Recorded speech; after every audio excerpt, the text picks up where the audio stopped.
na wotie. The Flavio Bonino. Obrana so mamintino. Awa fam washwani onyamo. Asidan kanya midino. Ayeyene tron.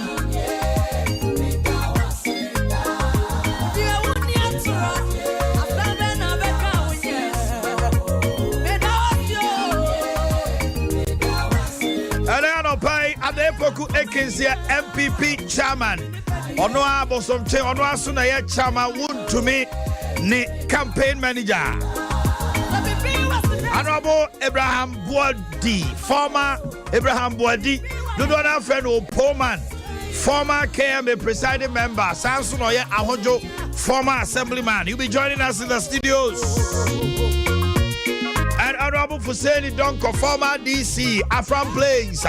Ekoba say na text message BADM free say omukra empe wontumi na nkomo kwa sponsor de no ho ni ade didi be pie mu na no pe oba e bebusa no. Is the victory of Wontumi putting fear in the NDC? We are asking. Because I know you need to be doing commercial more research. Say you are disqualified. Yeah, do me a win by 51%. How authentic that was, we don't know. Another 5 minutes time I will be prepared to change Como. What kind of former NDC chairman in Ashanti region? Every other NDC war power, or Juma Papa power sentiment. Chairman will be built in Kanchawa and overturn in Kawa Fideso. Yes, John Boadu launching the second bid and to become General Secretary today. And then John Boadu launching a kuku damne nipe beko hodi jayo. Key member of the John Boadu campaign team in the person of Queen. Yadel beto chain come on. Na brother and a lawyer Justin Kodia JFK on also be launch on also beta. I say incumbent for no retaining that way best sana. Your word do yet. People say I knew people say there be. Also see kind of betrana.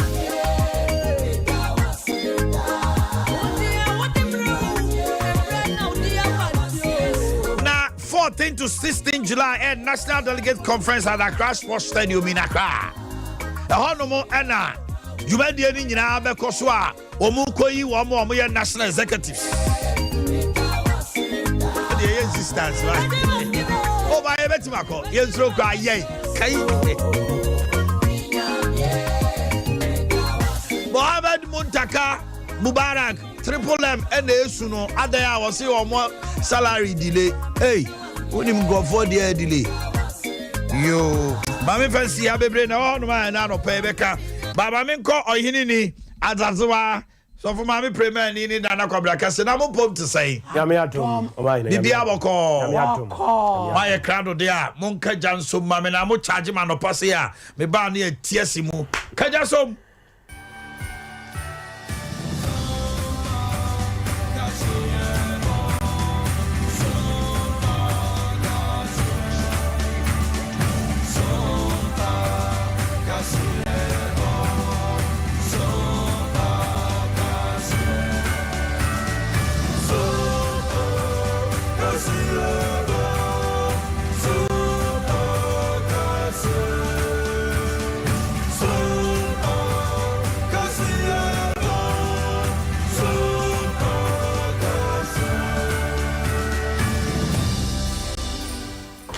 We Denchem Ryan so when no draw Pam Kotokobo Jesse Jabre, Papa no pay, Yada was say.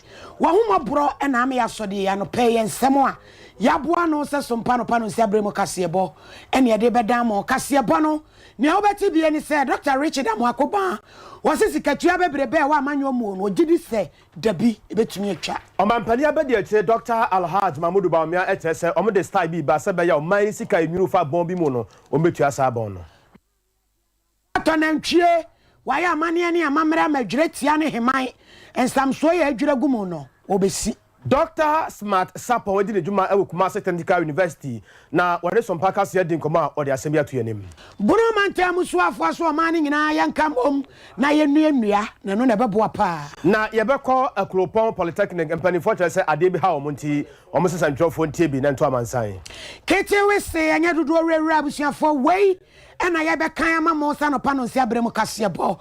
Apesemakafo ne ye me Omanhene amakranches of mami premier ni mene nana kwabra kese da se ensam nchire mu no enie omampani abede ache Dr. Alhaj Mahmoud Baumia no adansam trofo nhiem de bi ekoso ewo enkramantam no mu na ne nyira no na eyenyumakuo ya empanifo ya edianimu no na omukohia nhyiamu bi na nhyiamudie no ase no na omampani abede ache Dr. Mahmoud Baumia le tudwa etrese ebraso se MMDC ahodo ne DC ahodo omo ye adwuma edema aban no empempiro ba hwemu a na sika bi anwuna fa baabi eyede na sika anwunu ya afena nkontabuo ne nkyerkyeremu no akoye bebre wode nsam bebre atudwa kire style omde ba.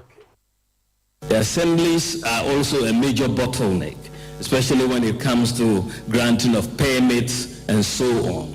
And so that is where we are going to turn our attention to help digitize the operations of the district assemblies and the metropolitan assemblies so that they can offer services in a very efficient manner across. And of course, we are integrating all these databases slowly with one source of truth, which is the national ID card. So we're integrating the NIA card with the SNET, with the NHIS, Controller and Accountant General, DVLA, the bank accounts, SIM cards, and so on. And that will provide us a very efficient way of basically managing the country and the economy. We also know, of course, that, internet connectivity is very, very important in the whole digitalization space. If you don't have sufficient connectivity across, you will have challenges, and we are working on that. I would just like to note that over 70% of the NCA licensed fiber optic cable infrastructure of Ghana, over 70% of it has been put in place just in the last 5 years. The NCA license fiber optic cable. And so we are working on, and the Ministry of Communications and Digitalization is also working on making sure through GIFEC that in the rural communities we have access to internet connectivity. With this said, I would like to charge all of you gathered here as business leaders to make deliberate efforts towards employing digital leadership. We omampani abedi ache Dr. Alhaj Mahmoud Baumia.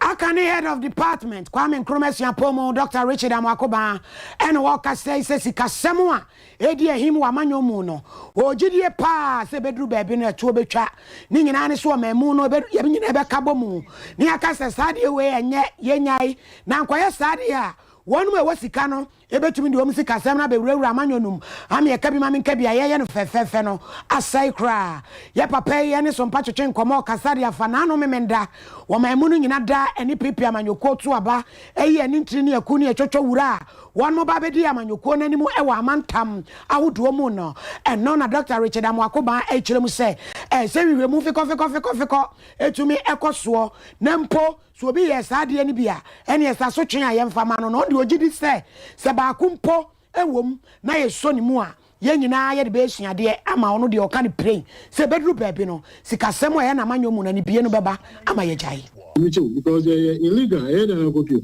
na nipa na obu case ka ma ka so on the news ka bia no ni evidence by the way what maka and the ona na ko pa so mama no e wa ko case ka no wan woni a no akon no to wo muni te show kakra no ato akon no to now to be party for na ka sa de o munti sisa no e say omo a wo so omo sisa no omo na yes ade delegates party executive omo na yes ade and Sunday but the best is was a free a binding whatever. It was a free abontin a party the main to me but no one can say oh bibi be see a be masa adenas na mean to me who come beba obi beba obeti sasa ade na omo mobile na Sunday de ba na go where concern nipa say wuntumi wa weni o QS can no win here on that position Debbie but obi from beba because Debbie ade de enye now for unya kasa na attorney general and police omo nyina omo hwe sa ade ne say wa be say e bechi na chichi nipa kakra obi abeja I was say Ghana ni bia timi to be primary any general election nyina because omo primary no omo na di nipa no ba am ya to omo general election the other thing Ghana want to be and private affair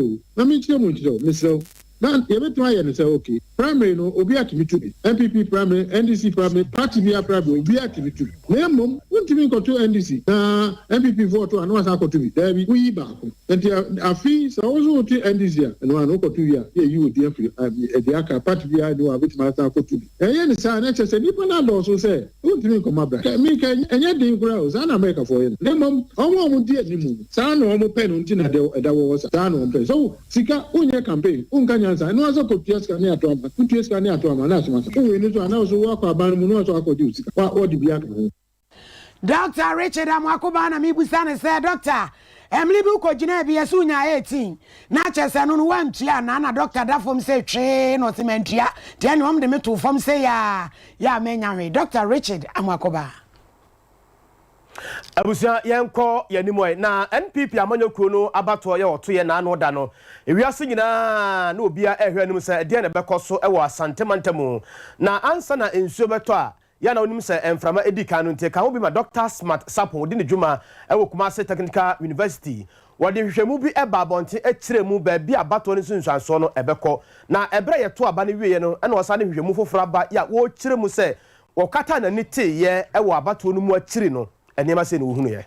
Because delegates no and now more from more consensus one. Omuna Umbako Bob Domano Kingdom at the Abre party. No, so as a party building say a consensus, yeah, what they move and can say.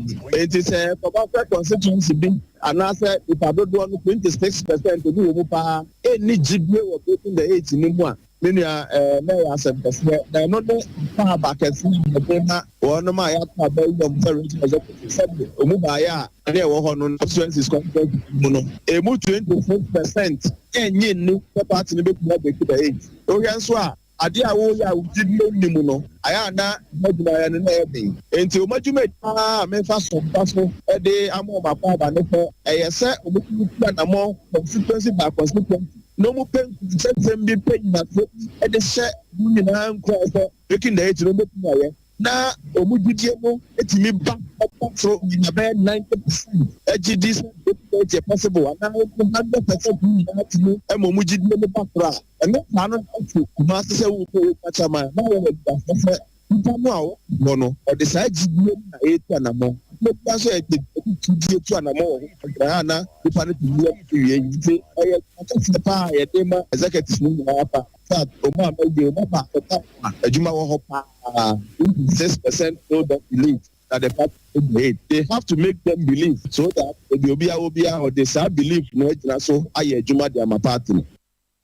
Penny ni day and Dr. Smart Sapo di ne djuma e Kumasi Technical University. Ensua eka adweretia ne hemai bomu ensamso a woso na adweragum enam so ma contractor na ye de obebia intimi kromo wafo se wo ne wo ma bosoma twetwe nkomo mo achem se ensuo no abreje ne woso no agisi onya na ntwie no aye amane ne amamere ansa no amakwan ama contractor no aye breje no ye ma me akua don kwa Ghana Freedom Party won woda no won tu fredweretia enra wato na ntwie e de akopie mu kronum so onya amane no na ensuo no makwan ma contractor no entumi enye ensamso no me kura me ma me kura me adwetia me papa kura me hemai entumi kura me kwan adwetia kura ran kura me kura me kwan ni ana kwan ne nye ana makwasa yira minister say ti e be kum kwan so a e ya people entumi aye me kum yansa ye dia hwe wo mo ampa wa baba ye kwa no e bra ye nsu o ye nsu e beje no beje nsu ya se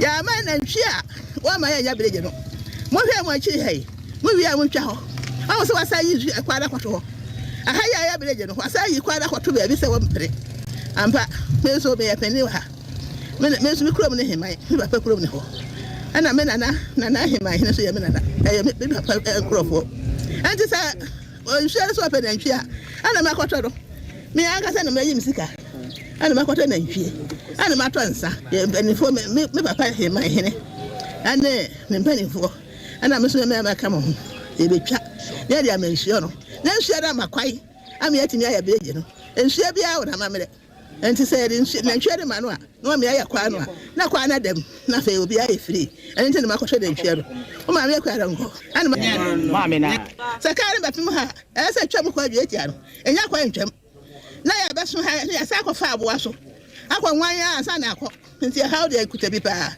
enti sɛ nsuo no ya ntumi anya bridge di ara je say hima ha kwa mpo atiaka ya ntumi fa ntumi free ha kwa dietia ho fo so ntumi ma anka se doctor can see ne kwa di amuda se kura ntumi twam ha ekwa nwan ya akɔfa kwa ntantaye so obi da wukura no owu a obedo no owu enti ekwa we de e ha obebere abre eni nti da me de mani abedi say sabe me kwa ronko pa kana freedom party mame enya ketwa enya sabe me se ni kura mo pa na ni kura mo nsuo se openantwia matama no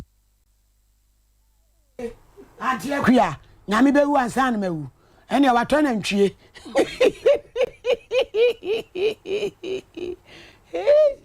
ko na ngo abusia ye ko ensamfufuro mu anakyere se ye ko emerasem emu na no ada ane ye bom kase se ukọ savana mantam no emu a Bolly Bamboy ekwantempo no so yewura ya kyere se eja woni ni nua ane abusuafo bi nam se okodi omdwuma ya ye mranim ni ya nipa bonfo akromfo ko sia na kwa mu a eja omoje ne nkwa ade firi ne nsam no aka ho bi ma oman mranimfo won kamo ko no bu afupa say omode 20,000 Ghana cedis ababonte say wa obeya adom na yensa beka sa nkofo nipa bonfo no na omode sa sika no ede ma ho na omo ka cha ban ne say ompeja ne ho kakra e wo sa asem no mu enti that we pese encourage amanfo na amuwo information efa nipa bonfo na amukoye sa de boni no na mo the information na ade ama police for na security agencies na omoye investigation no efa ne esi ho na so me pese me nka se ya ti se police for achi nipa be miensan bi ye da mo ase papa se na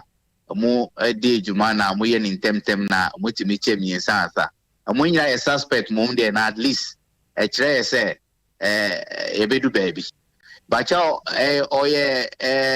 one of the young lawyers your friend 2016 mo anti odibe oye djuma no be 6 years ni na ni juma denti watimi oni ni namfo 40 chambers ana mo nso wo mo office na mo angasa no nso ye partner ho nti long and short no e betima ka say or a hard working person na nso ni namfo nso or a very calm guy or nya nipa pekitikiti na brano nso o ya ade obekwa e ba ko share office for na mo de e ko ebusia for because enti ko sagis office for na amobe lidi akọ because ni media otikrabo nti office for na amoye members no e be ko office for na amamre kwan so no na akọhwe osia owura ya yetene nkandidate ene Xavier omayi emranimfo nkabom ku no onanya chiamehene e de ma wo mu yakọ ebunu mantem wosoafo ne onmanyamfo Justina Ousu Omanhene no wakasa se braso se Ghana fo enyina beka bom ne aduanua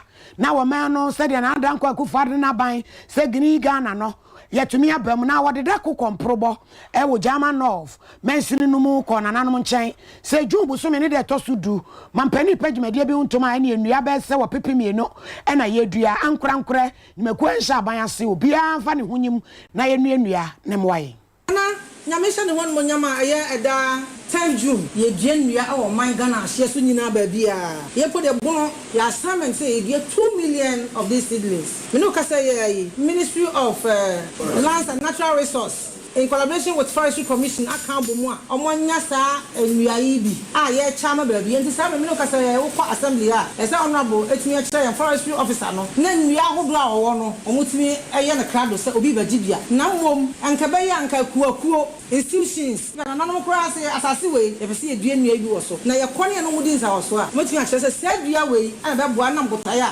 esi woni enimani ye yi no say ye kwa assembly ana say forestry for office wa sabe sidness be bia krado a ye sabe ka bi na edua na mom kan ya fe ye dua bi almost about 30% of the edua no e ye basa tafi ye say ye the man the first group no there will be somebody or a leader who are say as ye dua also nurture it Bono mantem soafo ye mame Justina Ousu Omanhene na wo wie ye ena wo hina wo gina mu masuma na nanom atrankonya odene ho Dr. From Brimpon ya otoso miensa enso se enwumasua tumi boa ma onipa wa bra bosesa o mampu ntuo nso ko nanimu pa enu nti ena wayere ne ho aye kasa yi no University of Energy and Natural Resource no wa prebidia besuma wasra won ma yesem obie sa kwada bi wo wa no nimade na enso sika ne fie ka wo nso srafo ni nyina sen afenso suma mai wo mu dwumadie bi a wo mu di so mbesi theater e dia ma suma polyclinic no mpanifo mehwema wo who asem ehia ese ehia ye pa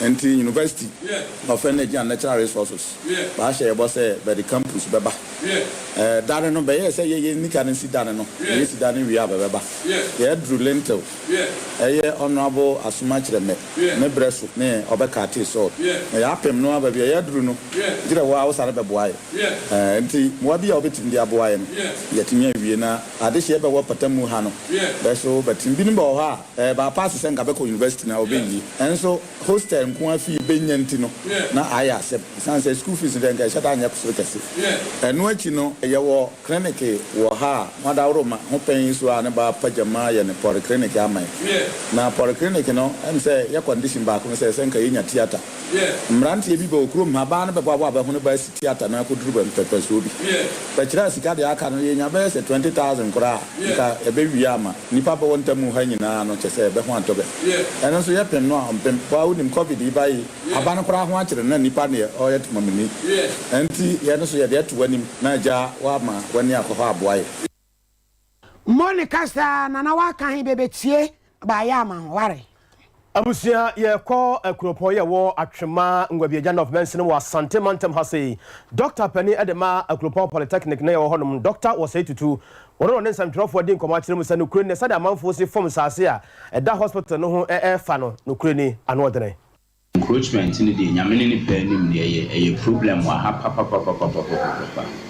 even it affects our security and as health workers ya wa hanu na yene stakeholders atna se didi nkomo honorable MP and DC ne nananom ne mpanimfo bia didi nkomo nti omo nso ahye boso omo nso beboa in cash and in kind na yet me out to wall afa facility kama nti beboa na your friends and corporate bodies no ne asori for am pesa mo boa bia no betimi aba hospital and we bia mo so pesa betimi dia boa me yebejimo fresh dia ekanya yiti true pan say pesa ye boa na atwemaman ene akropoman wo munya say ye the healthcare delivery no ba wo mo doorstep say first no na say bi apemfo no ba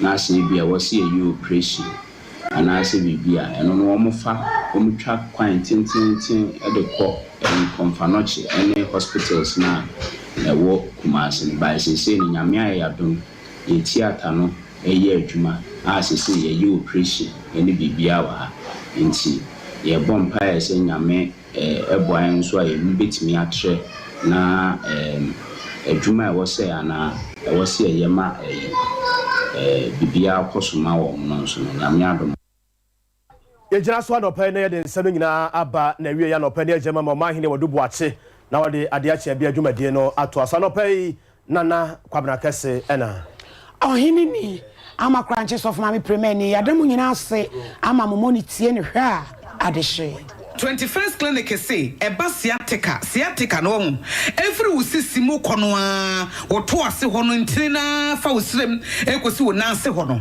ebo betimi atutu ama wo ankasa woje ho ba bia enye enti 21st clinic wo mo na ye sciatica expert e wo Ghana ha wo mo de bibidro so ho bibidro ankasa ene besa o ya no masa de machine aka ho ya de bibidro ka ho ni asa de wato machine so ya san ya o massage bi ya wi herbal treatment ya de awono ama sciatica 21st 21st clinic na ye expert I will to ase Ghana ha ba bia wo mo ho wo Obuase wo be 21st clinic wo Obuase council quarters wo Obuase court junction wa ena kuma senso ahia wudru session so wo mo na nie dwabo so wo mo ho so nyane ni wenchi ni ba bia nkranza 0540 311 311 0540 311 311 na 21st clinic wo mo ye sciatica expert.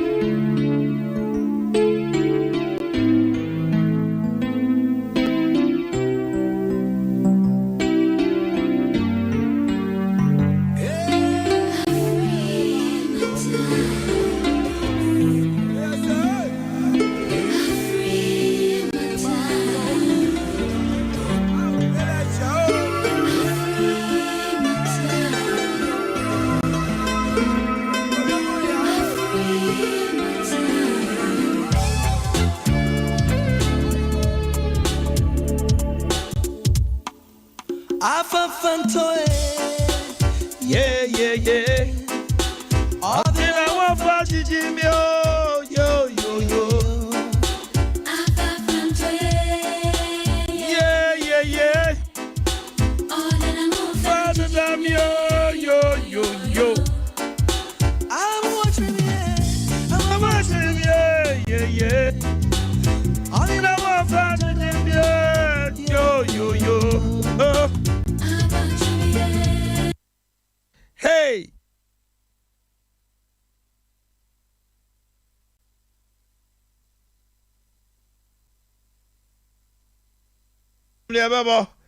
Everybody, you know. Aha.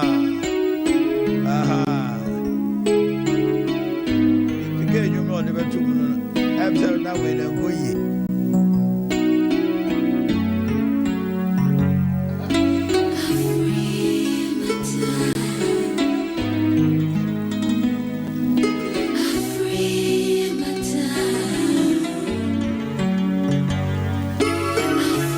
Let me apologize for that. Here we go. After front talk with Kojenchi.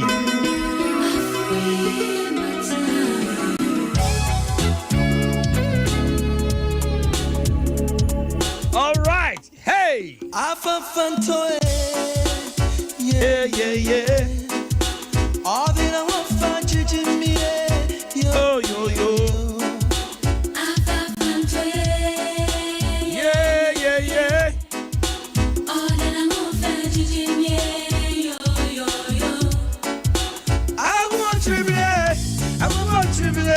Yeah, yeah. All in our family, yo, yo, yo, yo.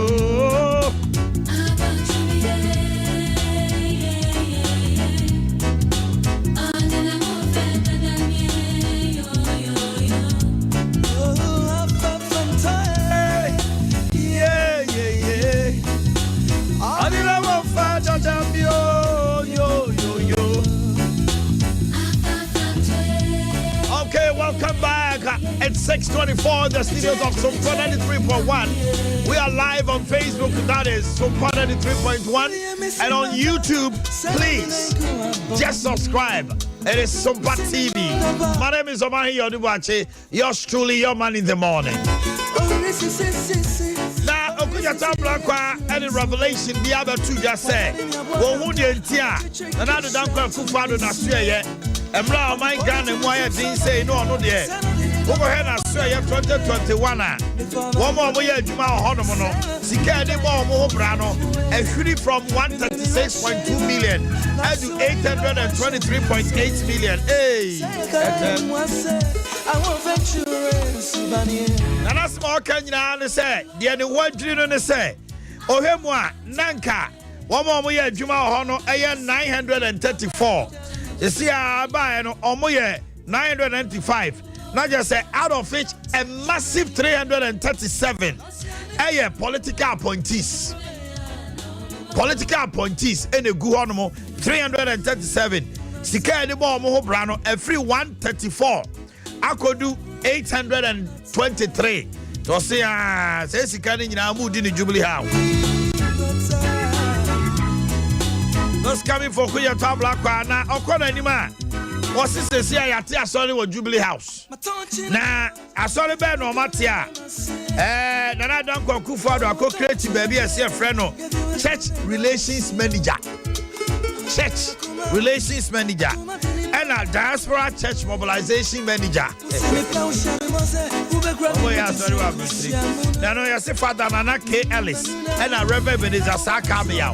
Woman that Dano. I just almost do Juma. Now, call Jubilee House. Now, share Omo communication. Omo Nipa Mako and 9 as directors of communication.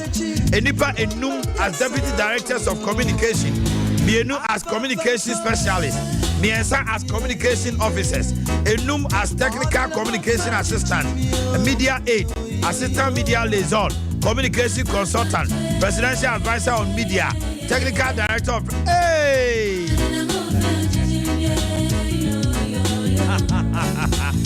The list is endless. Communication and yet people are complaining say MPP communication yeah. So what are they communicating? A lot of people are making a lot of argument with respect to when it comes to communicating from Jubilee House, from Information Ministry and others to Ghanaians to say, almost communication, I check it. People are even calling for the head of Boakye at the MPP headquarters. It is a day, if we have all these people communicating, doing communication at the presidency, why is it still said? The connoisseurs of politics are complaining, say, MPP's communication at Tonsium.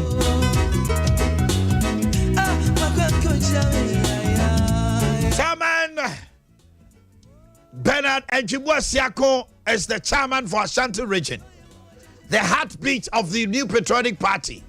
Wakwaba memene da wanwi anano wo hwem fonina ADM free I don't know akosia soma do we have the pictures na chama wuntumi kosra yewra sarebedi akon okosra adiomi any others no fonini pictures o mutwitwaye edi adanse se chama wuntumi SCC no so about reconcile with everybody irrespective of whatever transpired and happened no wo mu nyina ede akohye mu ho no no matwitwa mfoni omo mo koja no ene omo koye nyina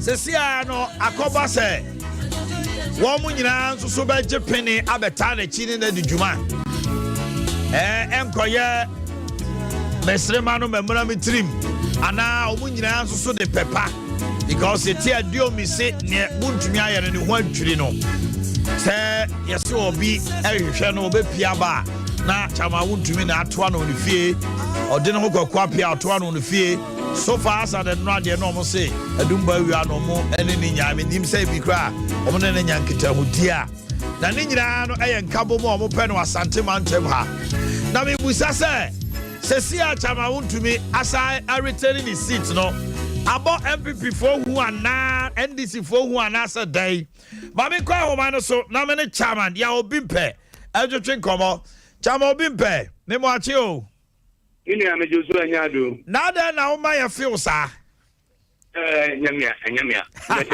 nyadwe me ba cho chama obimpe de ani wa na di djuma ya fe ya hwe ba bia ye hu amba okay bibia ina me hije bibia ina me hije ya pa na Asante mantem ha utie bi mo omo se brebi na Asante region ha na NDC fo aka MPP fo kura gudem untumi ene be yi omo pieye ene wo so be break 8 esan se wa break 8 wa Asante region NDC fo abom hu ana me do ase bebre mini kanchia Asante mewura otufo se bitu abebio Asante mewura mini kanchia na nyame mane ninchire no man nkwa ene wi kuduro honhom minua me chia ndi for one santimeter mu nyina ene nipa o pepa say afi 2024 o mebua ndi jam ya power minua chama o tumi ndi ni die no one santimeter o suro no na ma me che wade ba ko 2016 ene ma o mo ye di tiaye no ye hunu 2020 ene mo ndi eyeti ayeye mu mina 2016 ene mo ye ekoye ajuso Emma, almost NDC phobia. No more journey, no more could see Yamaponko, said a bear Yamaponko, the second time Emma saw. One coyan and Ponte. Emma, young Adams, I know every teacher. I'm an engineer, no car, damn one of your science and major candidate. You only hear, I got car home, then you have to go to a local fire. And so, when you get the teacher, Emma, I shan't read it. The idea was to do so power and Jimeno. I used to Gabe, Saturday, I used to Gabe, Mamponte, and the Kumasi, 10 constituencies. Young engineer, the teacher, Amana, Nayan. Side away, 2020, no more, yeah. A girl got one, you saw ballot papers and the ballot was on the coin. On to see and it's 20 hours, yeah. No more, yeah, Yamina. Never mention what they're back home. Tell me. Yes, sir. You. Yeah. One will be cool. Never put a chair, no, but one home. Many are so I say. Just say. So only need pair. No, put a cheap, no. Yeah, boy, I'm papa for 2024. Many are. The only year in Nayamu, and this is for constituency executive, executive for Ashanti region. We are 2024 year by every tree. The only year and are done in Kontopo and trouble Chabu, excellency of the money, Mama so for 2016. 7 years or 7 years. Next kind of 4, so we can find commission abroad. Say they see yes, we are born. And then, yes, the excellency of the money, Mama. The one see. Excellency John Dramani Mama. The one fear my mom for who says, I know you're Kunkum or Kunkum. Oh, Cassan, one fear, which they will say, Chama be bad. It's 2025, but I have a one. 208. Sata near Yarina Chama, Mr. Kum. Sabe, men can't send me as no Yare. When you like to send Junior, you did a woman, come on, and my representative. 2024, this is the and yes, I mean, 2024, whoever, only the years and men say, oh, therefore, MP to the media, they don't want to boot to boot. I'm a disability. And in the essence of the man in Mama, I'm be pay. Butu Kasa, not quite to say, Obi the Sia Obabunia, the other more. Information be said, MPP for one would be see an answer day. So, I said, 2016, you will never be a moment on to me or grant on to me there, or using the propaganda and I'm an argument. So, I said, I died in Crophobi, and me could see I am up on Kong, or died in Crophobi, and me could see I am Adams, or died in Crophobi, and one could see I am Yabushi. And I said, you vote in Ashanti, the dear vote does from Pan. Okutia said the now you're winning 2020 ballot papers. Now, Chabu Mua, on the end, no winning now. And see, I'm going to no vehicle, no quality, no one. So this 2024 is a very good to book. Hello. Hello, Chabobi Pay. I say you, next 2024. I said, it was Ghana power.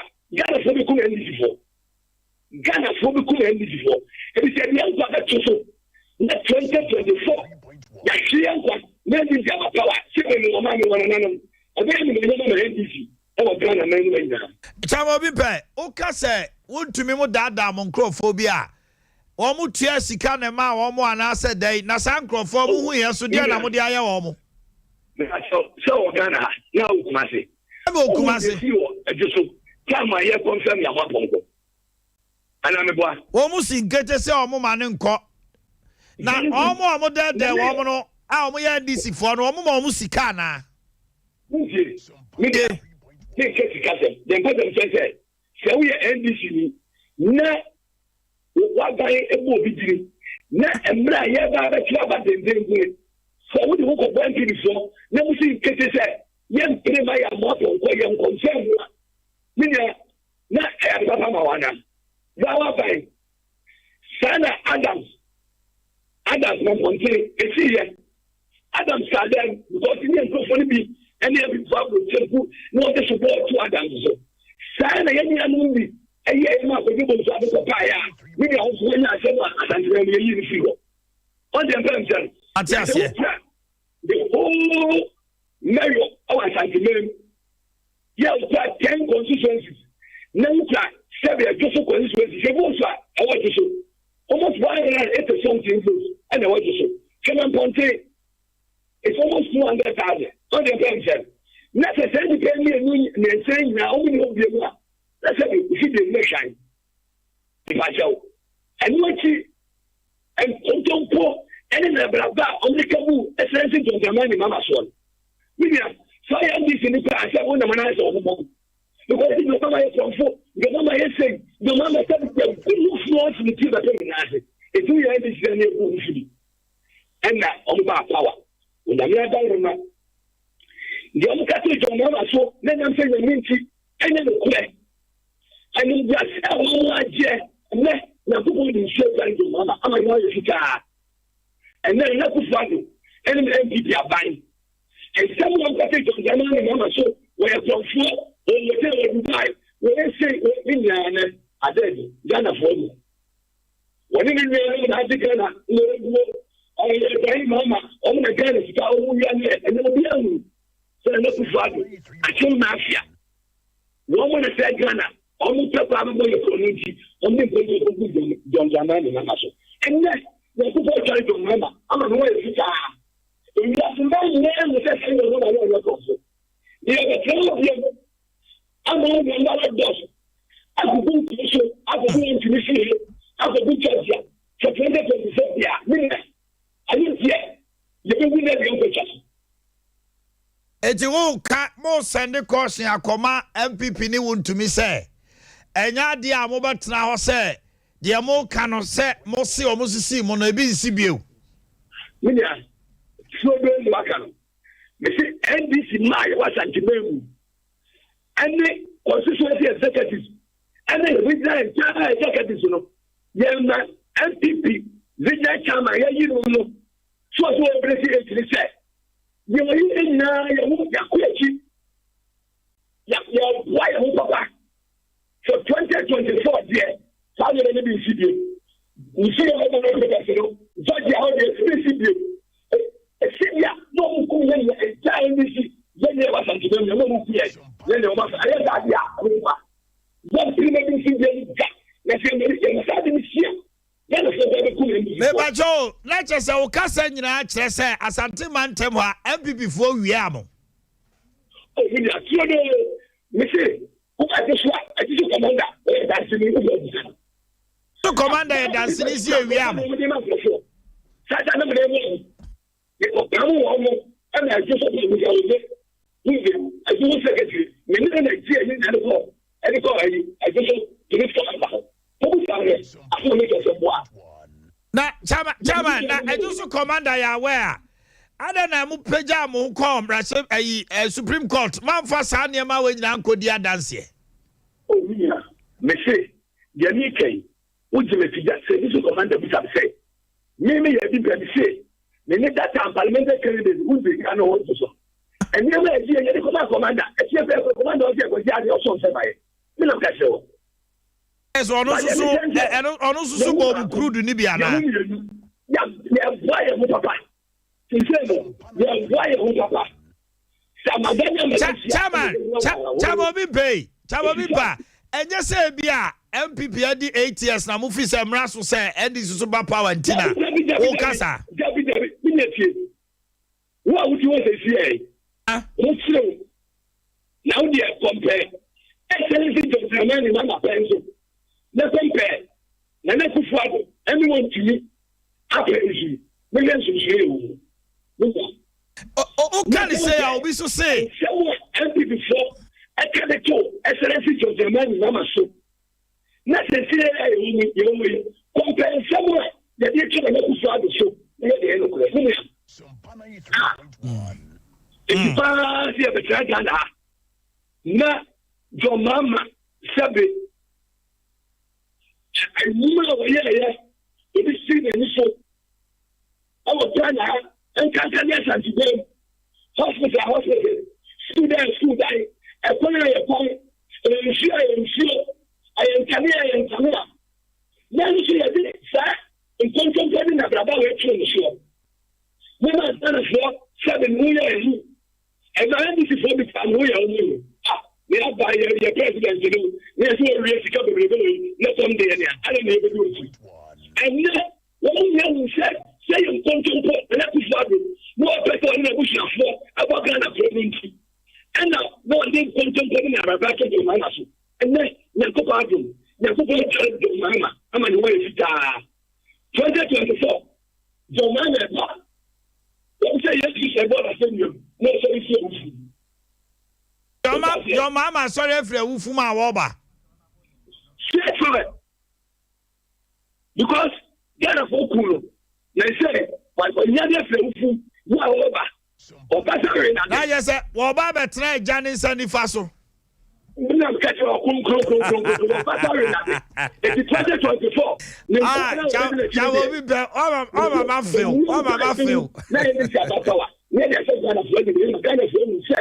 Your mama and then my papa will team, then my papa will initial, and then team, NDC party. Let's find a picture. What I remember, meaning, sir, about to I echo to a baby I dre, and yet do or die, and I do and die. As Casa by any idea, boot for boot now, cano. And you know that the pension, banner or how know your neighbor. Mother, excellency, your mama cried one can you. Was say, do or die. But much as 2024, send your kufa to Kai, and we are all going to die. What people who see us and remember that. Now, all that be die, Ghana for CM Bessia, Tibio, Chabo, be better now, Sako Faba. Miss Ghana for CM Bessia, Tibio, all man and Kufa, and people are buying. And conform one Saki for 2024, some people break you know, almost too awful. Almost to a new hammer. Ghana for Ghana for passenger. Said the area, essentially, your money, Mama. Ghana for Trabetiano. Now, when you put on money in your mind, on my Basabasa, Ghana, no one was in jail. Sign a yes, 2025 by a country. Ghana for one said, on my feet, essentially, your money, Mama. I could find it from 4 when we are no more. And it Chama, when you say, baby, I fed you what the assembly call. Bampani, the old friend of Cromfoy, evidence way. But Baby, no, I could find a Cromfoy there. Neba, Chama, hold on. Chama, who tell me, who also tell me, Kaka. You have made it so emphatic. As a who proof, I would need Jinasu. As a ukuta proof evidence. Chama, who can grow? But I said, Timmy, Chaman, Minumi, and they didn't come to Timmy Kakra. Chama, Timmy Kakra. And I don't want to accept your cause of 7 years to save you. Who is the one on Telepower? When I go for the government, when you're from far, what we not pass it for, Niniama, and the bush of Baba, which are bearing. I am not going to throw it. And we are getting a coupon. So you coupon here. Like the name of a son. We think a coupon never so. You coupon never so. I might say, Yakupon Yatea. Near the Jomama, Yakufa, the Java. Yakupon Yatea. Oh, no, but I can look at him. Kufaria number 1. Kufaria number 1 say, Babuna Taco at Better. Never see Ghana, it was in Alexa. And never see Ghana, it was in Alexa.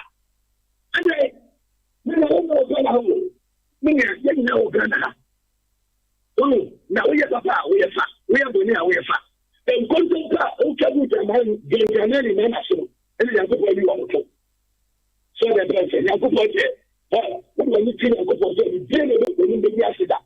And content, okay, with the man, Nini na ati chabu abeso eneba unya eneba unya wasin dumami ni mama ni shi ena wona obi wa de $10 ama ayi event ayi ti atufu ale dollar ni ni ni na de ena kana ni ni $1 e go mo 80 minia o ma pa mo yeti Chairman, but don't say, you don't person me can say, when you make it so emphatic, say, Kufuado Kronfwa, it is any ukuta information, if a bus is here, such, baby, we are there now, ukuta wo, Chairman. Oh, Mata, what I'm going to, Mata, what I want to make, what is the idea of engineering? Akufuado, not engineering. The time I'm going to see your mama say, Akufuado, put the platform to say, your mama, you're from. I don't know to become a boy. Yama Kufado, or go to the platform so said your mama you come for. Don't you because I said your mama you come for me there. And you know me to become Papa. A Kufado, I tell you, I'm always saying that you, a Kufado, where I tell you, where you come for. Hey, Chama Bipe, Mammy Fausia, I no pay, say, baby, I would demand no, and you know, I would just have to issue a disclaimer, say, we are not subscribing to a comment like Atayi or whatever. That is not what we expected. Chairman Obimpe spoke so well, but maybe out there, this type of kasane adeno yadia. If you say in our body politics, year free, Chairman Obimpe started so well. Kwabra, Mama Brown chain now 2024. I two about Santimanta, but NDC for signal almost send it to say MPP for ye. Na nyadia almost see on my check. They did machinations and election shenanigans against them. Emma Ejoso Mampontin Kwabiri East any Kumasi Central 10 constituencies no almost said that mayor for na DC MC senior free ho and to almost ra election no munya leaders are ometima control affairs funds near day and a man near my proper 2020 omuni power and tisani men koso na nay nyade ombe pniama si builda Kwabra kasa no de hono yemfanto che na mentio Omanhene me da ase anopay ye nche abusuafo ne ahwefo mo hwe na anopay na anopay ma mfasa akonya we so na ye maame anti Betty ya wo Betty Salum ye wo adum akoniasa house wo wona wo mba ne adwumayfo no ho nyina abranom ne abusuafo ye chiam Omanhene wo ho NDC ni MPP omo mo aga na ho hwe anopay wo ho the best offer betimi na ma obi mpe na ode ma no yi ba hwe bi ode asem na kosi Ghana wo ho ba bia ye kɔ no ye nyine wo politics mu asem no wo de wo pa ka wasem no ma na nya de but the moment we frase de atem de dia ba mu no no obi fa wasem no different so what do you have na mintie the former first vice in the person of Kwabra Century. Okay. Honorable Memwachi. Yene chama Obimpe former chairman adin komo. Na ne sama o kan nyina ne se masisi o ma che wa Santimantem ha. 2016 ekwa am fa so yi kwadwo bonsu. Stop it. MC for Kwabere. Will be coach amount to me. Mukoyi Jamwa Ponkosu free hono. Any 2020 ballot boxes are most good Georgia and Adinya no mahu. No more catch him say 2024 more the bad dia boot for boot. No more send this signal say your mama and try mucha good no sono. The one fee as compared to Amamu Amabuni Sia until 2024 there. So ma power cry Ghana for Krabeshi Womo. Etimunyira ye. Na mo make any attempt to cheat them there and see what Santimantem ha. There na woka. Yo, mame fa konya we so na menchia ofaya na me ne kasa na menchia MPP fo nyina Omanhene na na Adea Akye. Na John Mahama de obede. Why are they still speaking about John Mahama? Tell my John Mahama hand over no. Ama Dr. Nana Adea Akye. John Mahama can play. Or see 4 years is not enough for every president to undertake any development in Ghana. Huh? And Wanka. Yes.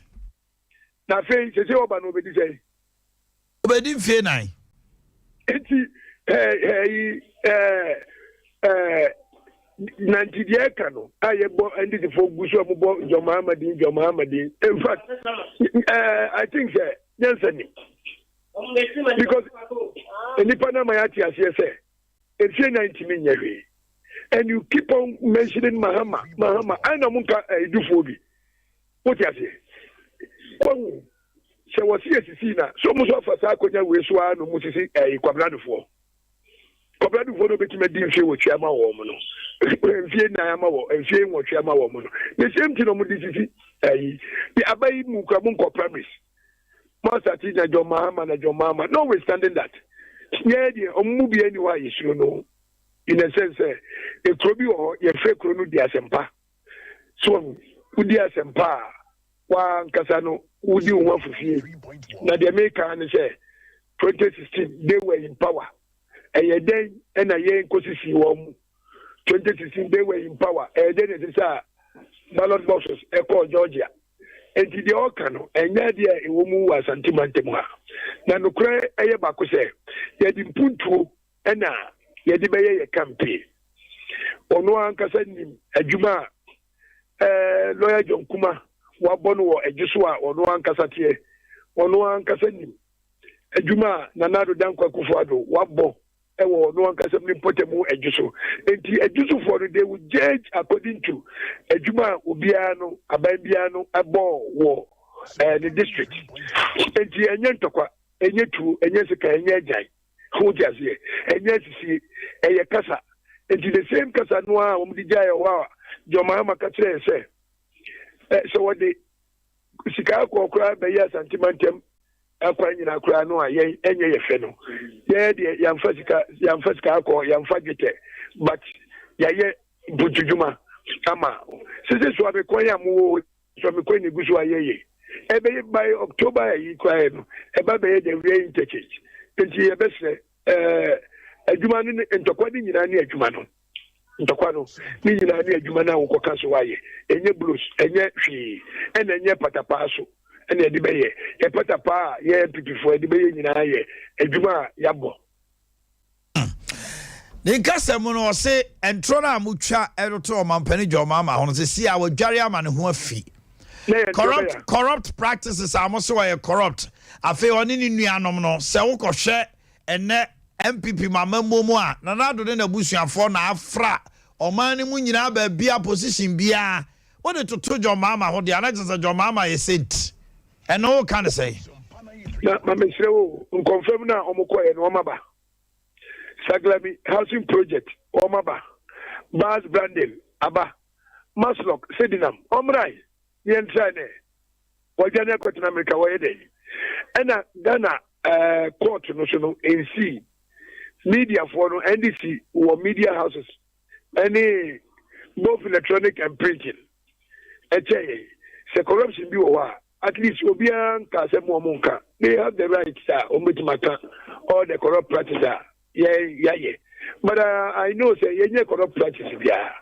because John Mahama ujare da be awaso osha niema ye kekato na nado so a any corrupt practices allegations eba na just say omampani jomama de woni na nado ko gina atemu anim dia won de wadru heaven da na nado kobo samjim okay Alhaji Bature Alhaji Bature amen fa the crazy what KLM flight mu seat 111 ye nyina ye hwe gizare yaji die ni wa wo baaye what you say e musa kan president Kufuor bank account omu di sika bi baaye ni nyina no ankosihwe so omu na twantro de ba power as at 2008 yen twantro enokura e de ye kan yen kura no ye ma ansentropho akwanya se sa nsɛmtwerɛfoɔ bibi biara wo biara no wotumi kokobusa wosi browa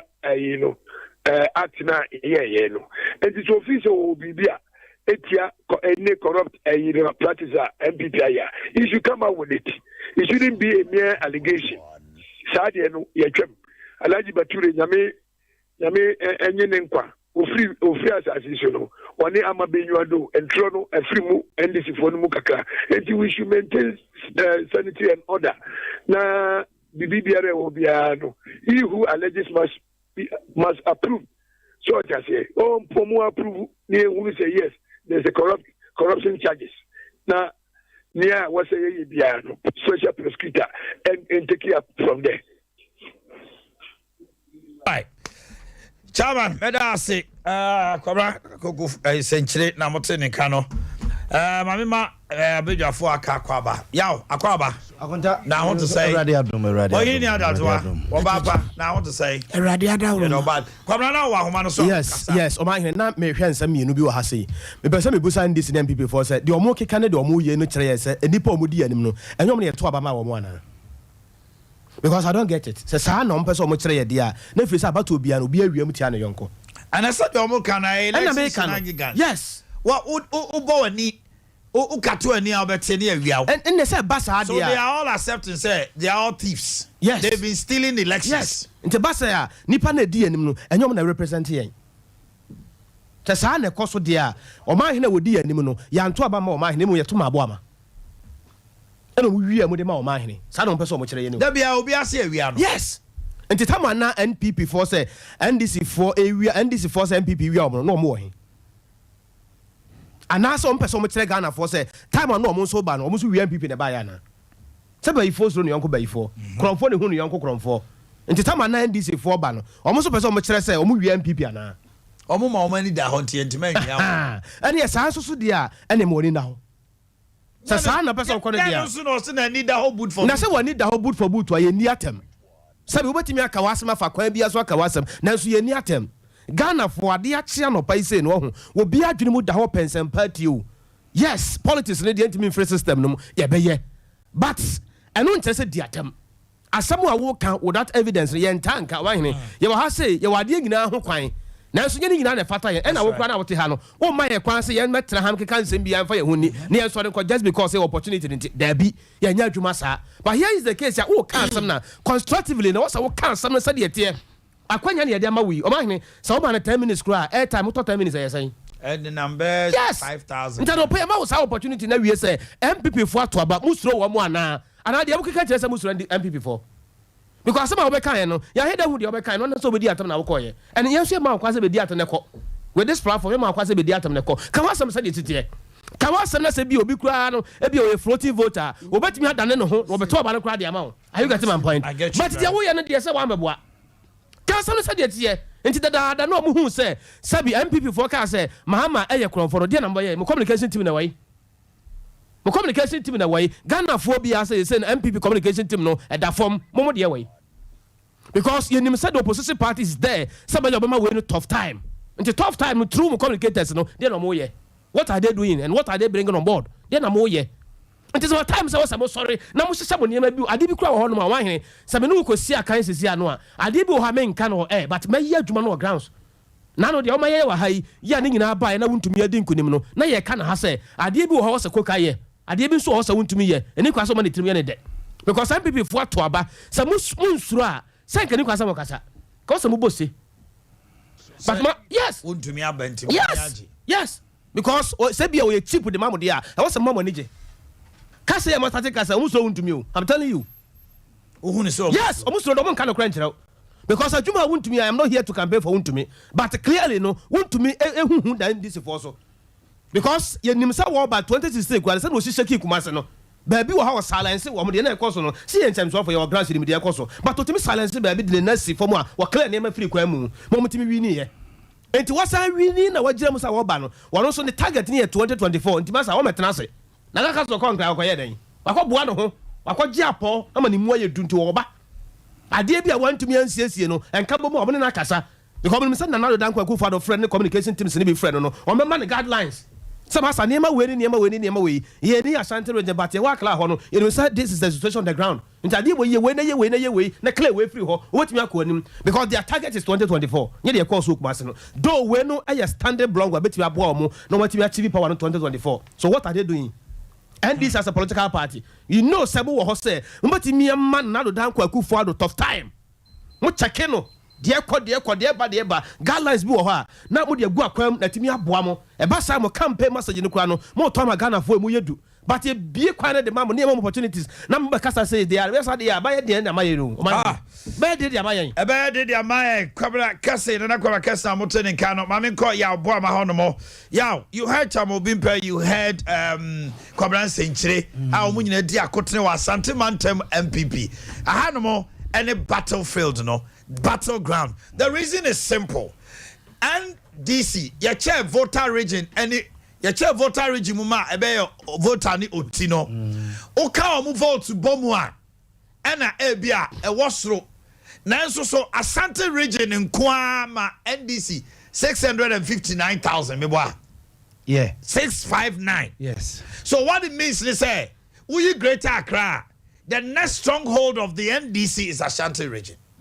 Can they know 600,000 votes and over?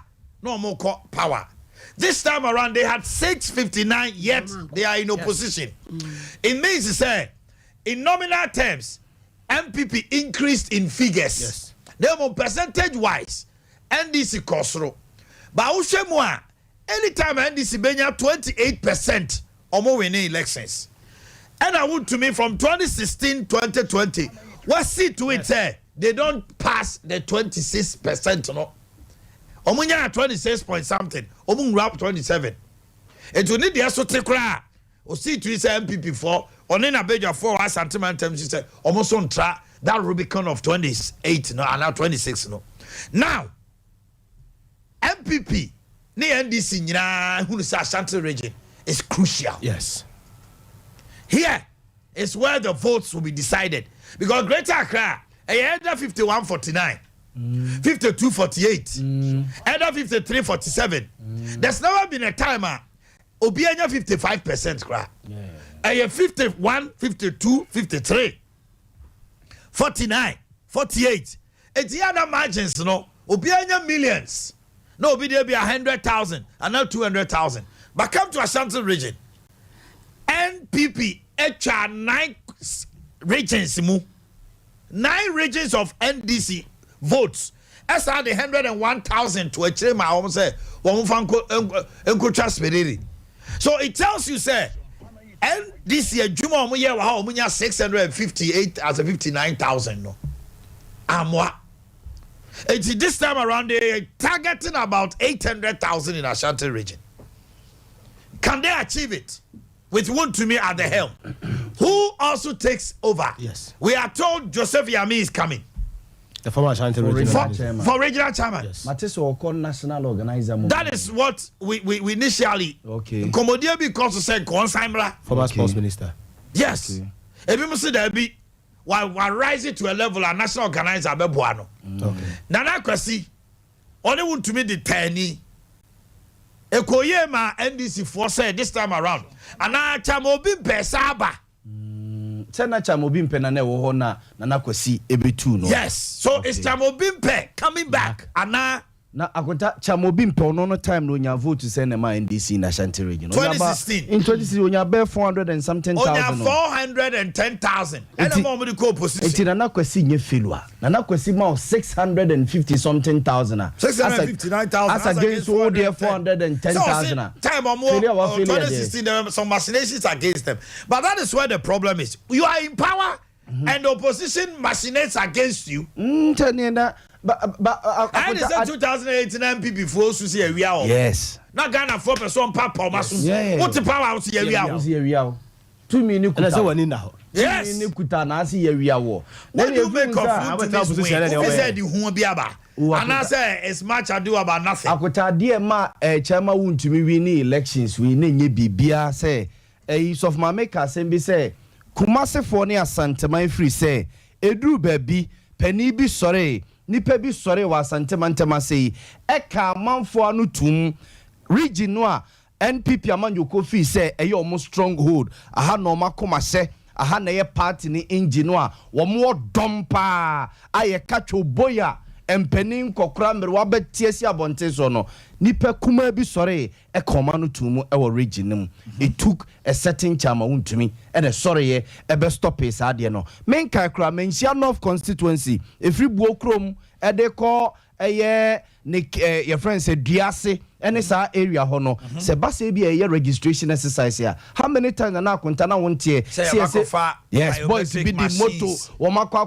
kama machines na go from yes from here kwasi for require transfer no kwasi for it there almost say so obema yes ade ni bi amanfo fi se bi ana oye politics but at that time the security of the region was paramount than politics na mo ye no ontimi ntina no mamfa Kronisa. But akunta eteki obi ti se chama untumi.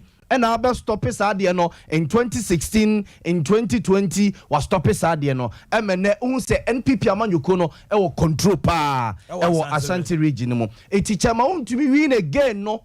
Akonta enye fluke sa enye agudie sa. Aseki the foundation yes, of the NDC. Akonta ade na ekoso na NDC fo fi say edu baby na NDC for ye campaign e de amakuka.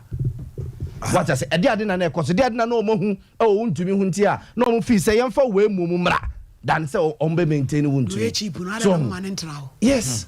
Enti mu fi say untumi na emre na untumi na emwa akota me no na ekwa akobo ball kotoko ne has na ekwa akobo ball e na me say me de amadazo abeda mi pomu a efa ho ben wo amadazo ade emfa ne ntum na wanya de wanya de nya no say wo say no ma ko relegation wo de ma me fa ne ntum na de say a na me ko relegation usuro so enti akota chama untumi wini a wa wini no enya agudie Yentia na NDC for fee say o omonko for the likes of Asarebedi Akomra, omonko for the likes of Kokamra, omonko for the likes of Adiomi, any Dumba Bewa no mra instead of Untumi no. Any adina ne wo Untumi huntia no mo get campaign against Chama Untumi. Akonta nema bi akoso o kroma say ya na one papa obimpe kasa no. Akonta ye communication studies a ho. Ye chewa de bi say for communication to be effective no. For communication to be effective, no, I will say a year consistent and well planned. For communication to be effective, I will say a year consistent and well planned. That's right. And they say, Dr. Mahmoud Bawumia MPP Amanyuko started a DB to John Dramani Mahama, so former president. Incompetent. Oman Pemwa. No mufi say e Bawumia nebia say bi say omwa die o say but a year well planned and consistent. Omo can serve for about 3 years. Say mampenda da jomama wasa onima memo and a talk Ghana for and then this is for be can be incompetent. Akwa description and the former president Mahama. The incompetent Mahama communication no or say yeah consistent and well planned. MPP Amanyuko no enyan right on that. And then this is from Pemwa Ameyano no mo transe sa and the top papa no so be sine and na ma nipa binom still ya doubt to say mo ye sure say Mahama betimi. And this is opportunity there. But some of the Mahama ba a bed in kakra because Adea no edaswa da man it's become an albatross on his neck. Say, he is not the make can say the next option. Ebe musu fi say wakotena fie esua de ama no mistakes bia o abem we no betima correct no when given the opportunity. Well akunta no so and also so wo hono akunta 2024 elections there the likelihood is MPP beko position here very high. Say ya ni ekonwa the like say ya say enema mu aye din o mani mu aye din ye hu hwe ye hu say ye ko anim anase ye ko achi na no wantie ayi ana Alan said the bouncing back of the economy say nema bezesa akunta Alan be yes because the economy is bouncing back gradually bounce when I say economy no bottom bounce back. The economy is what you feel in your pocket. And do you feel it? Do you feel it? Petrol no. The last time we told me I said 10 cedis. It gets to 10 cedis a liter. By Thursday, it is expected to go up by 7%. No, why do you blame them? They say the international community. The campaign catch you say you buy a better petrol so drastically. And no nyom ne kan. And no NDC ne kan. No don't go for the kebi akunta. Also better so. The way drastically. Also better so. And no credit. But so buy out it is. And I could say it took about $20 no at the handcuff for good inside the aquacoma IGP appear 2 at the breaky jail. O breaky jail amon kochene. It's 8 now. Akota baby NDC MPP and namono. Say the next 2 years, the next maybe 1.5 years here way. Say near man's son. Man conjure match gibia. Akunta Bawumia, Alanio, Masa Eye Claire. I just say NDC for no na. Woman your money may ye kwe lose. Na MPP for I say treat their form so. Akunta niekika kwe.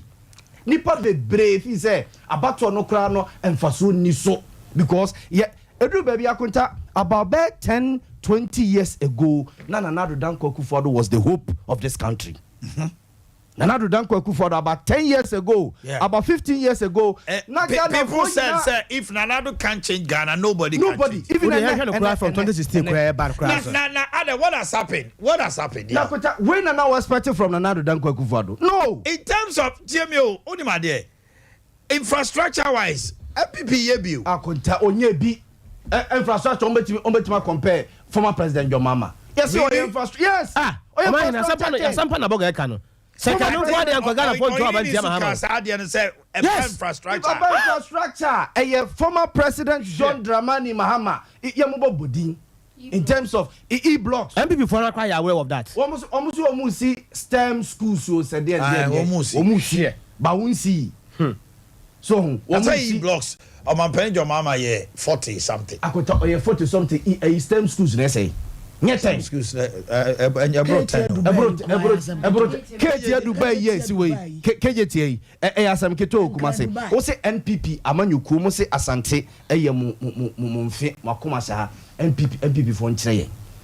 Your friends say project baako si asantime mu a o betimi aka say 8 years ya na say 6 years ya e ba 6 years e ko 6 years o mayama asanteman one o mo nkyere one akunta MPP for nkyere yan one project I was santime mu a o mo say o ma ya ti o mo nse free ho o ma ya to o mo nse free ho say what must say? Producer. Omaya Astrotef.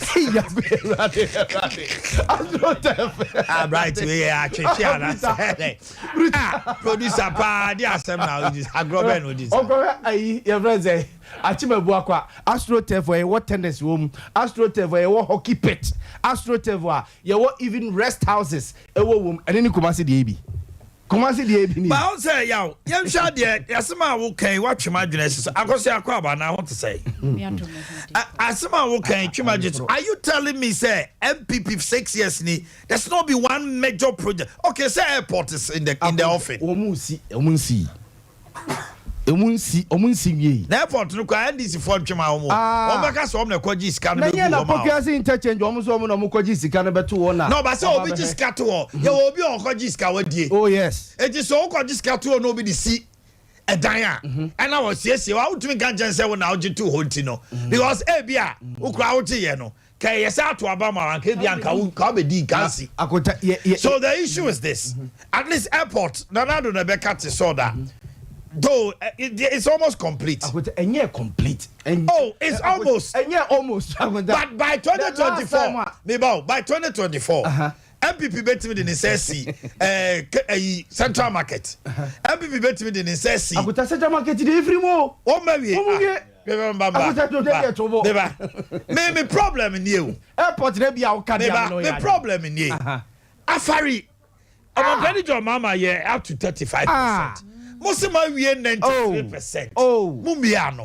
Fomena oja 85%. Kumewu oja 35%. Ebesine kumewu fomena nano ye busa ye tuma ase omun konkoshe sewia.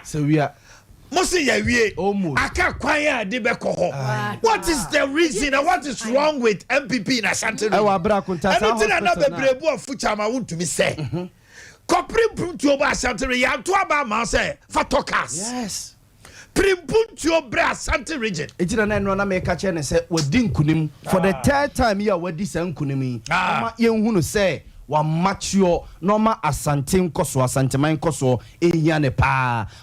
Ne sa ase mato wei maye no waye as a person but regional what down no a mo ho samara ne say ya ma me ko adado a na me tie no oba pa ma me tie wo yo me the free baby na ya bo ama e kan no say MPP for opposition MPP for no be kro no enye se Ghana for ene ye ni agese e koto aba ma NDC na mom MPP for no bi susu se ni pekuo kakra bi na wo mama nyoko no mu a wo enjoy na amadodo no a ekomo de wo enti anije a wo de bekọ abonte akoto aba no onento wankoto enti ni bu afu ɛna NDC so NDC na ba mu mui woma ha woma ni sans so susu say ATS dey is enough esi esa ba bam na me woman organizer ya di school feeding no mame na me tumi ye adwuma me kasa ma party no me so me tumi nya adwuma na me ye na me so me tumi ye me japade ti anu ne de MPP be ko opposition na nyesa Ghana fo na ye ni age say yes akoto aba ma NDC fo am wo ma ba ne san ho NDC no wo mo na yemfa ne senka NPP ni wa ye ni wo mo so e de no mo de ba on board and no so say ye ka say no ye hu ade bia NDC fo de ba say ekufo ade wa faili e wa ha ti e ba e be say ye ba e be say eno ane say mo ya kronfo ye hu susu obi fro bi prekobuo akwa wi prekwato kwa wa ye de ne ba enti ye percent NDC fo ma ye hunu say way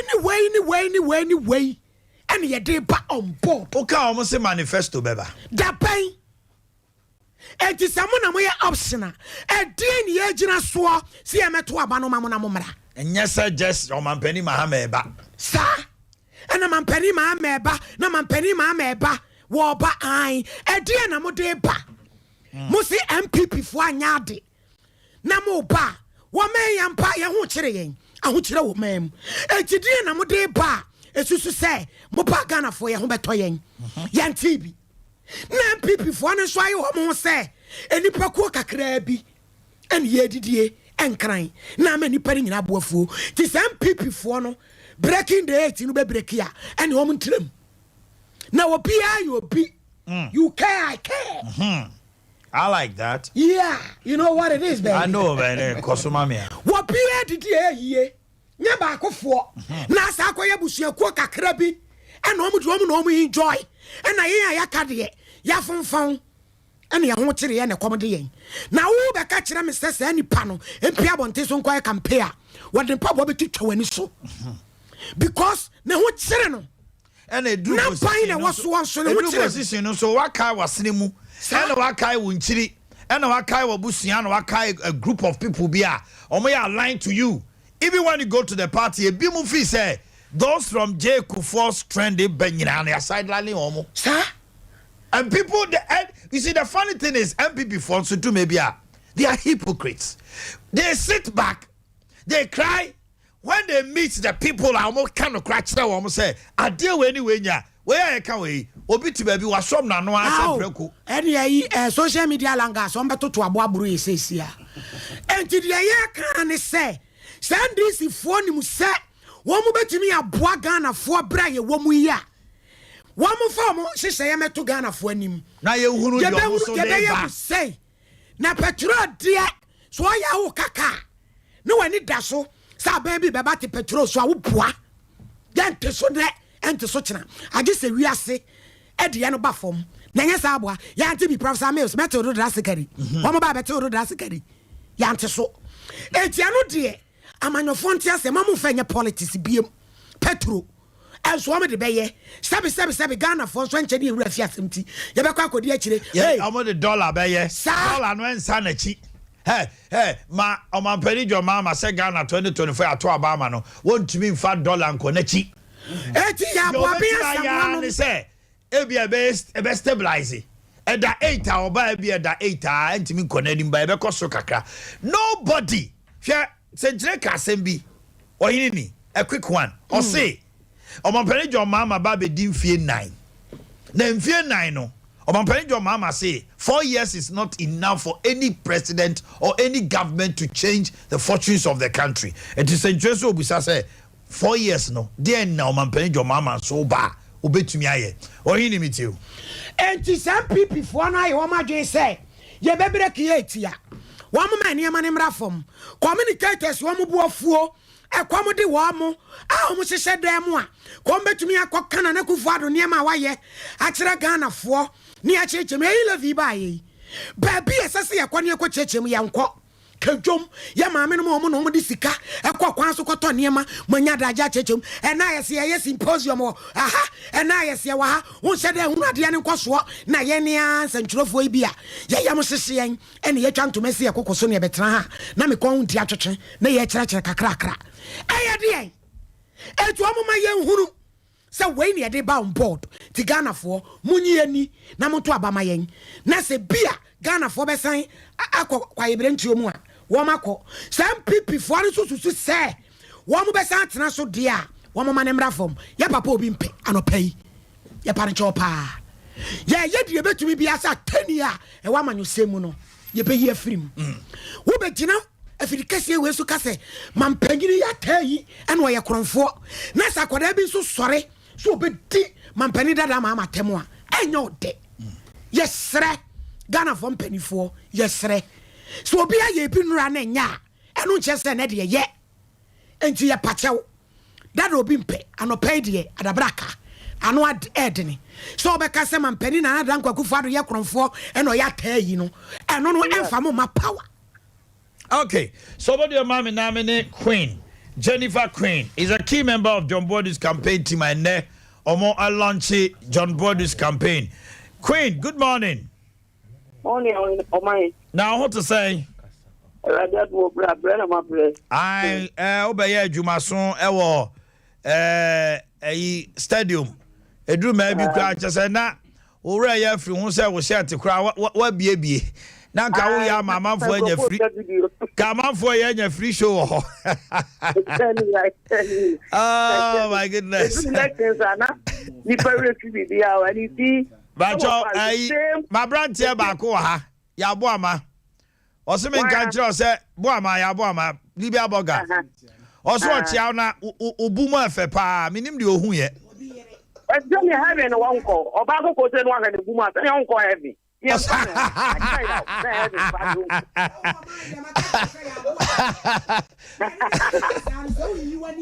said you obey to me you see a rough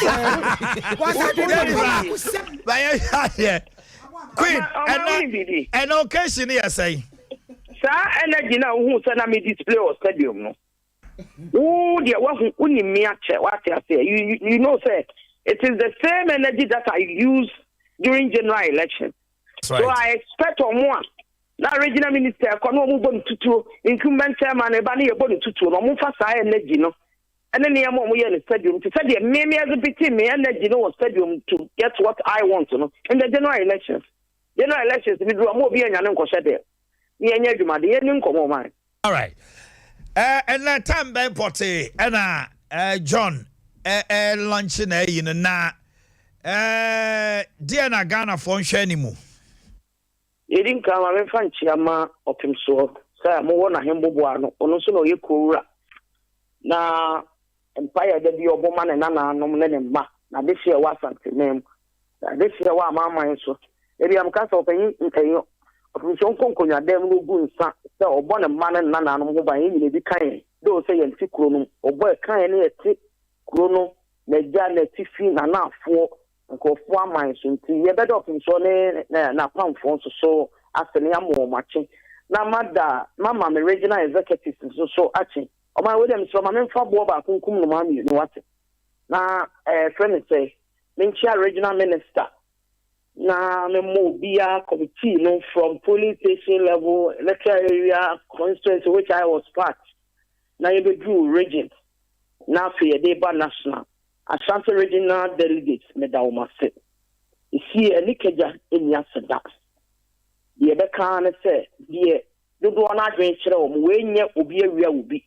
It was a landslide vote 137 votes a bro so there a chairman na ne nese enye vote ketwa e che delegates no e kire o madwen na nkofo ya na mo wabai yema bebre wo sesa of course nipa ye nipa tata kire nipa o te enti asantuma be fa ntuma pa afre biem se de na tie dada na emom ye ne be ye bia ye da aka ho enti obi bia onya chairman mu gidie nkanka omunya me mu gidie tie me numa sam koto abamai e do ma se na me nua be makoka ene pa ku ye ne sase ne sisi so suma himfie ni bi be wa do so be ma akwa America no American burger ene yo fa sel be di akon me da na se e do bia wo yi ni ti so be contest di ase na ye emuafo ntokwa ene ye kokon ye nye ntokwa asense ye kopomba e kasa political way asana mpese me kire na ye mfasa energy ne nkamum say Anton regional majon mama through the regional elections na de ene na manyuko na de I think say ye wo kon kese ye 2024 na de ye nim Ashanti region di nkunimbi mu de na esi era John Board no so beto aso na no ano no na esi nkunimbi na wie pay because some of us politics and amanyosem we have strong belief in certain people with their strategies as to how omoyo amanyosem no na go you mu bia ma ya stronger ya bedru be bia ya duru nti na obi sa me nkomo na eya so wie won kan ha me no ka say ade a ye ni media ye share media no na papa de nsem ato nsentrofo anim say MPP be akwanya no say yenko general secretary position and I say for other executive positions no now then trimu predi ama manfo hu say o incumbent de na so ani die ni obuo mu ntina wo so sama etiefo adofo party delegates eni mu yenuano media fo esa ate na numa sem biem ni esisu dua na ye ka kire ga na man nyina say ye radom boadu esen ko general secretary bi nti na usie ye nkomo kakra bi be wana wan komo bi ne ne ensentropho obedi na no pay am fragrance wo no se bedru akra no me humfa me enwe adwuma keto am be ye kuma so no humfa me kora no ase de na me nan no me nti asokora na so so ye se de na ye de aso nti wo se me ko go ye be wie me ne mo ana ebedi hu nkoma na mboa nti no aya nti me be boa me ho na makọ ground so ho aye kama pa ye walisa na ni di sama amate ne course ya frame fiti anwachefo just ade na ye ni media no me ko fa mo asem kan radio so e na me ya me boy John Board kan radio so nti adofo mo constituency no banye rally o na se papa wo be ya ma ade aba be dane rally na ko fa sama ba na so mo pese mo kire ne do no ma ne hunu se political party ni party bia ye di ye vocal before bi echi do mo anase ye di obi e o ye ni before in terms of politics etia ebe me na ye finti na wani so ade a obehunu no efe pa yi omu nyina dodo na aba Ashanti region fo afremi omo ba beduru tekos fo afremi omo ba beduru enye rally o eye media interaction enye ye media briefing amankofo ehunu se papa no o se ko bi ntu bi same an se ne nkomo na yetitia ade e beba be no wa ye bi pen omi na emom no se ye be san ko bi delegates ni wonu mugidie na so se dem kan de media ni obuo ene odo kire omo se papa no san akobiem na yakwa edi akọ 2024 na nimti oman ubisa ma no pe enkomo na yetitia Queen Mami Yaw no se ho na akodru honoma na de be free ma ba bia so menim se e be sa di nkomo nyame nka ho beme na mpacho me da se ya no ma bright achiama me ne wapamfo nyina ka se ya bo ama so ma ntene nka na di enti no wadwane afri nka ba kuma se o ma mi hunu na me amete e se na ado ade e so obotum ko ye me de ma de aba mate o ma nyame nka mo wate on ka so wo de wo yijawa ese profeka mama mi nwie okay wie ma me na me kwa ko se ho no mo de wuntumi de a no mo ka se wuntumi nti wo ye cheap no de me pa mo cho mo boa wuntumi nye cheap biara hotel ni di ne kura nwuna nipa sanse yeti se Solomon kansa no nyina be she kura imu be na watwe ansa na yeto about to Asante region ne Bono region de no ma o ma di se wuntumi ne abro nya de ko wuntumi yi wo mo free kwa mu a ka be boa wo mo e na anya yi ti so bi be ka se wuntumi de ye cheap de amo boa wuntumi wi nya wa wi ni de asama ba because ni di wuntumi no ehunahuna nipa bebre enti wuntumi nya cheap se de no mo ka no se nipa no ne beko no e cheap dia ene boa no kora no ntena so se ne no ane se mo twa fa ne so enti anu de wo san mra biem no mo tontoto wo ne ma na duru wo de ne so a wo nyi obi ono so ne kuku odu enti se chema wuntumi na agro no nya fe kama akosa je wa ko de ma mi nti wa no pay the soon to be the latest bride in town. Yes. Don't do. Can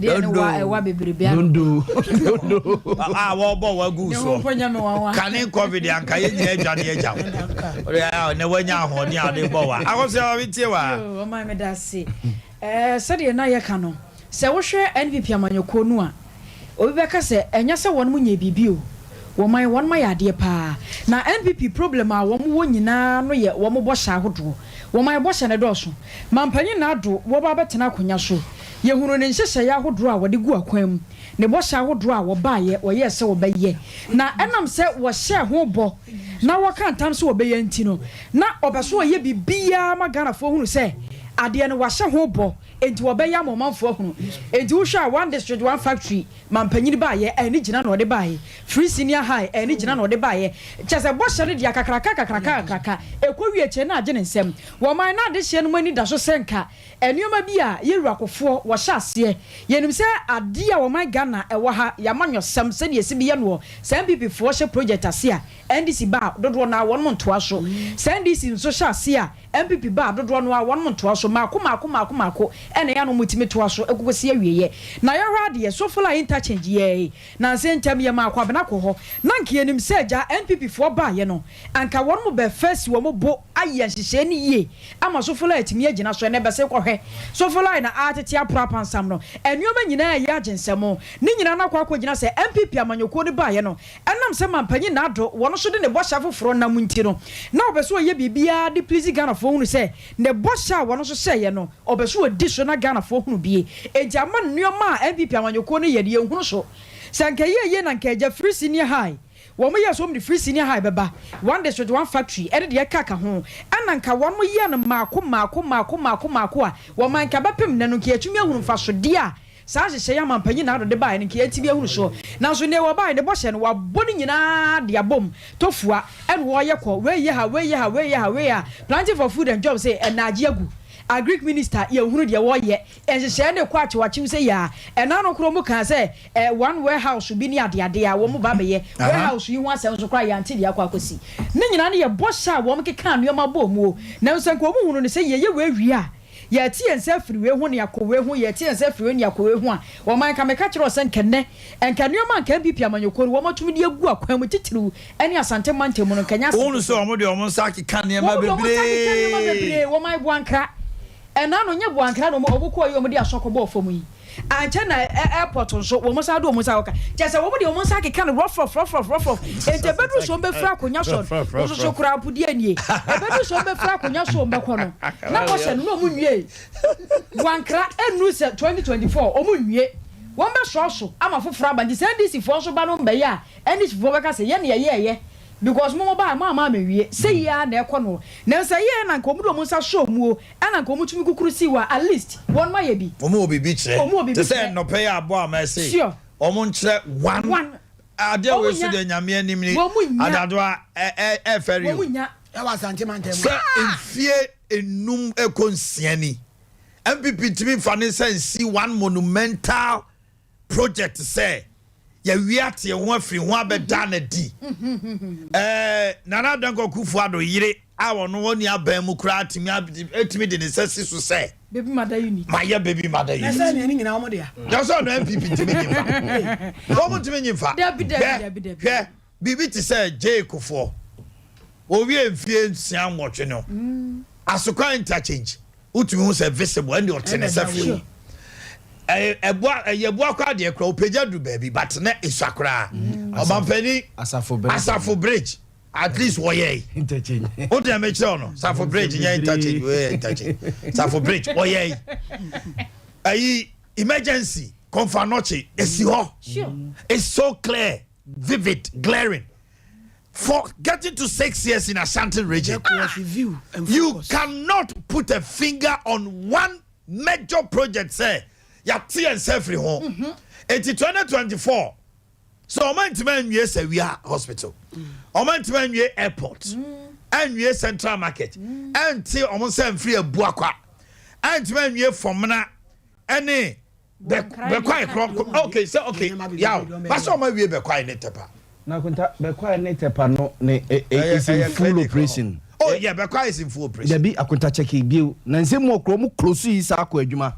Boakye is in what do you check say is in full force hospital akota ni mienu na I doubt say ni mienu ye adwuma fully part bi na ye adwuma o akota o man ye ha adwini o no I don't let ma ebi mu fu MPP Asante region na omudi so mbufu because omo to abama mo sa na mo demonstrate kaka niema na ba jaoko je kufuo say so man any brace obey Boakye interchange ko wi ansa no boy na jene say ai obey any too much other regions be ka say ase ukrom hey ukrom say why na the cash cow oto no twene na wan de ne na nti o ma nu fusuo no kwabrade we mame je wadwene one major project MPP timi nti o mo nsem free ho asap now Omanhene me de bia me kasa asem we say o kan we be kasa e bia what ha na bia wanya opportunity na bia wo get but hwe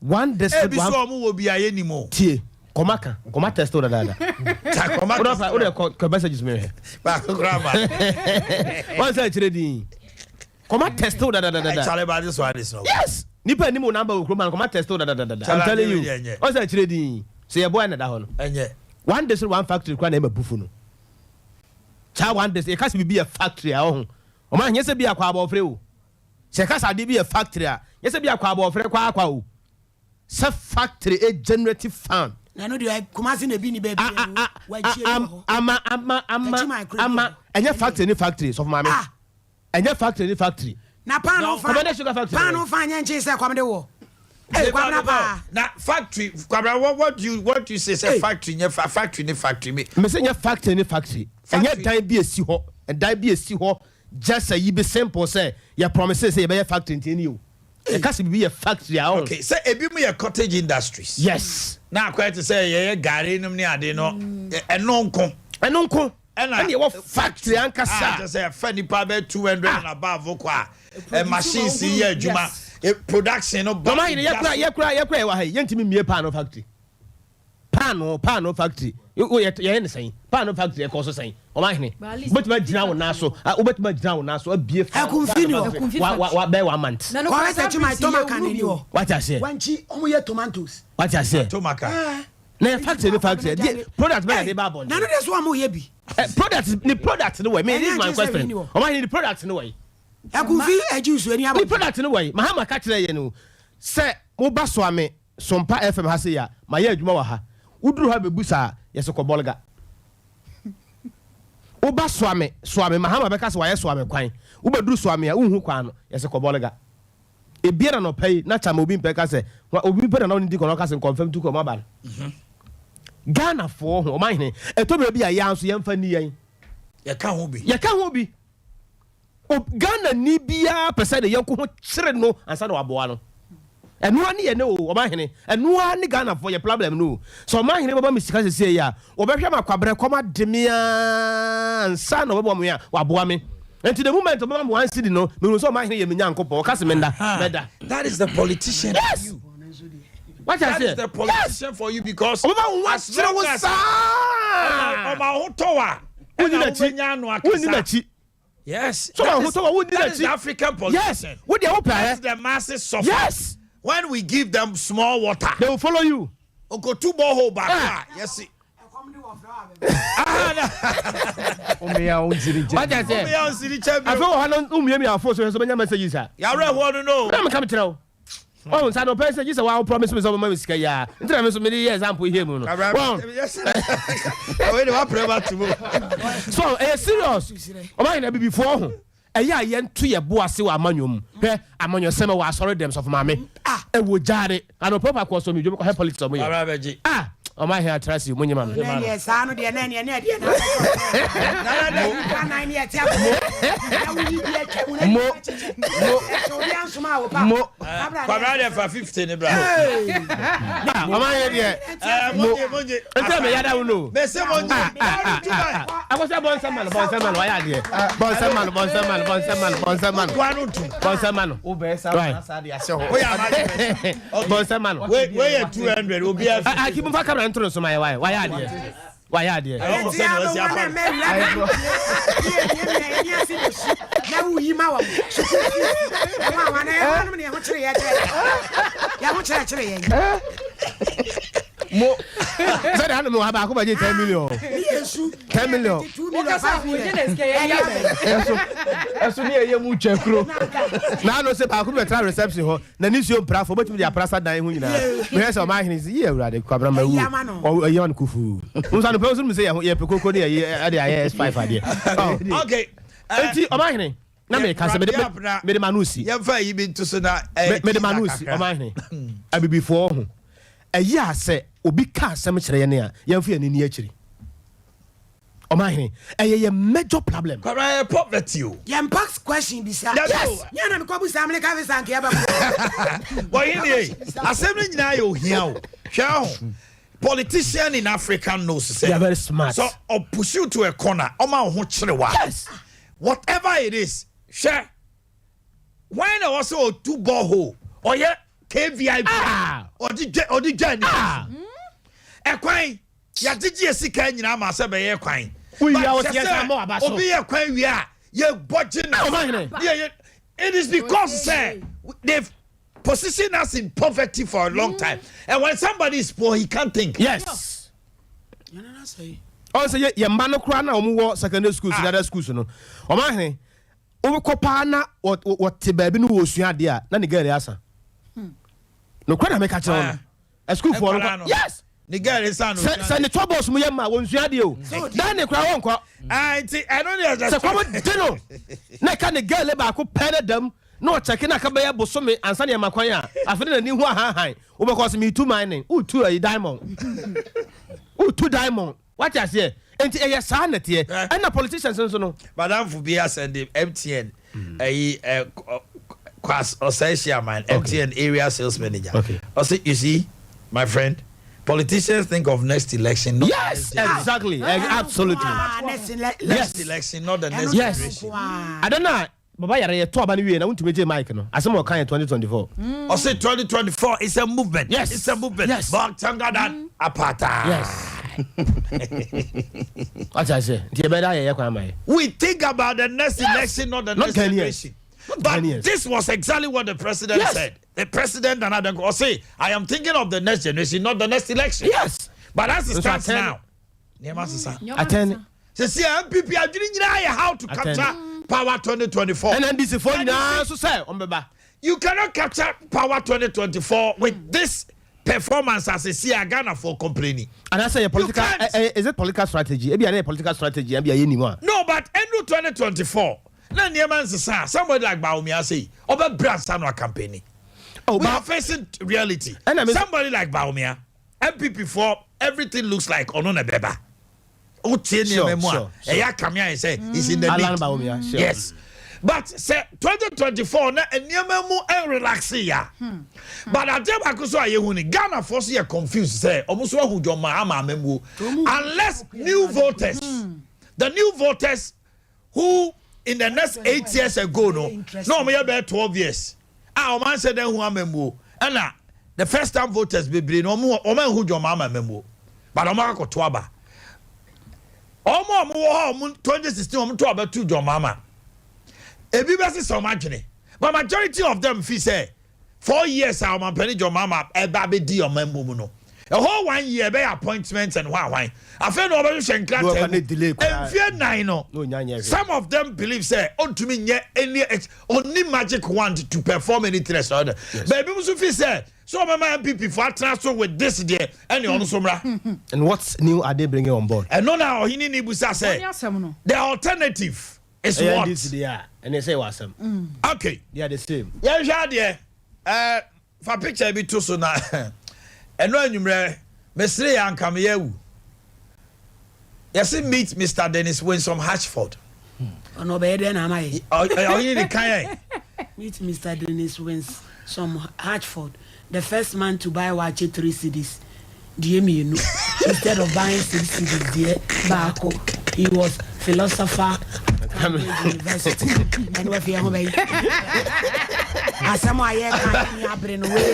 And what was that? I just want to be a teaser. Pressure no so. Just say, almost papa winner. Neniatipa no ono ne de obi odi kan a ko kota wacha uto say series a ombesisi. Yes. The first man to buy watch 3 series dey mienu. Oh boys na was social media no Charlie. Oh Omanhene e fact me kura say no say me koto ade. Na me fa say bi ade no ba ko ye 3 series a. Na ka say bi ba ko ye 150 pesos me to mienu no. Because 3 mienu so tire owi ba ko. Omo pedia no. Ogoto mo 9 series obeto 3 series ya me no yegu ma Na ibebre. Aso ko chama kwala. Osema mgari kakranka woboa. Ema munya den woboa. Saba ku mu aye de we ni ba reshim. Let me say happy birthday to my son Paul Amwakwe Japan. Sister of New Generation School Efijase. Your father is Mr. Michael Japan of Kumawu Man Rural Bank, Drobonso. Today happens to the birthday of your son. What's the name? Paul Amwakwe Japan, New Generation. It's funny. And when I say, me would meet Mr. Oh, yeah, my normal. The first man to buy. Normal, yes. I was 360, you know. It's not biases. Normal. Oh, Tom, you know, I say, Tom, you know, and my best friend, I collaborate with engineer, Kwabnawi Afi, Aluta, or America, and now we have 50. Meaning, ya brepa or ponumu. And that's how you have to why? Oh, my best friend. That's our best friend. It means say. What if I made then? Say, intimate about the time I wouldn't and now on over 40 now over 20. Okay, now let's get the headlines making news quickly. Obia, yeah. So to basis too. Cobra me jam me come age grab in. But we never 50 the unya sister. Sister, yes, they said and can boy me. Cha. Hey, at this time, your sister, come home for papa. That's all your guy. Let's go. The Daily Guide says Indium's USGN Bank in hot water. Opuni, third witness accused of deceit. Kennedy Japan appears before Privileges Committee today. Mohammed's advisor scores 0 in PDP primaries. Unim ni bagro. Mahmoud Dele. Mahmoud Dele. The special advisor na say one day. A friend say. Mahmoud Dele. Sophia Baya 2016. The Daily Statesman says Chief of Staff urges PURC to consider public in tariff review. ECD progressing steadily. Offline version pilots in Western North. If you the ECD aba. He levy aba ECD aba. 50 million released to National Health Insurance and Okobo is here. MPP. The paper is the Daily Statesman. MPP announces date for national executive elections and it's 14 to 16 July at Greater Accra. The Insight says 2024 Alan or Baumia as pro Baumia factions are humbled in regional polls. I first blast education minister. Daybreak Baumia clears regional polls. Ahayasi Baumia na wini. Ahayasi Alan na wini. New Fire Academy coming. MP's boy cage over 800k recruitments come. Stop discouraging the police. IGP. ABC News. This news is Kojo Ponkrum's newspaper. New bridge over River Pra, 60% complete. Okay. That's it. And we have the Daily Guide. Flood control drain project stall. Commander Sugar Factory to refine raw sugar. Afede ya bremo. Arrangements concluded for molasses import. The Finder. Rally the youth behind You Start. Dr. John Kuma appeals to all state institutions. Okay. He was there. NEIP. The Business Analyst. Government releases 50 million to NHIS. Majority Chief Whip discloses. Yeah, that's true. And then NAPCO crew threatens the Mokrama Chadodo. The Anchor. Special prosecutor sits on massive tax evasion petition against La Bianca Frozen Foods. So. At Tema Ports. The Crusading Guide new. Baumia calls for unity in MPP. The Daily Dispatch say, I'm proud of my 83% success rate in 22 years of opinion polls in Ghana. Benefsen. And the Chronicle has Central Region MPP elections a Cebu tip to win. They went to court yesterday, right? Central Region. So we call court right. Okay. MPP, Chair blame body box in. Junkies beggars failed takeover. As city authorities seems helpless at Kwame Nkrumah's circle.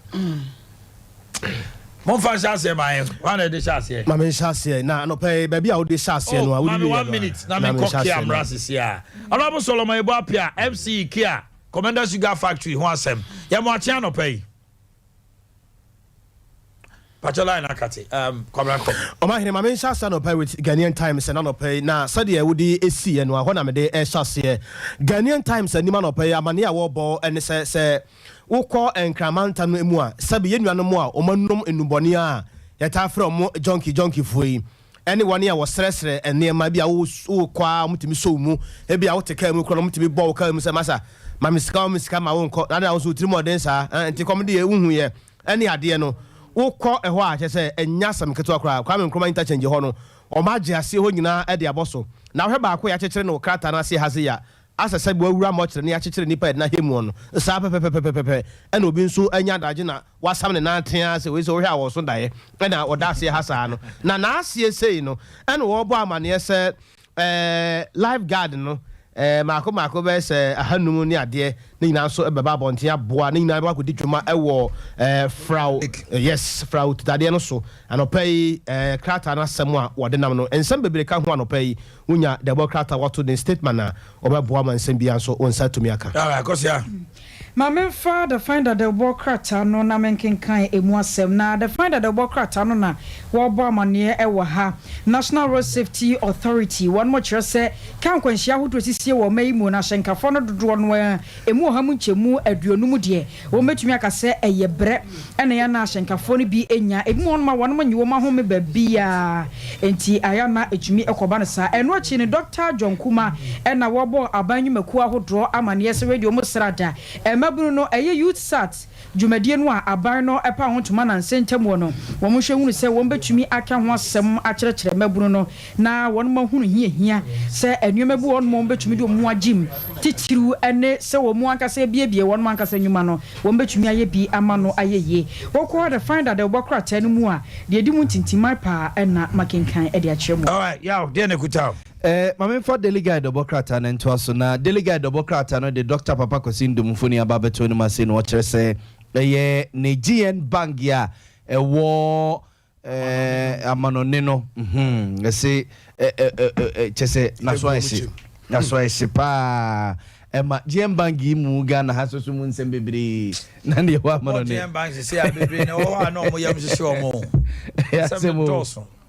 nti ode ho asema ba ena abrantia samba ka chene so 2016 elections ni mo na oye campaign de papa papa no a Momudu Dele ovation that's right ode osofia nom ne ade be ye advert obe sha manfo bufo keke airport tenere terminal 2 terminal 3 be ya advert ne ade yense oko elections for Nigeria na 3 kura wanya 2 wanya yen yese dumba wa ya de yes 0 shi ena Kennedy akompre kokote abu Japan so yese ene ena privileges committee for no okwakohia wo mo so free America ba Thursday no and also the obeko yere so ho so on the onte ne baby mama oyin ni fa de so Yo, me the statement the end to us on your mamma Akosia free my pare or chief of staff.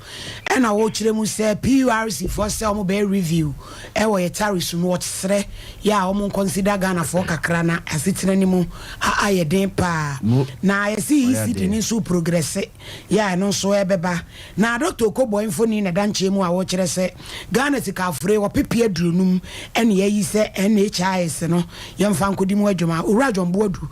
Or the date ya MPP amanyuko wombekwa akoto wo maba e wo regional or the national or the enoso ho asem aba ene mame nko bani mo na afa so nko fa kana meni honorable Solomon Boakye MCE Kia okay honorable me mache ya majado munia na umpom to say you are the one that say yo Commander Sugar Factory ne ho asem asa be pie nkratem wadawroma ehimfa na akodro.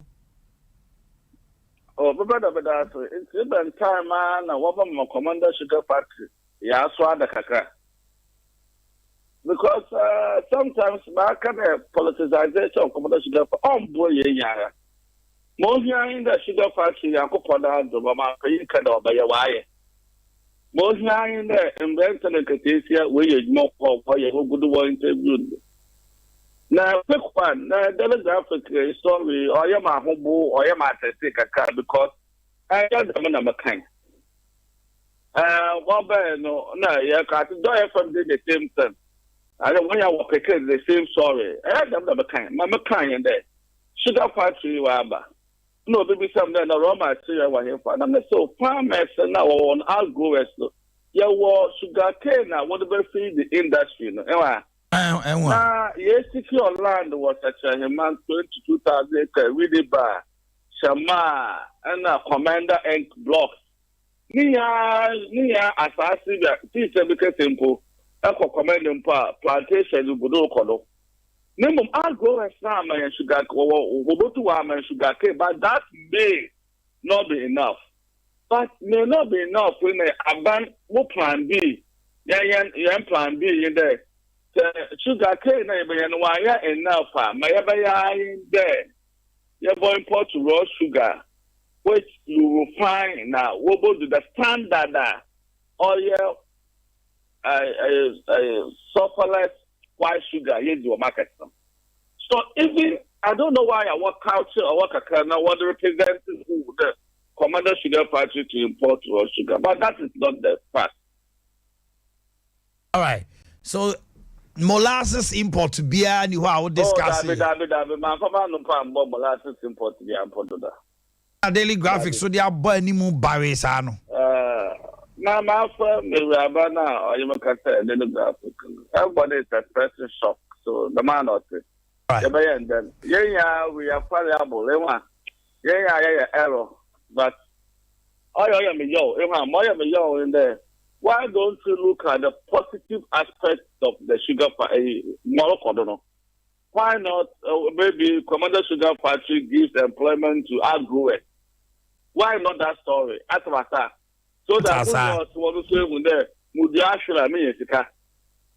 so some of this headlines it doesn't help. I think you've cleared the air. Thanks so much, MC, for Commander Edna Eguafo Afutu ena yene ne twetwe nkomo kia kwamna boboso na ebono ngoche pepepa yene 21st clinic na me hu se Tofia kwa ha eni beche ko mama mitiu anopai mofa the Boakye to the Daily Dispatch ento so emfama me na wo de asem bia ba ha na asebo watwera to soro no mani nhye da enye ho sa wo se wo sebi wone a ase madwene no iso kakra na muntimi kan ne mantentem. I'm not proud of that, but yan father sa wo se the Boakye wo de abana Ben Epson in phone na wo se papa me dem head and trust ni bia sa no kurani Buwa kan am chen kura 83%. Maza. He's saying he's proud of his 83% success rate in 22 years. Say 83% there. Why you post na emu 83% here? Na unu sa. One na ka. Tell me so minim dem. Na be our evidence how they prove. So on farm to us. Ebi wo ha enu ba bia oboa. Ebi wo ha wanted that. Ben Epson, ade yenti kroba. Yeni Ben Epson na. What? Yare ni be na Omanhene. Let's not opinionate what is there. Let's hear the na say no na odi aba na wo trese no kroni NPP amanyoko no omuntimi nim kunu ebra omonka mom owura amaya konfi nasem na odi aba to he Some people for you some come and no matimi adin kun masema me di kan ye fa from mantem so tade no ho no asem no the Boakye Daily Dispatch de abantimi head anko hobiamti and some foforo pie wa krata no wunya bia the new crusading guide the Boakye no ensusu enie mampanya be die Dr. Alhaji Mahmoud Bawumia mfonyini edaha na watcher se radio was MPP amanyoko no ada yenhwe se kabom ebetumi edin kunim wonso wokan wasem deputy finance minister wono so ebo amane ewo ha usta dwumadie no a na watcher se yencheche mabunu no usta dwumadie no ahia se wo so suti wo mudi wo ho jimbi wo call the new crusade guide Boakye no a wo bo ho amane ewo ha. All right. Yo, daybreak na yemfa ento aso na daybreak na wo kirem se na anu abaye to na mantemu no de ohwa papa Bawumia ne nkrofo de ne o madi nkunim papa na yesi new fire academy so eba abonten na o my process ahene ye papa Dr. Kufudam Paris se my mu process fo abem na yenhye o mu nkra ne no muntimi nya adwuma pa na wo mo se MPB na brantie ko bu nkrofo afaso recruitment scam ibi Ghana sika afre wo pepe ha nwotwe It's almost 8 billion. Ajawa Sani Stream. And Peace Boy. Also, hey. Okay, Mami Famusiana, Mene, Sofia Kajuchin Komo, 21st Clinic for Aye Kradwa, Omobeka, Apomudi Homes, Sabodi Achemo, Money and Tra, na Bibianco so. Mr. Sofia Kwa, the Pacho, Transina Juchin Komo, na Yemshe and Nepa, a free Siatica Eba. Ready, young man. Listen, me, Bill. I'm a share. Me, I'm a tear. Listen, me, pet. Okay, so feeling bomb to say. Oh, my, already, Yankopon, Adam. Yeah, sorry, Blanty is in a car. Was also no TP as well. There's other Yankopon. More fun for Nimby, no, I'm a car and on to a year. TV no so mami. Na men kama sem tiawa. Ade o masa he no. Me chemo. Eti aki semi si ha no no. Ade o my bibia si ana. Fonini mi enu to so. Okay.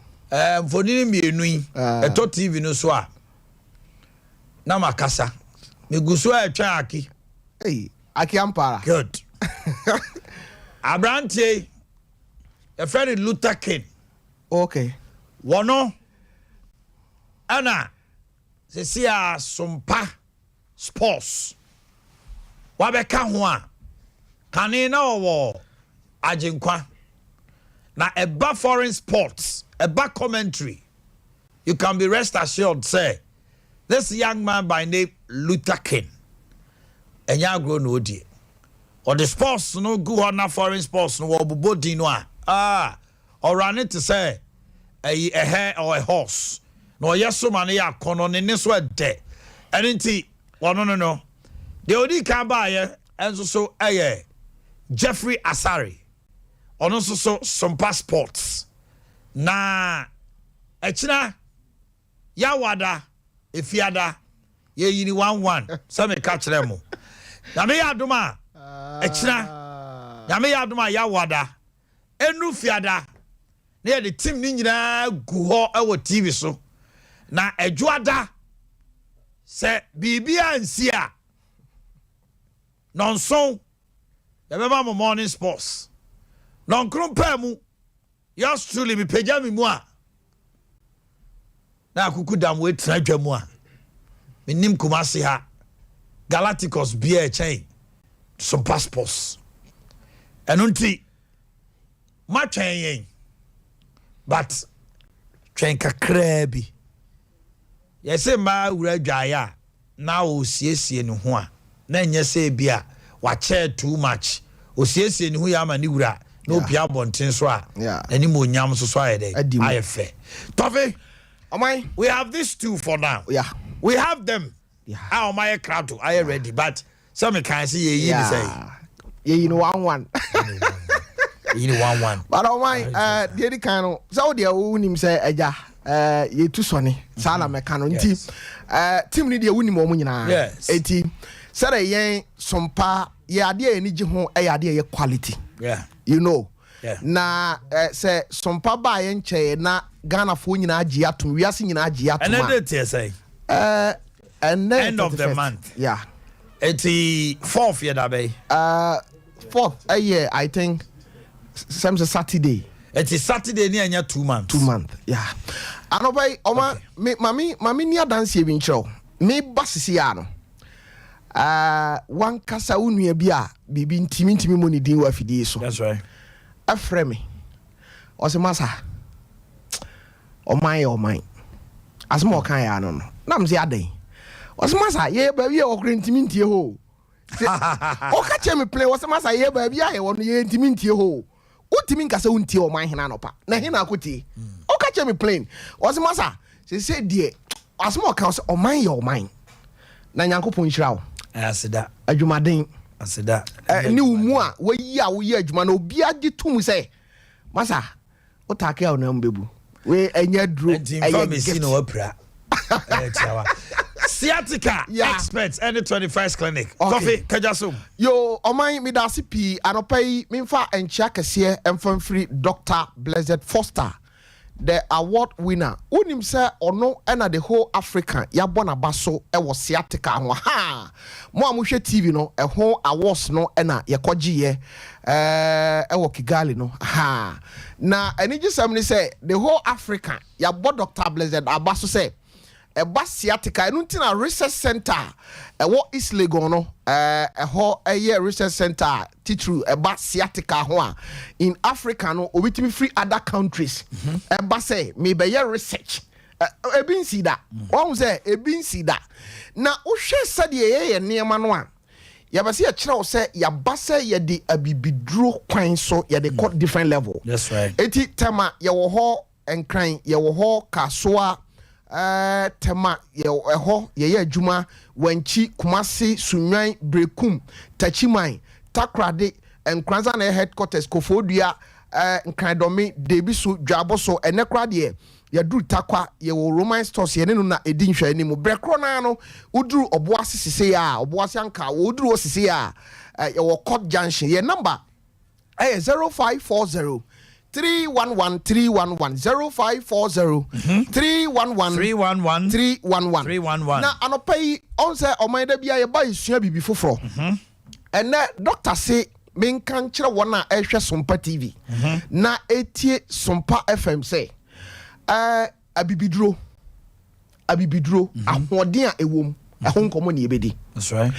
Omai on say eduru baabi no na wona asua ngoma kakra be ka kire yen say abibiduro e was side effect bebre enti ema akoma pa ne anigi nipa wo abibiduro ho no e ba fo yes but on say eduru bre bi a oman me pesa me bobɔ niema ba ko mienu bi so na yehum say nsɛm bi wɔ hɔ a ɔmo keka ya te sɛ de ne doctor timi kyerɛ mu sɛ aman nye esisi mu na yɛ de bɛn ɛwɔ no a ya kan so ama ya to yɛtiri mu no nyɛ saa ne te na ɔman yɛnhwɛ sɛ yɛnuani a yɛdi a na yɛ nana no mu die no ne yɛ de fa afidie mu ana dabi bebe te sɛ kontomre ukɔ tete wade ara no na sɛ bo de abesi gya so na wadi ubewie no mogya ne kwan susu anom na hoɔden a ubenya no ɛyɛ soronko ne nyina na ya bibiduro bada busuafo ye nyina gitum sɛ kɔba sɛ ne yɛ fa kontomre firi afuom yɛ kɔfa firi ahaban mu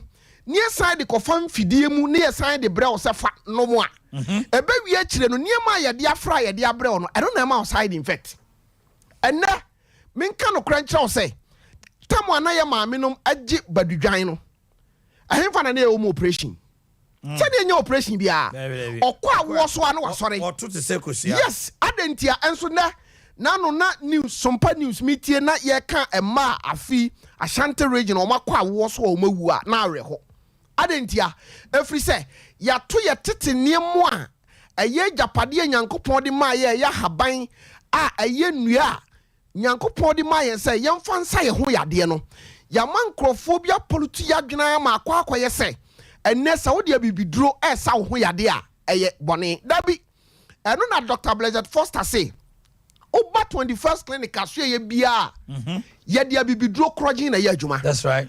Abrɔfoduro bia mfra na mom abɛfo kwan so no ɛyɛ mfidie ne ye de aka ho. That's right. Ɛde ye nhwehwɛmu ehunu baabi a yade ne ye de bɛn ɛwɔ but wontimi nka nkyerɛm sɛ ene abrɔfoduro ahodo a ye atwingu ye nipadua nim no ɛno no na wɔ side effect more ɛna na kane no ɛna na ebinim nim kwan yɛ fa so di abibiduro kwan yɛ fa so frafra niema ɛnɛ no nimdeɛ kwan so no Dr. Blessed Foster ono research deɛ otak na onamu bebu na dwuma no eti no wayɛ research bebredi no bebre aba oba ne clinic na odi na droma wa sɛ diabetes na hawadwen pressure na hawadwen oba wo se awo ho ayɛ den ama ɛna hawadwen wo yɛ bɛma wakɔfom ɛwɔ mreyam ɛnamu o prostrate ho aka ne nyina no doctor yɛ ho adwuma but de oyɛ expert pa no de me kan sɛ ɛno de wo de fa na fikyira na no de wadom no ayɛ sɛ de watwa fufuo na ton katekwan mu no na ɔse yade yɛ fa no sciatica wo to ase atwetwe wa me ba cho bomodin enkrobata be say edun wotwe a ewo man ni mu no say the medical bobo so a kire wo no ye won krobata ne bebre na brenti ye wo call center sisi no omaye ready o mti wo sisi a ofre ya me ne wo kasa sisi a no say ofre number eye 0540 311 311 0540 311 311 baby a wo a wo ye adwuma bia na baby a wo a wo pe 21st clinic ayare sabia kono o fresa number ya on be tro baby a ye wo na o man ye hunu se sabi se ye kwa fuom na ekofa tomatoes ba efie se sabi aduro bia ngu so na ye betwi na sabi ye dia na ye nananum nya hoden wo but na woni me ya adwene se enkonkomu nuane ahodo a ye die a aye ntoso abi ade akofa afidie mu a ye de aba no ekura nsunsan so obone maye eti de ye ka che woni se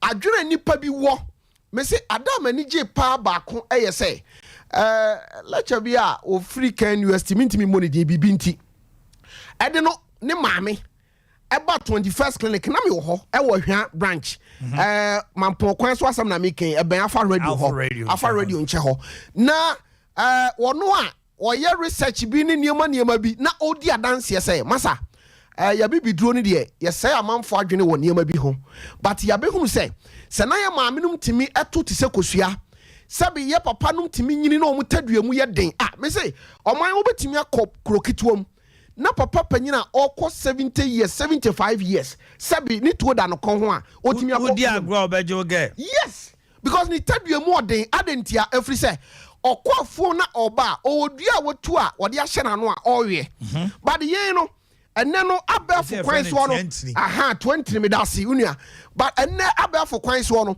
ye wono no bi a abrofo no bi kura de aba wonom no na essence wikiu essence de how ebrew ebia betima nya hoden ne oba na hia mu de but ebe wi akire no na sa kofa nsusu aso obone na ede abrew eti anopai no dog say min shawo den na min kan kire wo say de nyankopon de ma bibifo no eye hahama de nyankopon de ma ye no eye yen ya bibidura e wo se hwe ne yie na eno na wo se obibini bia de no hoto so se de ye wo no enti mo a mo hwe TV no mo a wo hwe Facebook ana YouTube no we num ye kunafo a afi bia no doctor eye adoye ede ma wo mo ebi na wo hwe no e wo TV so no aha me da se o man eti me de ma no sie no ni ameka ene se say yade bi tete o say yade bi how on say me catch say obi a wada diabetes aduro so ache ana pressure aduro so ache no otimi nya infect e won sciatic nerves no ho etimi weak no nti eno no kire say e wo say yema yani koya bibi duro no ho na eboa yen na nya obi ara keke na mom say obi ti say Dr. Blessed Foster the clinics ahodo a aye 21st clinic ahwe ye no aye sciatic expert no but modern say wo do wani betro ye numbers no aye 2 0540 0540 311 311 311 311 0540 0540 311 311 311 311 Oh my sense was 0546 0546 61 61 61 61 61 61 0546 0546 61 61 61 61 61 61 obi a wote ye nka bia wo sompa ha no mesre se onfa na ni nkyere ye adwuma efri adwada ekokosi memenda no nso ne atena se na yembo sam so de menim sa week bi wo ho a meka said the 21st clinic your services esi etie to my mother was ya no pay wa kwanya wo de amaye but me koso na ma share ya hwefo ne etiefo bo say makani mrenchi e kan se mo say twen kakra bi ka ho sports and I'm coming over. But say, yeah, no, said the bear. Almost transi anye. Oh, yeah, na some passports. Because program be anywhere how so. Baby, so dia. Ejano ye swa dia kusia na jote kateche kweka se me ko. Ko? I don't mind. You kind of saying offer your subonting. What's me fan in Chiamau? Yes. Nyame adoma ya wada. Ya beko ne akwa akosra no. Si esra obi a say, "Wa wa ye bibia ma on na ye bie platform no wa. Wanya bibia free no say ya futuo, say ya kwankyere bi no." Da wo yesu a na wo de obo mu ade aba. Eno so hia. E be kan wa asem akọ. Ghana for the nyame isra ne aye na bipa na no awo. Asewo. Nyame isra with substance. Thank you. That's it.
Also, I understand the reason why. Now you understand the reason why I came here. Yes, exactly. Who do how can serve you? Definitely. I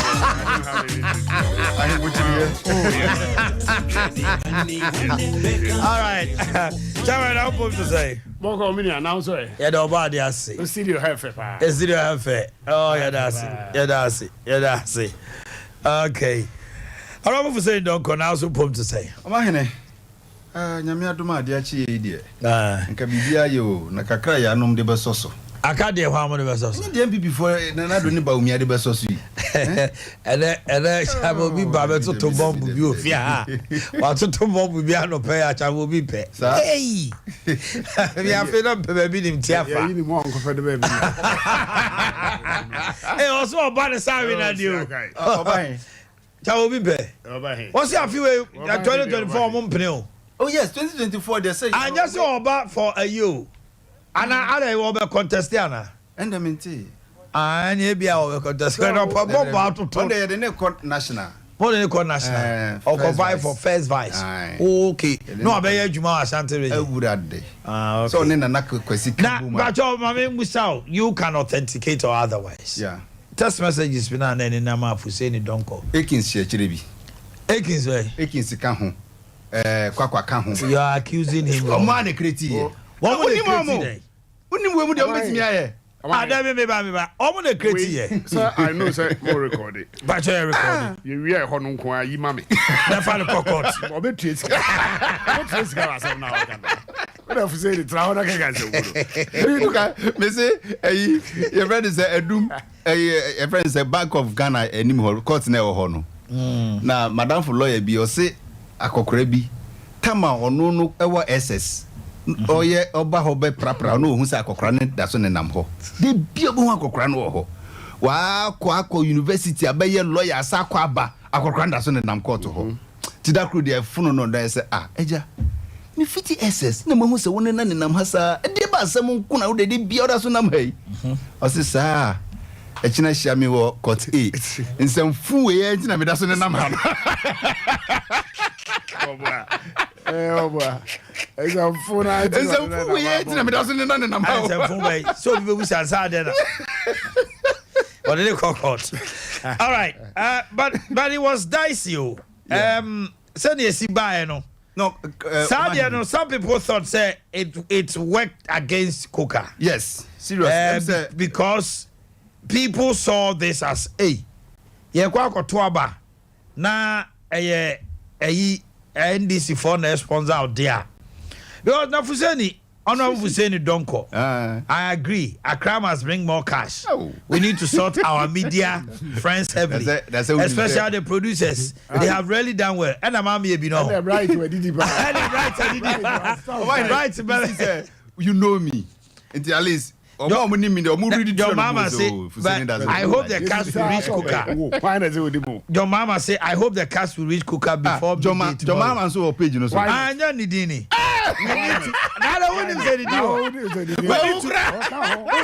We need to unseat this tyrant called to me at all.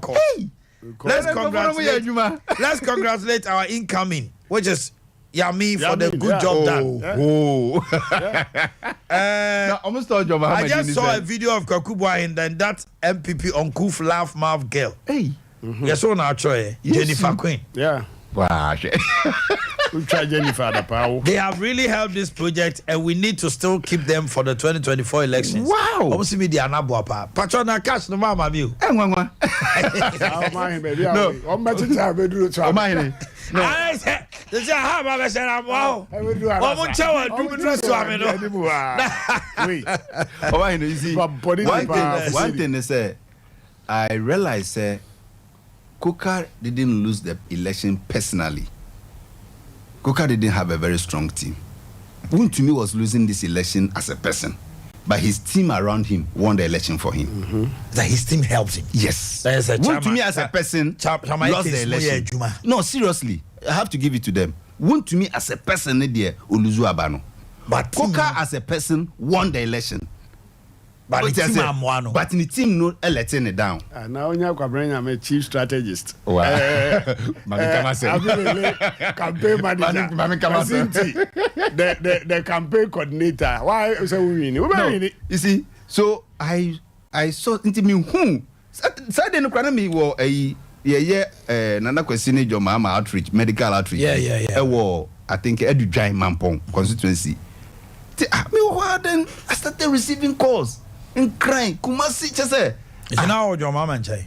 No, what your mama man chay. I'm Casabia. Yeah, outreach on the phone. Can't your mama. It's not any outreach on an aquasi. I thought he was around. No. We're having free medical outreach program here on the regional chairman, Mashisha Yama constituencies. No. So I started receiving calls. And to me who are the first, what came to mind was, wow, these guys can be creative. No, you see. Oh, come on. He was totally fake. They were very smart. No, you should give it to them. They were very smart. They actually concocted this. That was the last minute a year. Who said, "Come on, we are there no susuno." Who could defend the baby? Press conference. Masa, what to me has the boys? Are you saying it just because No, seriously. People believed it all. That is the point. It's by the time I cry, so I fake master and then and what they did was that strategically, constituency platforms in Yinaso. Someone share MPP and some of them they were calling them NDC for the sponsor Kuka. And some of the constituency executives were also calling me, say, honorable. Now someone I'm this kind of say, Auntie, can't you see through it? Imagine. Well, at the end of the day. No, but he had a good team around him. The likes of Simon Osemensa. Take him out. Simon Osemensa was the committee. He was the campaign coordinator. Come on, that's he was the chief mafia officer. That's not true. Simon Osemensa was the. Oh, Master Yanka no Krenadenia. No, but Simon Osemensa was the head of the committee. He was the election vanguard committee. He was the commanding vanguard. Musa Unima. No, boy. Then, but the opponents did not complain. The opponents did not complain. He was smart about it. It's like I said, one to me had a solid team. Anti-regional minister and they lead the team. Only because of Free Bosomchinti and I said. Well, I don't know about the Bosomchi click, but actually, I'm a picky say a Duchum Napo. You play at that place. I know Duchum so support. The Duchum was also with Woon to me. Napo was also. Even so say Duchum so and trauma Woon to me. Why? Duchum was with Woon to me. Napo was with Kuka. Now quite to say who is who. Education ministry. Napo free ho. And so I say still the ghost is still hunting. Anyway, you didn't come up. But and I make us say. We in the NDC need there, we are happy. You are happy. Say an near penno. Now say an penno, I didn't be rooting for Kuka. Because the NDC out there, you have your boys rooting. You are rooting for Kuka. So why you say an penno? But it's would to miss a re-election shaking you. No, before God and man, we are very happy. Why are you happy? Now 47, kra, Adane 42. Then nine me adum. MPs. How many seats do you have in Ashanti? 4. 5 but could be na. But mark my words, the worst case scenario for 2024, about 6 seats for Ashanti. NDC 6 seats. You are winning 6 seats in Ashanti. You've said it before. 1 million votes. Ankusiaga. And I make sure say mark my words. Yeah, yeah, but someone trying to mami o na 2024 na me kai say one of your sister stations in Accra.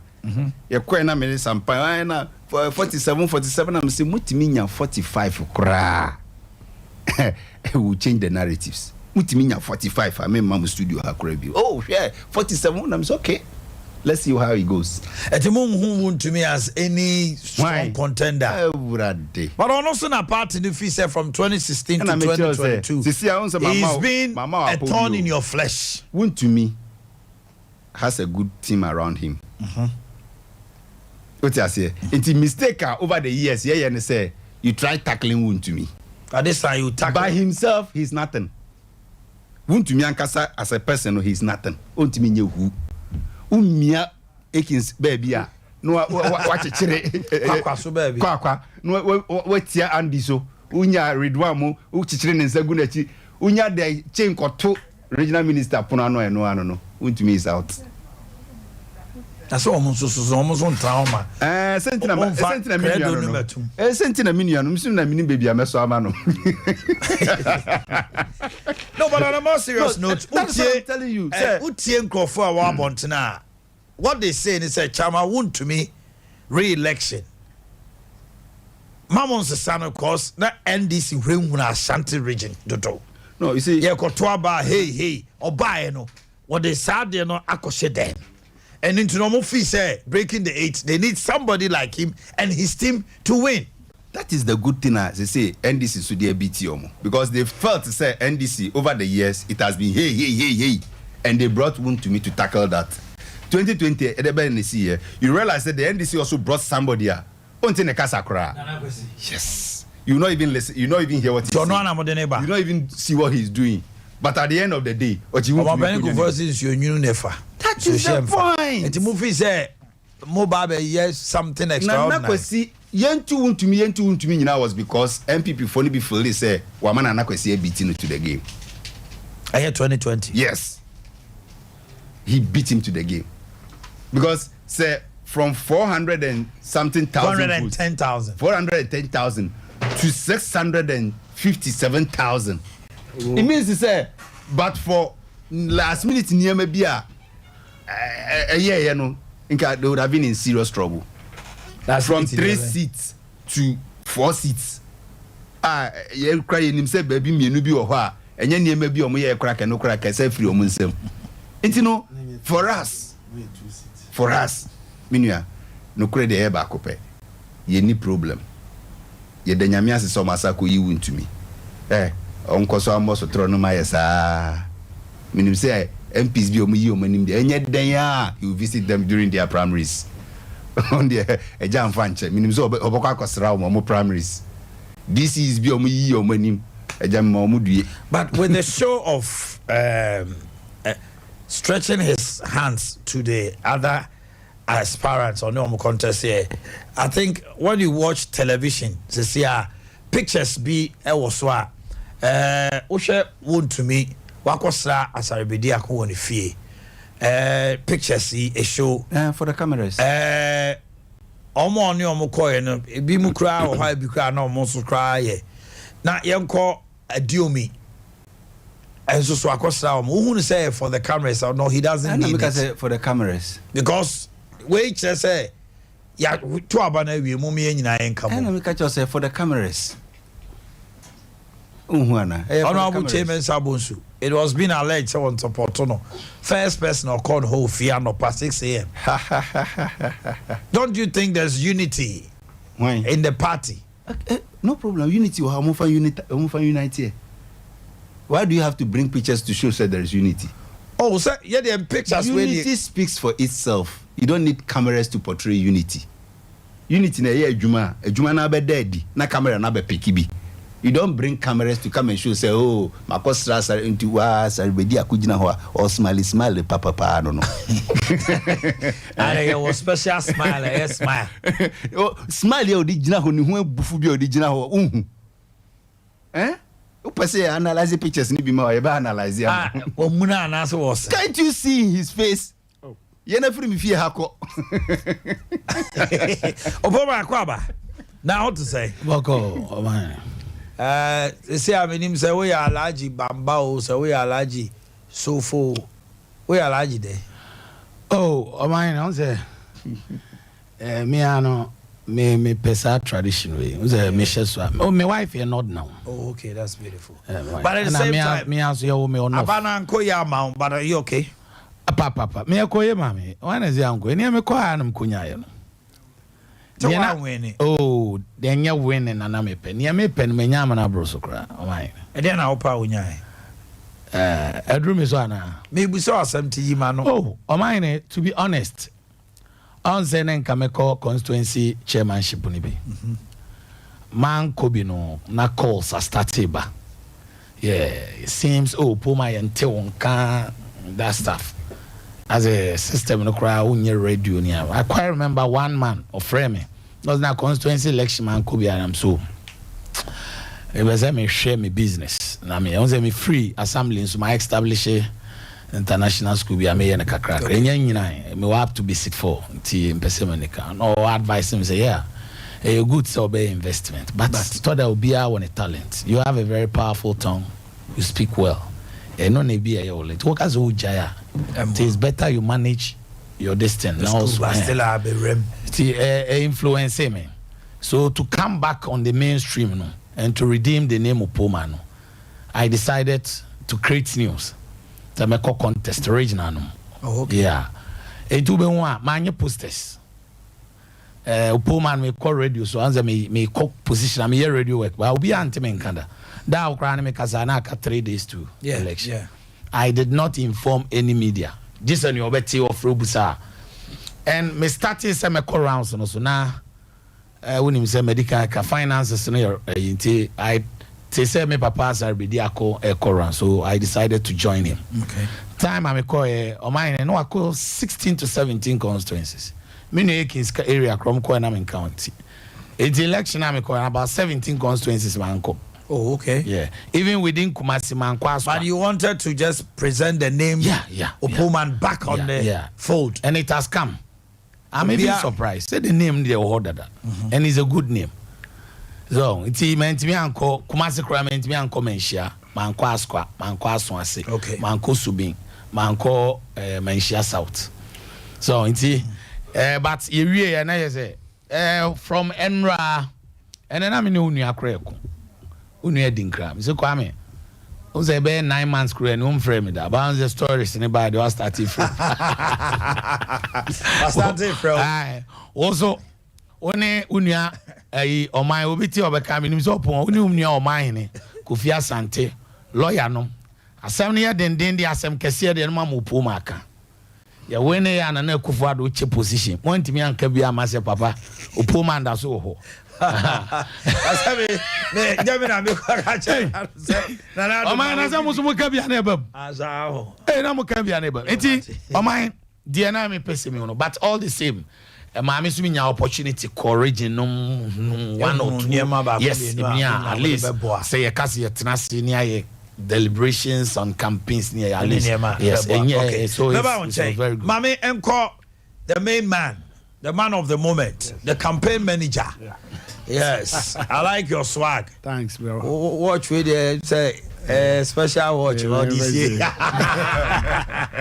Me ban How about the top me third born, yeah. Oh, America. Oh, America, medical. With the bling power. Blink no. Diamond power. Diamond power. We are so this is no ordinary watch. $150,000. Chairman, the ending come on. What was the strategy?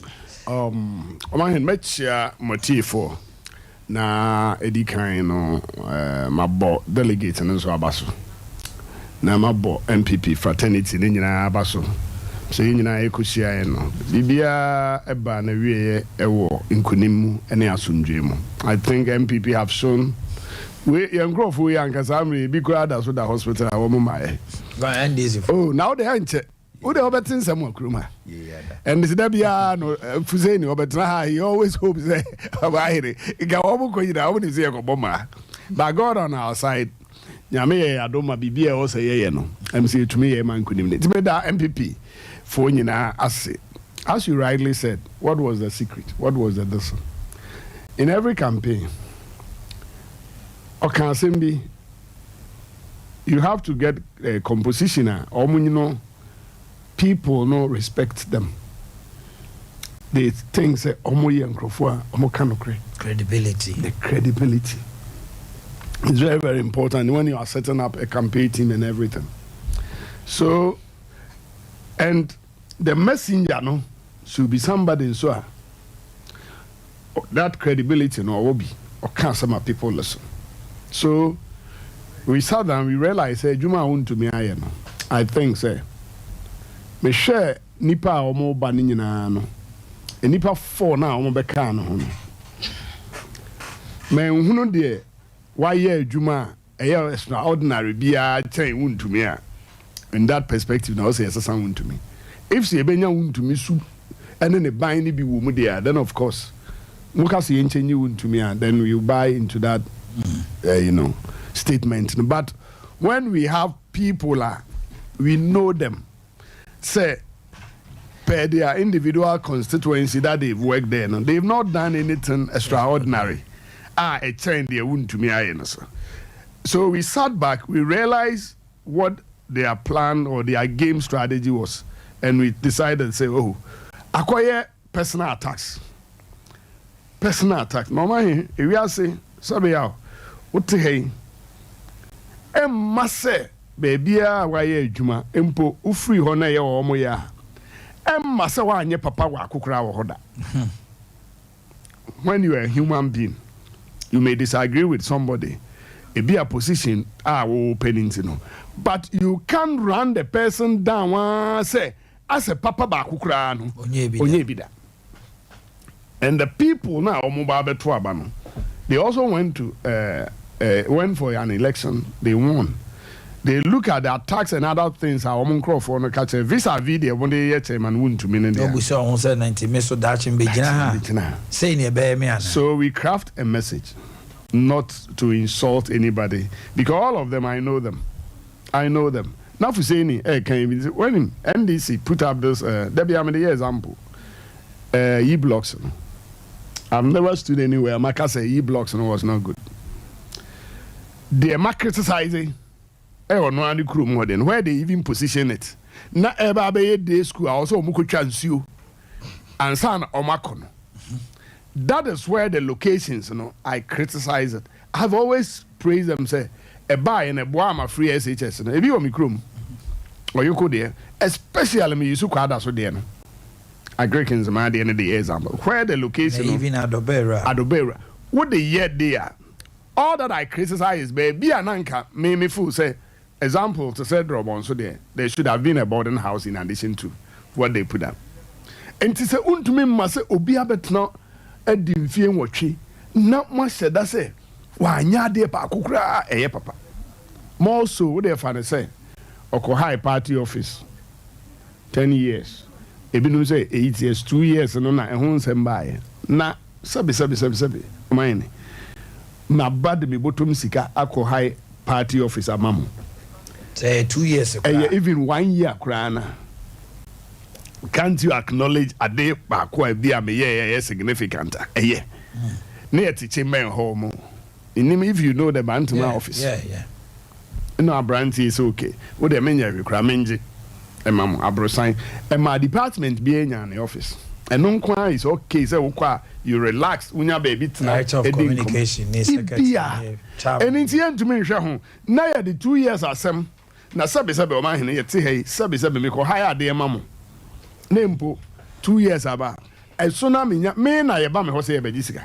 Abra I have the finance officer, me or treasurer, me way party is structured in such a way say so the people who are also going to cast their ballot, when you explain things to them, you sat them down one on one. Now me chrim me a constituency chairman. I've gone for the 3rd time running. Into me, Adea Akye Abia nipa. You feel the ABC the way in a wire enya mama enka. But one to me unbalance so aha or ya there. Name the shortfalls in me. Now fun say Ubaka Gunuhufia Edrum Rebino. The delegates realize say no. Adea na omo ye no. Say the strategy from the opposing side no amwa by attacking that didn't help them. So we call rounds. We got to about 5-6 constituencies. What they told us and they say, omo die, omo trans, omo hunu nkrofo mu didi atem. They will not vote for any person and they can't frontliners no. Didi atem ne ho. So even on the eve of the election, no cry yeah to abandon that day. You could see some people, they are not omo ye. It also infuriates some of the delegates, and they added it, said, no, ye crowd and they say, yet it is a omoka, but they are being. And you have your campaign strategist picking up a bottle, pouring libation, a kissing crofo. On the day of election. So I told them, some of young Kasunya, Mumwan, no, to our advantage. Machiavellian tactics. No, when you see people, because who candidates in a radar, no, who wasn't the plight. Yeah. So the people who they took to only the campaign, no, when you take somebody like Osinti, the opposite can be our can we everything that Osinti want to say. But him, who did you so Adea no munye can I say, why mommy wait. So it's not personal and selfishness. Selfishness. So so it doesn't go the way for the constituency.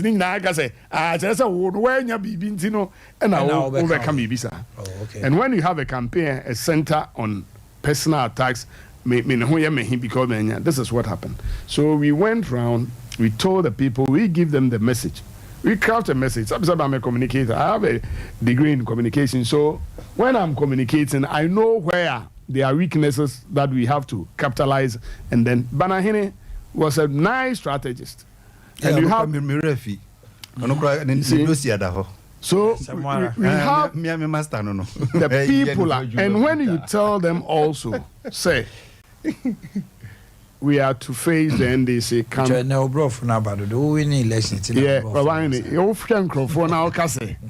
then no, you better 2024 election with the Enemy. But those are the composition of the people now, Mobana. Debbie Kumasi, be honest, or some better now, or bragging. So that's another Debbie Trot, much free two way. We be I am Fuseni dear, Omanhene, Mamma most are the Mamma friend to her because. Obaka so nyon ne kan akra enu ti no de yehu ye ne say among the 5 no yan hwehwe obi a constituency yan hwe adwuma a omaye the main contender Eyekwaku is my colleague chairman nene me pa papa ikofa asem bi bai ebi na omo pese omo use no 2020 elections 2016 obeje yeah, they about 2020 no. Where they see any good communicator and our messenger biano obetu. We have our projections, all right. My projections now was to take 47. Obie ni wa obeko election na obeka se me projection na me ne Asante region ha no beka se me yibi ejabi. Then you are not a good strategist. So what we did was Ebenya 47. And 2020 elections me matnase ya hwehwe ne memo bia odi beye yardstick no na onye good politician and a tactician. And near my happened, you know, it took away all the projections and other near my look. I say a register. I always use one example. School for no. We had that bracket, youth bracket. Now it was a. It didn't help us. Got a time more to abandon. Now we need to be. The strategy was say, Nanka was say, Momang or more final years, ne befi betro mudin. Or more mutro mudin was school. Meaning whoever advised them. Well, I know. Because the time I do say, Moba to Abano. Now, Kalani Yabe free SHS and benefiting. That is what it is. Because I know they're way objective. That is what it is. I know, say, you know all this. There's a game here, no unable. Wouldn't you more? Into say me betrana me boapa. A fun say. Me the year campaign to suit my agenda. Me person me na. Then you are not being fair. But the people out there. Explain it to them. No. Ne say asama nipa asumesi kano eyenokre. So we have to buy into what they are saying. You use the main contender na backyard. Me, my UOB analysis BPR. But something like this, I added 10,000 to our previous numbers. So we were more or less, we had a huge the count. But you look at the main contender in the backyard, there was a depreciation of 2.3%. So the regional chairman who has given you the resources, everybody allocation will be as a party for now, then you add up your numbers. Now or not, he is like a coordinating director. After everybody no who they are banana didn't in our boom no so no or mamu bibi amount to me and our mamu resources or in 2020 there was enough resource for every constituency to make sure say well until you the setup na mo ho no some moment to me anya mo adwuma na ma voter ye keka bom ni nyina no ankosra then on one breath you come up and accuse the person na what na say oman na wo chire constituency na executives no mo yi om no mo nya obi a sabi you can just throw it on them like that. But we took time, we sat them down.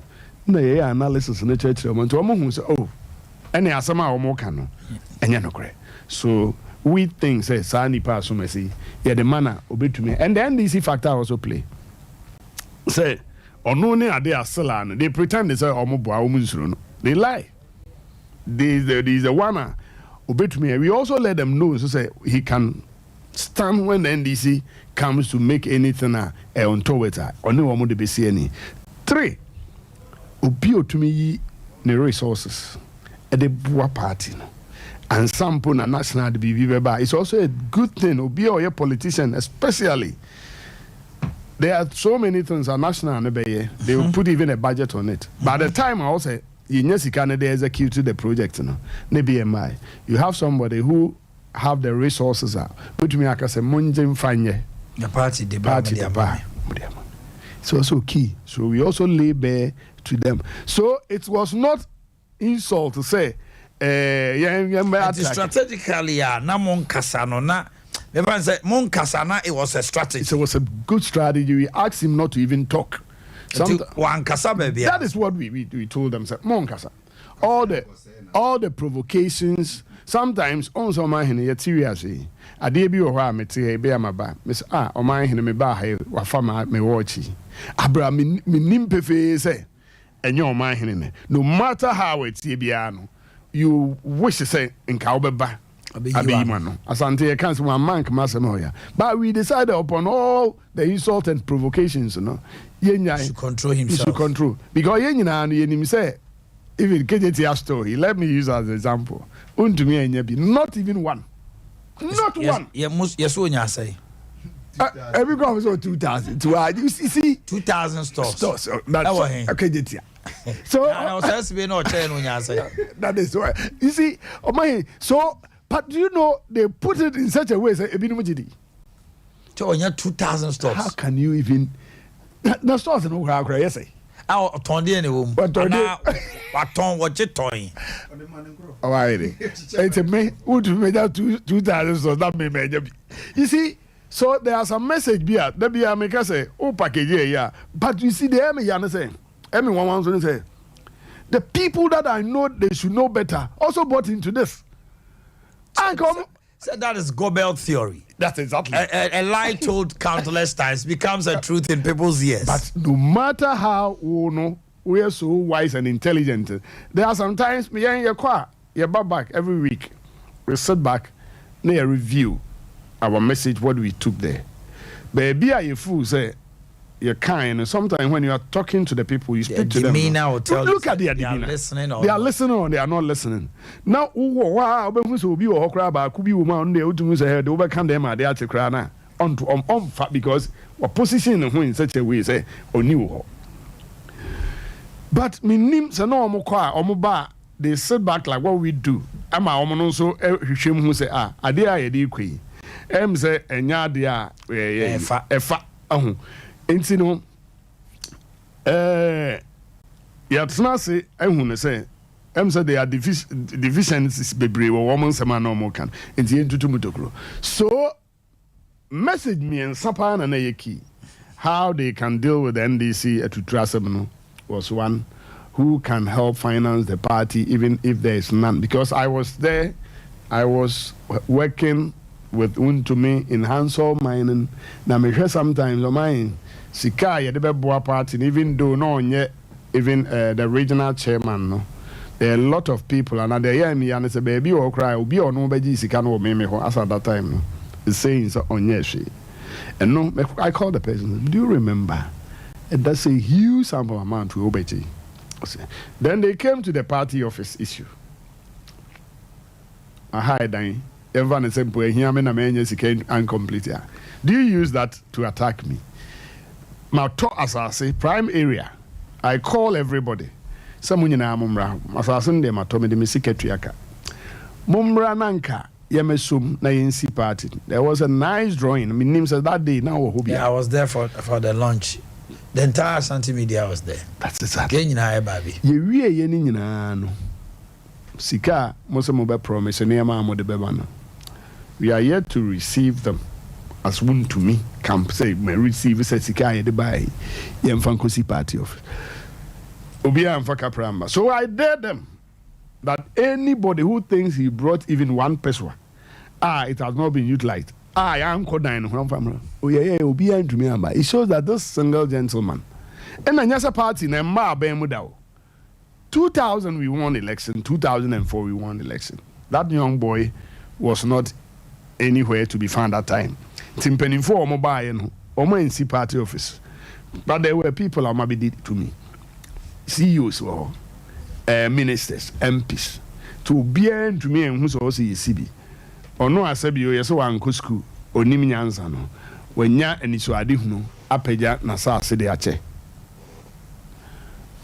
Mose modi beba man farmer or no ankasa peja no say plan na ye de ba ya na nke ye nyina ye no me hu se obia mpese obeboa nti ya me na mato masase me hwe de metumi aye na me sesa plan no na menye ampa ya sesa no a ukọ ha first floor no ya floor so nobody can say say one city ewum nyame boa me wini o meye na me de ama wo mo na me de eja party no kwen mama santifo bebre na enya post another thing na mo ka ena wa amwa me mama enya adwuma wa amwa me mama anya yie mama nkrofo me ne president akam wa ma every constituency bia no sebe nye MP no kra enya position kra na ye obi wo ho ofiri ho a oye ebia DC MMDCs ye won nkrofo a omu free ho a Omanya even appointment as chief executives and board members. Yet you don't see all these people say, "Yeah, call omo ako page money biaye." Nemum the regional chairman or no onji na waboa de na ho de my party na ba no. He's the one that they accused. Na me person minister ba kutumi ba se me de madwuma ma regional and awache and one farmer. Bakukra couldn't come out. MP Bakukra because it's a no and a ma eba say nipa bebre ho am against no. So when you sit the delegates down and you explain sanema we nyina, it also got into their head no because sanity and so that is it. Cause so the jam. That is the truth say the jam. Mama can so wan sabi ye obi o ha ya management. He's working. But what they forget to say is say, Yama Wejuma as Omanhene call Wejuma na koko yebrano. What's this me by the virtue say me chairman no. Say me sumpo Yama me contract na me ya. Me ya me de no as a businessman no me wi a me mfa so no. Embra na me twetwem na party for me tutunko. Hene na kan sa asebine. Abra Yama Wejuma say ye. Enti ye hu no say ye chechire mu kire nkrofo na they realize obi o ya manage ma wonye obeko no see aviation minister opie ya na o sia o enti nkrofo no hu say ene asama nkrofo yi kan ya ye say ebusire mo ka ene ahoya because my yama wadwuma aboso me so ye tia o ka me constituency ne minister ye na space bia be da ha na ya free wo teaching and non teaching staff na ya ma wo mu bi etnasi nkwala efu say ombe edo ombe ko school na edo omako as I speak now educhum abwankrof kwala more than 150 UMAT. UMAT, you can talk of UMAT. KNUST. You can talk of KNUS. You can talk of outside medicine. Outside. Cuba, ne others. You want to be something or more Morocco. More medicine. I say by 100 medical officers, then we have 50 medical officers, then 100 engineers by 10 years. That investment now, this man, yet you still have somebody who say Obebabe contestant. There is no doubt about that. But in so doing, you package your message well. Now, okay. The delegates themselves will peruse and realize, hey, Sani pays Juma Wayan. So they make it tricky in eye about a name I church mutre delegates, no? Emma Omu say, any nipe, yes, Akra na ayen bonny, because ye who say a Juma Wayan ni, and in Emma Wayan, and no say her. That was the trick. Mami Kopo, ma Obo. Quick one. Who said make us and I said something. I thought Senka or Kasano Ali so Bema me credit kakra. You see, I diagnosed the whole election to you, say it was about personalities. Personalities no so dear. Koka had a bigger personality than one to me. And they were very smart. I say Koka won the election as a person, but his team made him lose. Wontumi lost the election as a person, but his team won the election for him. That was what it came down to. Because he bedrew the baby bedrew, you know. So when so say they maligned him, slandered him, they were smart. Very good. But omo to me call from her ekoyi sa very good. That was the team. The team were just smart. Is not far from the right. Koka so who say, oh, well, you're fine. It's in as a team with Debbie Suban and Crawford say, Agbena. Last minute, meaning the team now, they make us a team, they letting it down and say, as at Friday, Koka was still talking. I was like, ouch. I heard him at Sompa, and I'm saying, ouch. Who is making this guy talk? But that is it. So it's all about the team. Oman about 20 years assembly. They bad the shenanigans of elections are Unimupa. What did the trick?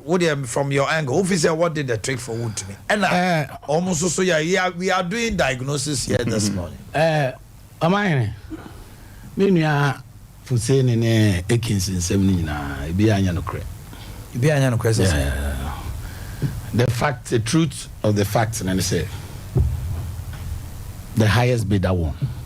Is a fact. It's still about the team. The highest bidder. It's team, no? About the team. Because so no let me. Who was stadium? I won't say. The environment keep changing. Yeah. So it kept changing. The environment need to me it change. Yes, we but I am saying this. Let's save the party. This is not about partisan issue. This is about national issue, which we need to take critical on that. Look at. So because said democracy no a change to monocracy. A kipu mene umubi distance from the leadership. Adea na make us from the chairman to the last person. Bones a bear and crashing you. So analyze it now from the reliable source. Send a second TNT, you'll be at the koya. Those are pay big. Obia wene. So, this quick announcement. Wefri Swami, District Police Commander, Superintendent Emmanuel Siama. Now, I say, to all financial institutions within the Swami municipality. Say, the current robbery cases within the area, nunti, and ne, a bonon du pepepa, Munina Mushia or Swami Police Station. and it's a general manager na utimi so obetuma operations manager no akọ o swami important ho na we bank and our savings and loans and our financial institution tie me say superintendent Emmanuel Siama say ebo no ndu pepepe mu nyina mu hia no won the office ho na momfa adwene na mu huntoto ya mbeto because as a nansan am robbers bi ya do mani asi swami important ha no mo omo mpese ebeji omo nsem na yesi swami am robbers bi etimi aba bank abefa sika and obi di ni sika or yi sika or bank obepie and they want to put in measures abetimi aketeli any mishap that will come from robbers to Mr. Shannon Superintendent Emmanuel Siama some info into my name. Okay, to us. So to your mind, from your angle there, it's not about team whatever. We're coming to that. It was about Sikatria. Yeah. And then you to me Sikakasi. And winning. Oh yeah, a serious. A serious in a sense that also me opoman. Me de party MPP twinche. Na Fuseni, the party NDC twinche. Now you be joining Omanhene as a media. Me preach this because me who say be amene Fuseni enemy new kings, a potential leaders. But now we are introducing the monocracy in our democracy. But it has been there for quite a while. Not that. This time they are cost road. Who says it's still heightened? Not. And I'm sure say no. The only 20 sorry. The only 20 crown say utia each delegate 1,000 cedis. Calculating. He spoke to me yesterday. Yeah. What it means also will be 17,000. Wow. Every constituency. Say 1,000. So multiply 17. It's 170 by 47. Multiply.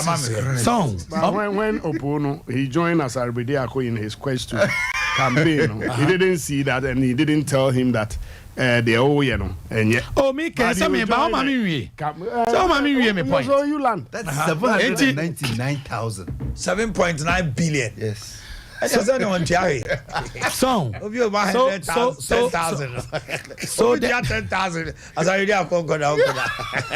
highest bidder won.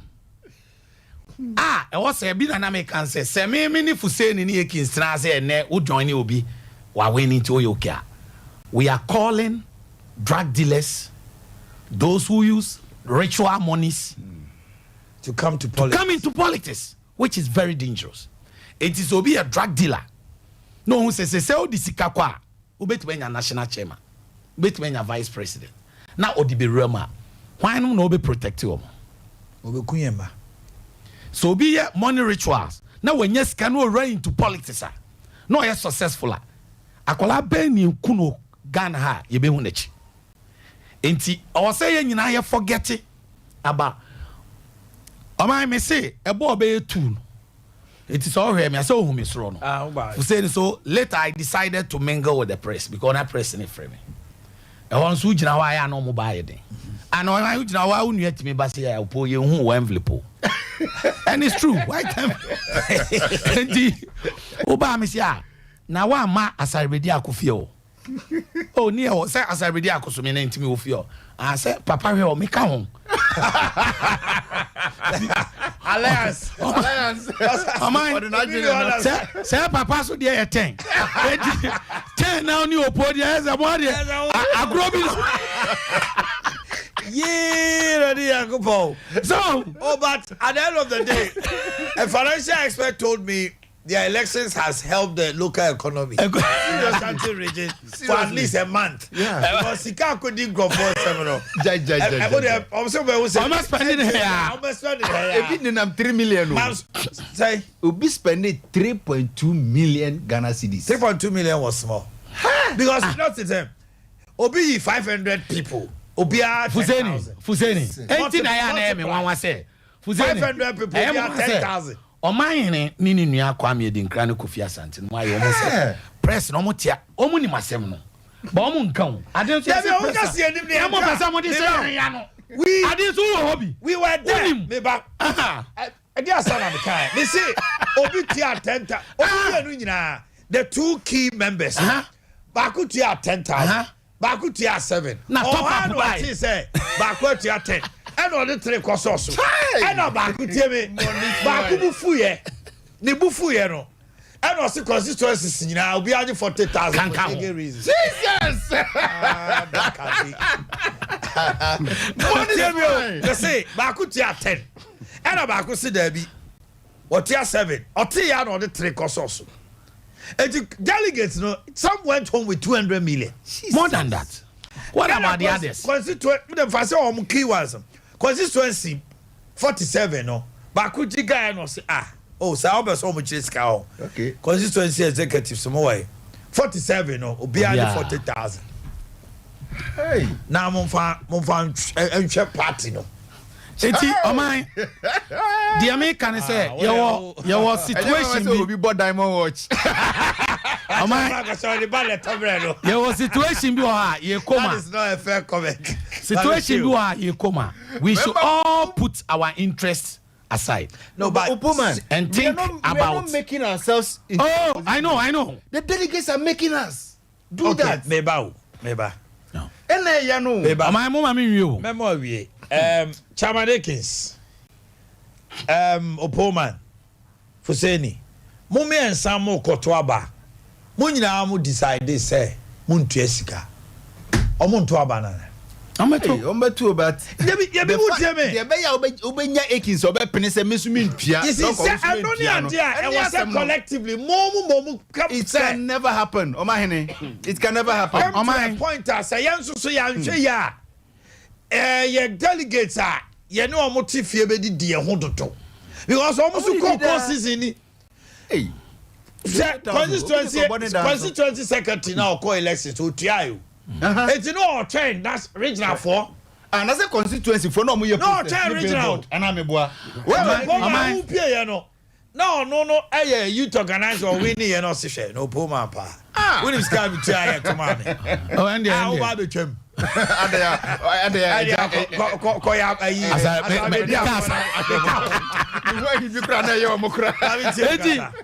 Oman very serious. Yeah, but Adea Akye Abia can say and Kolana ban you for sale. Then forget about partisan. We are all potential leaders. But I'm here sika the wrong people are leading the country called Ghana. And it's going to affect us. And no na me can be say yen come. But my would in na tonchen. Adea Akye Abia say party names and now come about unity, and it is not easy to move a united front now. Why? It is not easy. Me and I'm in party. That is why Poma BBI pim. We have another 2 elections. One critical. Oh my, this executives bit me a catcher say, we a leader. Na friend say Abusiano, Korea bebe my dear and also here. In 15. So these leaders can promise Ashanti region, Northern region, other regions say they are going to do a neutral politics. They won't support any other candidate. The national or flag bearer. Sasadio way back. At the end of just a crack busy. You cannot call for united front now, and at the end of the day, you will choose to go and support other candidates. Now we are seeing come. It was my young candidate in city, no. Say you perceive move as united front there. The leadership, no, yes, should start promising the country and the MPP to be a neutral. So obi anya ni campaign, for one more day, yamma obi medi obi achi. Na yeko. Either than that, the air can emma. My say to say yeah papa untumi there ye can. Number 2, untumi can do that. And then I say, oh frame rebina me catch or say me compare kukane untumi. Untumi wa another trick sir. Obetimi there biti kuka. Untumi upon be bia. Betimi ye bafom so mu no akọ massa boss adwumera on onye on bia kuka so need that close relationship.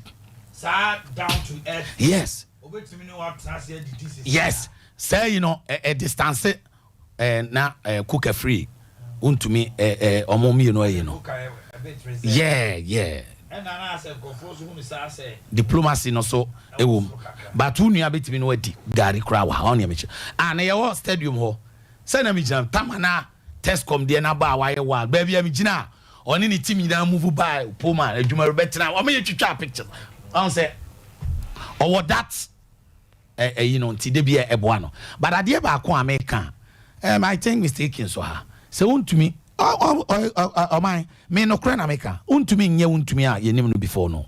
If you agree with me. What's the sign? The untumi a yenim no. Untumi was a mover and shaker of the region. Yes. But now it is not like that. You agree with me? Maybe he's bringing it back. Yeah. To bring it back, no, he need to recall. Because one, yeah, oh my, yes, he won't to me any thing. Yes, Ampa. Utimi ne NDC the boss so aswase ne wan enyampa. Emu ntokwa na no ginam. Betimi humba kwa no ginam. He has some guys. Eye nipa na ye. Eno ne atakra meka. And this guy, I can tell you say crack abam e be afri. It tells you say haban ana ntakra na ne ma wo yakese no e be atutu. Yes. Woko Accra ana the whole country nim say untumi you serious. Untumi na ma ye kojo bonsu free a. Untumi na ma ye na akoye sa strategy. Na meka. E wo ye joso. Untumi na ma ye ya mo aponko ka ho. O sende. Oh, on aka wa hakra. Say ni antimi anko because they know ye nua na say. Ana mo ko yi kwabre so. Yes. And then what is say? Kwame Adakwa. Obama ne besu ye no. Obama de oye fast no say government appointees in the core regional office. Near local woman. Near so yet to watch. So, but Omaye Musa said all this and your madiana no ginam. But he did the operation. And will be quiet. It is true, so play part. But these are them people would do a year Juma year successful. Now baby a tutu a minute omoye better. Yes. So for him to be big again, no, I guess I want to know. O said them when you have one man or no me did aka bumaka sama mina ntakrana self. I don't to me bet my successful now one because 2020 election affected untumi serious because of certain numbers. It is no winning no mam yantinase and restructurizing I 2024 mine. More than 518,000 people did not vote in Ashanti region. Yes, it's true. 518,000. Including SHS 400. Yes. 2020, 18 independent candidates in Ashanti region. The whole Ghana be and and I said, me kai say, over kai Mr. Kusibuafu, I can say, MPP nya independent candidates be 18 Ashanti region. A be more votes no. And lo and behold, 18. But no, you don't blame Untumi. Oh, Tim, I mean, you have it, 18 your friends independent, you know. Almost total vote here 118,000 plus. Our winning come to our MPP 118,000 plus. Oh my, this is the first in history, apart from NDC MPP. Party biaba watra even 20,000 and 19,000 in Ashanti region. Me mami ajima kuna dunya 39,180 something. Papa Eddie says software. Gum. Yes. Chirabosum nya 12,000 plus. Minia. I want for the buffon in totality. Akpalunu nyina kaboma they got 57,000 plus. Fakwa 118,000 plus 500 and something. It tells you we lack something. On my averagely 118,000 independent candidates to my independent, you know. It is a possibility, sir. Sancrophone about 70% to ABTI, Emma NDC because of before. So we all analyze ya. Utiene channel. Trauma candidate. Yes. Oma Omutuma NDC for a friend independent for no. Almost possible some vote anya day. So now we need to recall all these votes back. Sancrophone on the to Saba na DNC Ashanti region. Me ma way obi uncontested way. Number 1.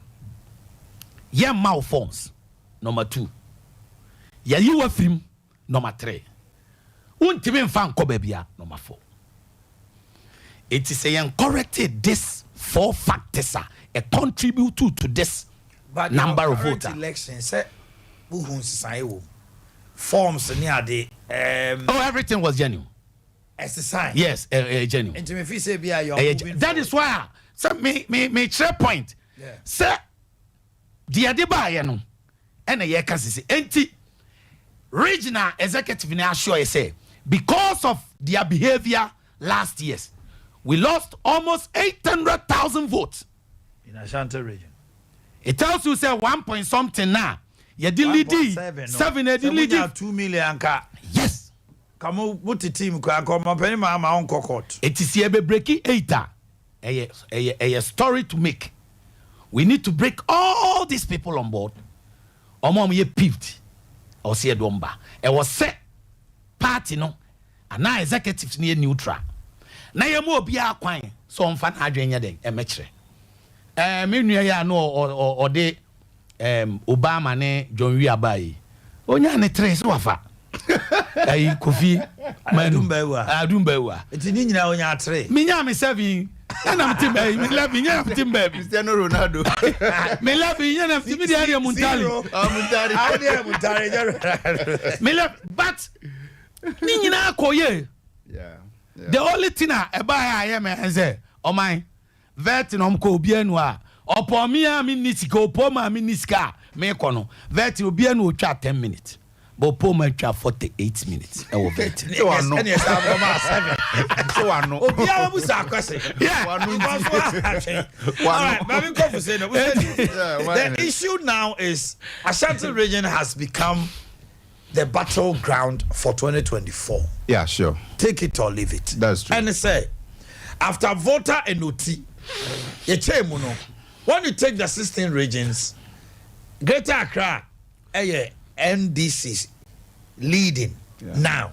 But the percentage is 51-49. Close. Too close to even call. Yeah. It can change hands. Yeah. NDC say I can't call voter region as their stronghold. They can't call OT as their stronghold because OT is 0. So we can call it as our stronghold. So, OT is 0. OT ne MPP, NDC ne OT. Look at the figures. What I mean is normally when you base it on the number of seats. No, don't look at the seats. Okay. I'm talking about presidency because we have 137, 107, but MPP is in power. Yeah, that's But what you're saying. Yeah. Nanado had about 101,000. Okay. OT. Yeah. And you can't call it a stronghold. Voter region, they had about 17% or 21. I think 17%. Now, NDC takes the second highest votes in Ghana when it comes to election from Ashanti region. First. And one, no, sir, Greater Accra. Yeah, Greater Accra gave much. Greater Accra gave much votes. Almost second highest votes. Like I said, now, yeah. Sir, Greater Accra there, because of the closeness, you can't call it a stronghold. Okay. And now, NDC Betimaka say Ashanti region. Place because on vote, voter. Votes, voter now. Yes, that's true. Which is very serious. It is almost me bomb 700,000 votes to Ashanti region and they will win 2024. And if they are able to get 800,000 votes, will win the elections. Because Motima Momo enter 26%. No. Yeah. The last time Omunya 610,000, Omunya 28%. Yeah. Since then, Omuntuminya 28. But Oman only said this is the first time NDC at 26.something% one win election. Yes, because in nominal terms, no more increase. Other than that, the percentage was 71 from 76. So a Sompa 71. And the NDC, Betimia Kase 2020 election, they did better than MPP in Ashanti region. But in nominal terms, no, MPP was high. Yeah. So what it means, they say, Majuma mo warrior was Ashanti region hano a suited Kessia papa. Yeah, I think so. Mon grow for more opponents who say more catch them say I feel 800,000 votes or more. I too. I me that say me hu fidie na wasum no and why na asum say mafia form unity hentino me avoid some of the traps because one here you come and expose all your modus operandi here and these two people here and you hundada makama no kura to make you hundada. No, you see, that is the point for us as NDC.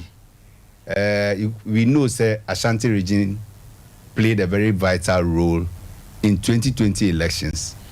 And 2024 election, the victory of NDC is coming from Ashanti region. That I can assure you. NDC victory, no, it be free. It be nam Ashanti region so. And aba. We nim say all the 15 other regions will contribute, but then Ashanti region will add the icing on the cake. We are not underestimating anything at all. That is why we were so much interested in what our brothers were doing. Number 2, Nyamia Dum NDC, because of the outreach na Sabi timi identify niema bebre who said those were some of the loopholes na nuanum use ede niema fire kon ho. Yes, I just see teacher and tokro bebre. The next thing as ama to say omoni elections no emmo hu bebre ne say na ka me de te, but Upuman brought it up because these are things you work out in your your boardroom. What I say? Yes, the monocracy played a very vital role. Monocracy plays so much role. No, so I coded it to me. So we to me had a better team than your friend is saying, Kuka. Aside having a better team, he was much more resourced. A woman say big wigs, big or tie Kuka chi. But like I'm saying, destabilizing those big wigs, distracting them, was easy for one to meet him. No, how did they know? Say, you tier 10, no, cook, you tier 7, no, cook a tier 5. How did they know? Say, or cut up on the app, I call 10, no, I just say we was a cut up on the app. It means just an infiltration and your friend says surveillance and espionage be break also. You see, so for us in the NDC, the person you say 1, consolidate what you have. You been making sure say your branch elections in there thankfully and sankoye frefre kobo biu. That is not going to happen again. Say branch elections. And here JJ Musa no be here said your pen will be a them no atro and the yere ne man ni nuanum di no the abaso. These are the branch executives and NC said bium that. This time, there's going to be competitive election at all the over 6,000 branches in Ashanti. Starting next month. Yes. Competitive election, I mean competitive election. Yeah, and Sanko, yeah, no frefre, kobo monfa list and bra no be atro there, but no, that is not going to happen again. Inti omona ekins muta to tomu obun chunchuho munchro mufa afi we NCBM. NDC near or your branch executive no, not just a within one national. Until Jaima will be controlled within the qua a wasam. Ye Hunsusa, ye be in the free, ye in the penny free Munsusa. One hour now, Woma, Kwame, be you be free mono. Deal with that person. Will deal with you as well. That notwithstanding, I am also encouraged to say, at least with the current crop of executives, I want at least they've learned the lessons from 2020. Because 2020, we were all looking at a certain area. Say hasn't a full say omo machines in the free aba. They diverted it. It worked for them. Thankfully, we've been able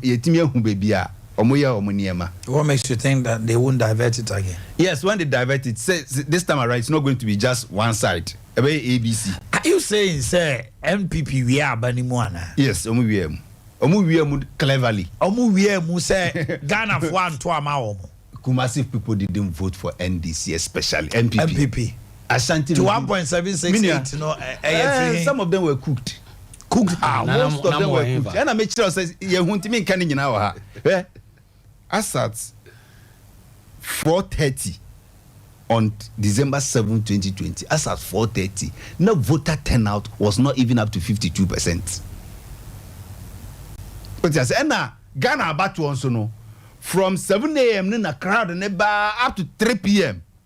Enti so call baby now 4 p.m. crowd na yera and one crowd be every baby and baby. The crowd never ballot box no. So that was where so they were smart. Where was your vigilance? And I make sure said that and I mean nim is you cross baby o mun na ko man nsuo ne ba yo nsuo ne na ku NDC kese wa Ashanti region. Nsuo toy. Say nsuo na toy between 4 and 5 no. Nsuo ndi mo na nka ma na to. And I'm what happened?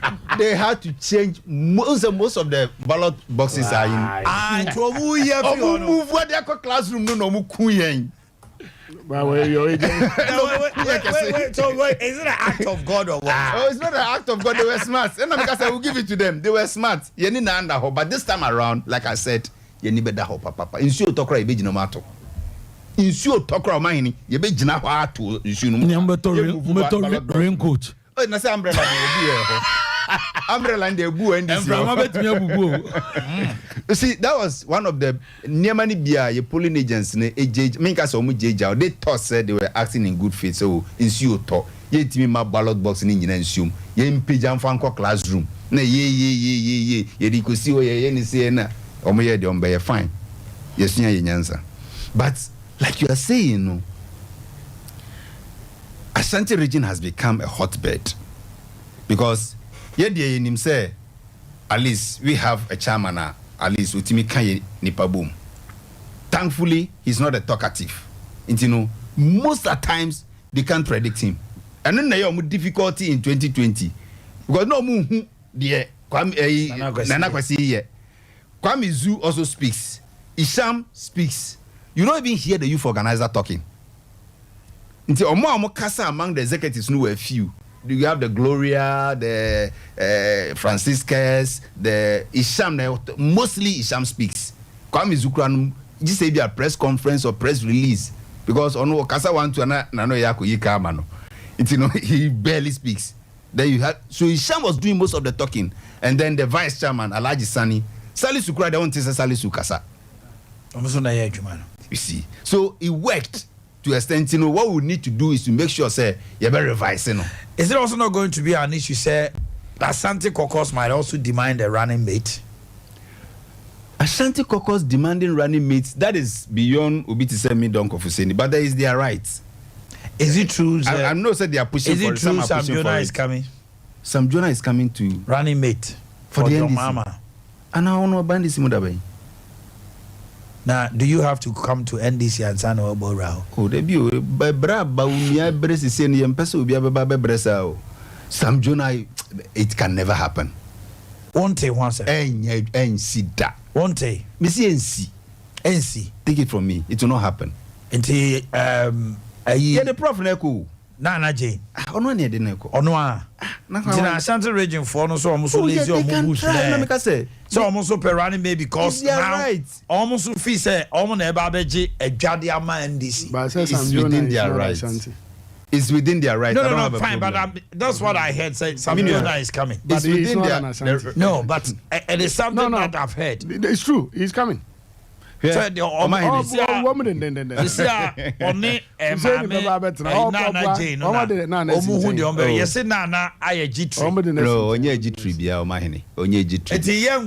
aren't you waking up one day I say Sam Jonah is a running mate for NDC? That will be one of the biggest surprise in NDC for me. It will be one of my biggest shocks. And then anyway, you have that shock. But maybe the NSA Obia Opushibiano. I don't have a problem with it. Because I know Dr.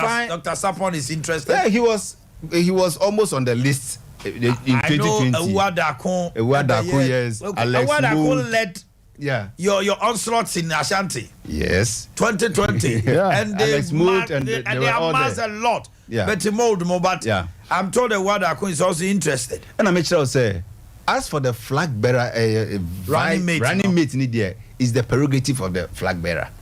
He decides whom I'm going with. And for me, meeting has I am very comfortable with Professor Jenana Opokwajima. Extremely comfortable. That means she has my 110 supports. Just say your mama is winning. I don't know if he come out before. Oh, na send the anya obenya the 2% be. Ashanti region, mon tomano. Ashanti region will not even vote for him. You're not voting for Kwabra before. Oh, yeah. Flag bearer. And asema make an onti asiana. And this na yesunsumo. And this say yanum dia edisi katono. Yesunsum. Sunsum nenya chusu ni pani say this is the person leading the party until when we kono you can try, you can never remove him. Until Kwabra from Ashanti region baby ofinomo. A fantastic man. Beautiful economist. Yes. On the only no buy. You buy you beji ne bank amano. But say a flag bearer NDC at this time, Debbie. On Kano. The spirit hasn't even gone near his house. A man okra. He is reviving the party and we are happy.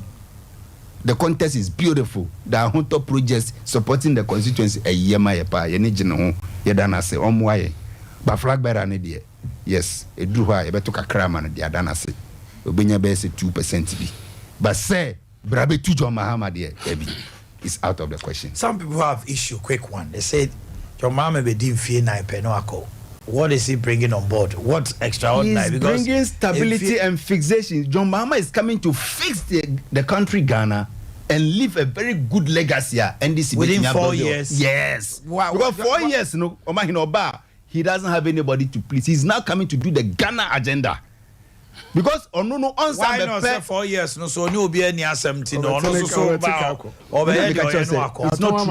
That is what some people think. Say. Ghana needs a fixer right now because what makes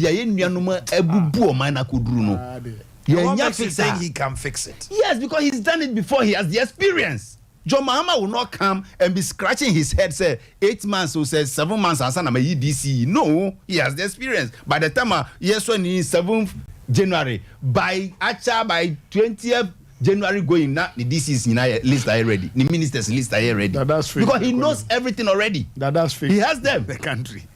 What I say? Once he has the experience and he can move. Only baby over block here. Sabi and phones are same phones he can over blocking in now. A minister cannot bluff him because my one near the mepa a drew a no, because he can sack you today and replace you tomorrow. Yes, because why near the just say after 4 years no what are you doing? And he can also look at the party in the face and tell them what they need to do to sustain the party. Then he can now become the father of the party after the 4 years, because by then he would have been able to bring everybody on board, look at their faces, because he doesn't need favor from anybody anymore. What am I saying? Engineer made the Mijiri say he doesn't need favor from Ghanaians. He needs favor from Ghanaians to help him fix the country now. But when he sits, he doesn't need any favor from Ghanaians. No, from the party. The minister said, that is it. That's why he can take very hard decisions. He can take tough decisions. Tough decisions. Hard decisions. Crack the whip. Because Mkrofo we to amana the Ghana ko shem donko.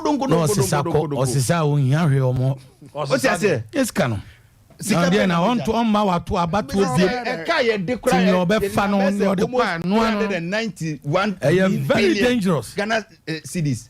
But he can now come, take very hard decisions and say, listen, let's do this to fix the country. Taking diamond deposit, bauxite deposit, he's going to take it and go because he's not coming again. That is all Hussein sought to do this morning. So they, Omanhene Yaw and maybe. Also, maybe because enya dia e beto abama ne bio no obetima gina ne na so aka so my Ghana ye ko say ni say na we ne bebo o man no enti obi antimi nka obetima gina ne na so afa nyina hini bauxite deposit no as I dey akọ that is what he sought to do. Say ne say ne Omanhene so ekwe won so charge motai eno so ka dey say check am I told you Omanhene na by this time Omanhene ebnimie ni achimota ho teno de Omanhene full list ni mama mom you be kakra before. As for John Mahama and his coming back, NDC don't win nipa. They don't have anybody. They don't have it. How you said into ayo ko ni ko za wa betra. What you mean ko jinabi? Ubuni baka jini bisa bi ko. When you ko za yi, wa be jina ai ka kan se mu no. What you mean ko bi? What you mean ko pick for ni bi? Na makasa na always have been saying omuni obia or kana oba be fix it. He was handed over an economy and when he moved. Okay, what do we see? And now you say COVID anyone why cry no. I speak now, no. The legacy of John Mahama Jai, no, and now no see how all can. It's far better than what he left behind. So as for John Mahama and Ghana for there, only and in here Ghana for him. And to me, whenever they project, they sought to project the man out to the sense, say, as a Ghana for him no nti ono na asem de fuse ni bekeka we are working check the whole train almost oba no anka bia ma na omo ma and into oba one can na ye man nkonkoje and oh not Malaysia but I know he's my brother meaning so much rather ho to we omo monitor so do udu na kwesi afredo why are there olman say famro na omaji we have nothing to say. Going strictly on the elections and then its related issues. And let me say, Opoman has also introduced another level of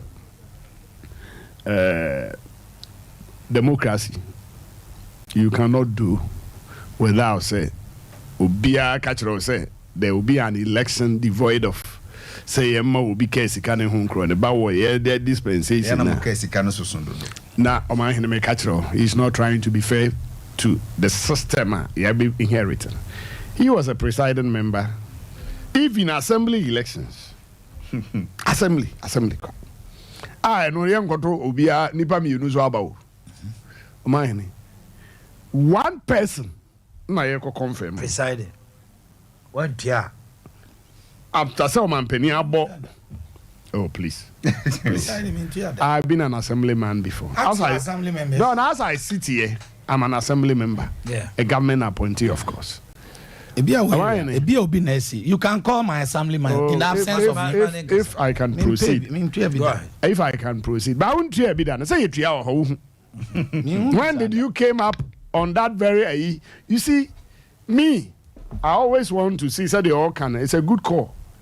But you see, anyone who want to come with equity under your watch, KMA, they have to charge the government appointee. Now, you don't know about them.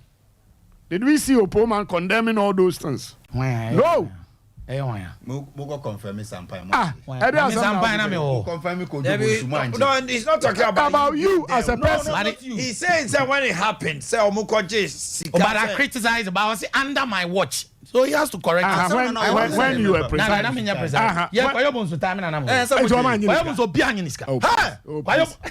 Please. I can testify. Please. You didn't take a penny from Kwajo. Yes. Ya to Kwajo Bonsu baba wie. Please. Me say call Kwajo Bonsu. I am here. Yes. After the election, and each person 300. Listen. ABC Sapon. Sapon after the election also give you 200. I see. I don't want to. I am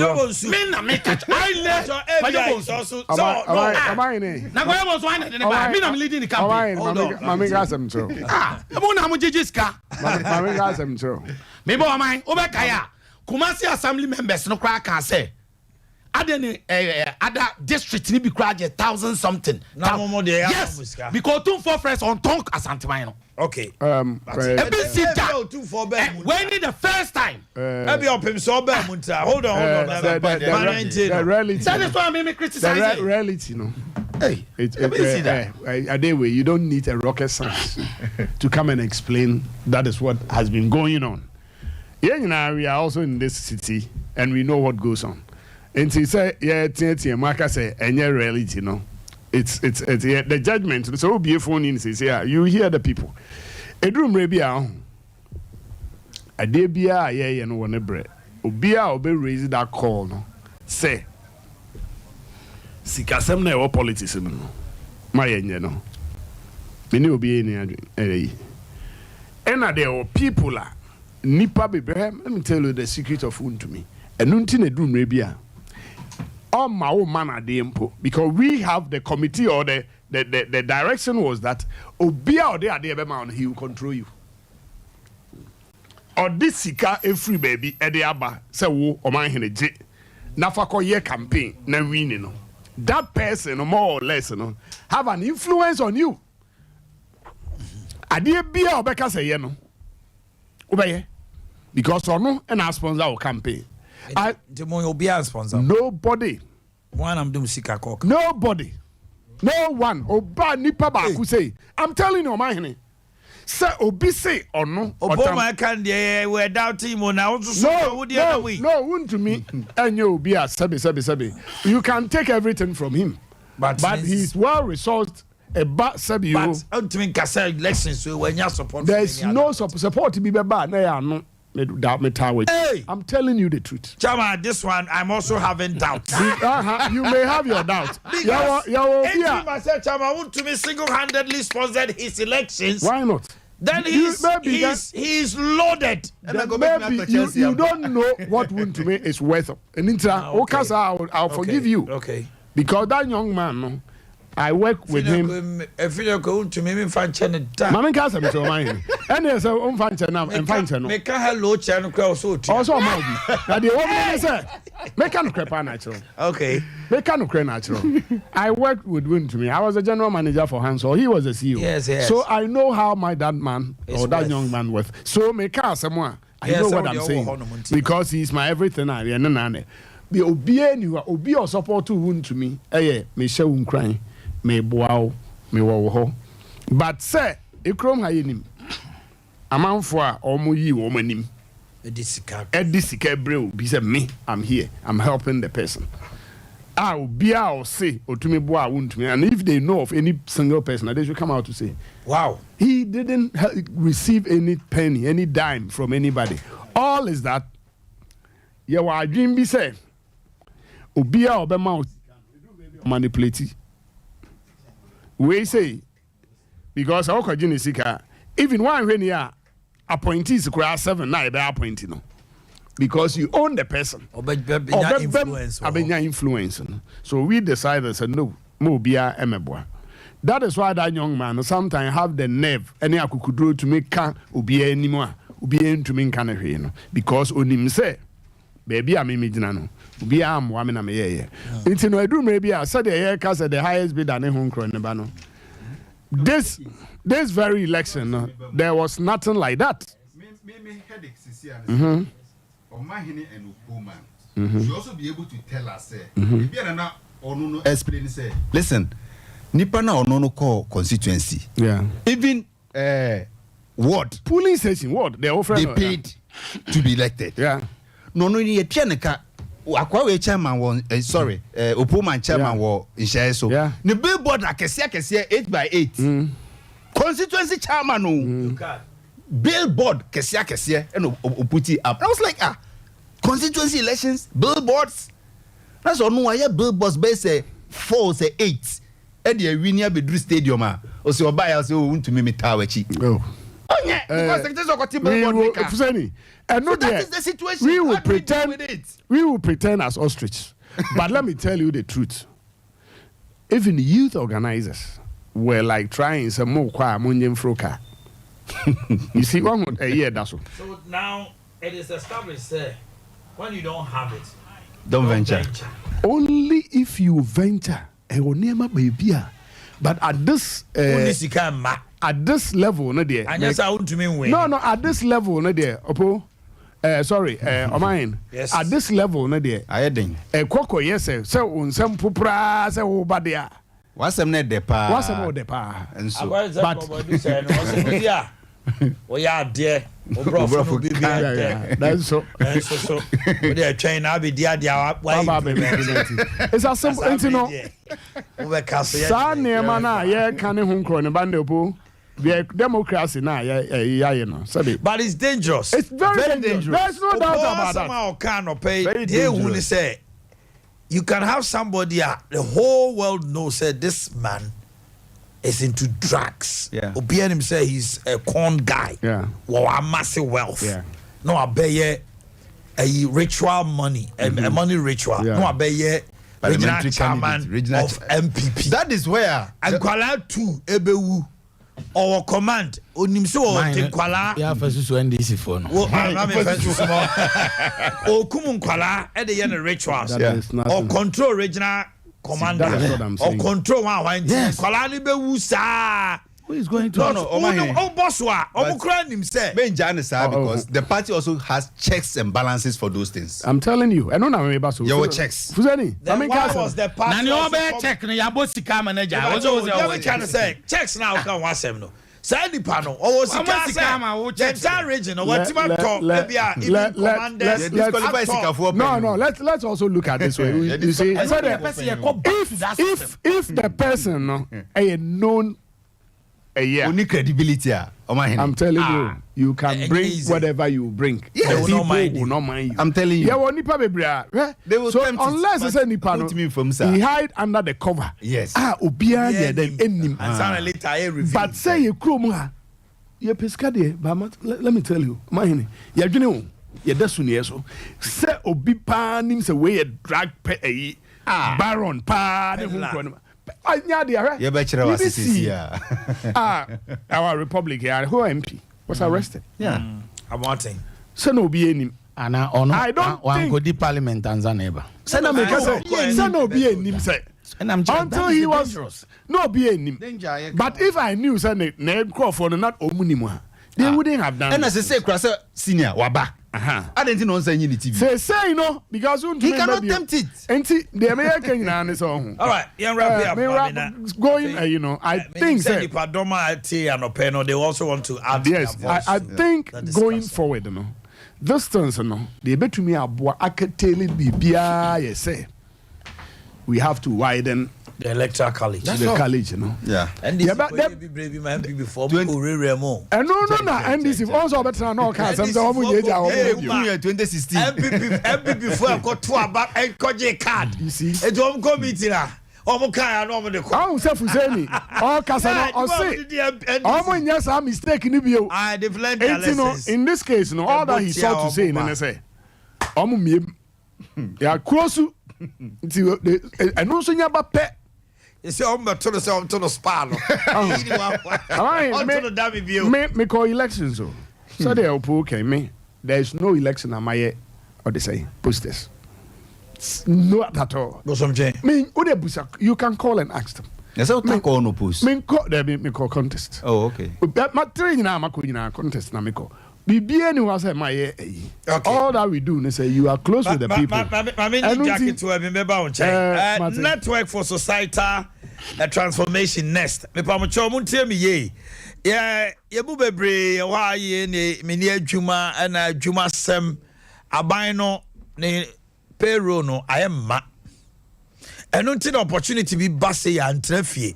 We are civil servant, we are housewife. We are unemployed, we are employed, but we seek a Network for Societal Transformation say, self-sufficient enough to earn a one-day business empowerment workshop. I was the house, Kumasi Edum. Yechre biodigester toilet system. Yechre send ye see a ediamri. Kambekas ye yemri. Mushrooms. Alata Samana shower gel. DSTV and multi-TV installation. Yechre Parazone. Yechre afterwash. Organic fertilizer. And the fertilizer why thing. And just out to see organic fertilizer and no. Snail farming. And what? FU. A solar panel installation. Washing powder. Any wedding cakes a hoodho. You remember free pen drive out kofia. So the actually in our so. Yasama certificate 180 Ghana cedis. Count ho. Neko register. Oko Asida House. Kesman FM front desk. Or more ho. Sounds also and I say audio ko blue a security man no. Say ope next 4 forms ni bi ato. Sounds also na on the day no date no 11 June no. Obetima to. O take it to hold man na the rem. On TBB say a friend 0244 474093. 0244 474 093 0244 474 093 and a 0271 399 862 0271 399 862 and no amount to check commander Bibianco so Grace Script Herbal Clinic and Laboratory Services anio Sompa pomudini pa CPS sita Dr. Grace Bodu Osobra Chef son oba fefe wasiesie ni ho a otwe wa amaye ya rehwe sonko ye sesia no ohwehwe ya ohwim school junction by kese kwan so and a new Achimota Petroleum Bungalow ye ne family life din hwe ni mu on kran na se wo mre wo mpembema me kan otiase fibroid and skin diseases and skin infections in yinada hypertension, diabetes, hepatitis, typhoid, and ulcer, prostate cancer, ekumema pa, enlargement, ekumema pa, penis enlargement, mami ya obeya u, wasi mema ni BCC mano, oba wasi o mamedro, enso adie na sundada, wasa ko increase into when you no abe tamato the same. No away. As a debut. Friend was 0244 126 123. 0244 126 123. And a 0246 518 003. 0246 518 003. And then you want to train come up. Mami kwa homano so na yen 90 there. And what bebre. They also worker and say number is 0551 931 931. 0551 931 931. And 0548 931 931. Let's go to the lines. Not Yentie and Sama. Want to so walk out on the Akike now. Hello, good morning. Good morning, Omai. Pacho Haini. Pacho from Abuaje. It's a free from Abuaje Kasa. The Abano Motu, you know, the MPP said, almost I think to me before. And you know, you fix some way and it's so more correcting me now. Because before you come power. Thanks. You do how no yes, MP, no mama on the foot. Now, they're not open my income. So, my young Daniel Manuel, the house. Okay, hello, good morning. Okay, let's go to the next person. Hello, good morning. Hello. Hello, good morning, Omanhene. Morning, Pacho Haini. Pacho Yaw ni make us a free bomb so. All right, Yaw Kasa. Omanhene, Pacho Masufeni asonte se sa sikachia ne de omumienu ni omutua. In their time, before the endorsement of former President Mahama, a regional chairman be 300,000 Ghana cedis. This idea also 30,000. Also 30,000. 30,000. 300 million. As at that time, regional idea endorsement of former President Mahama before 2020 election. It was for them to bring their people. For them to bring.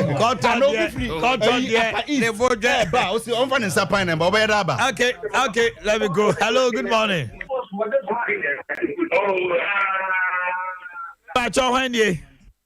Hello. Good morning. Good morning. Pacho Bodini and Tibabi of Okasa Free. I'm Kasa Amazo. Akasa. Morning. Morning, Mitioso. The Pacho Media American say, your friend Ura Amazo. Urakasa. Media American say, constituency focus pub. Hello. Ura, Mitio. Over so Tio who TV no so intimate Casa straight. Why? Yeah, I'm not to about Nipa 10. No more cop appointment a Nipa 7. Mekasa, I'm not to about a Nipa 10. Hello, Mekasa. Ora Kasawa, Mitie. I'm not to about Nipa 10. No more appointment a Nipa 7. I don't know, Mummium. No more to about Nipa 17 for contest. No, I'm not about a Nipa 10. No, we are Makotans acquire points for Nipa 7. Tell my Everton of Abba. First vice, ever call Everton of Abba. Second vice, Everton of Abba.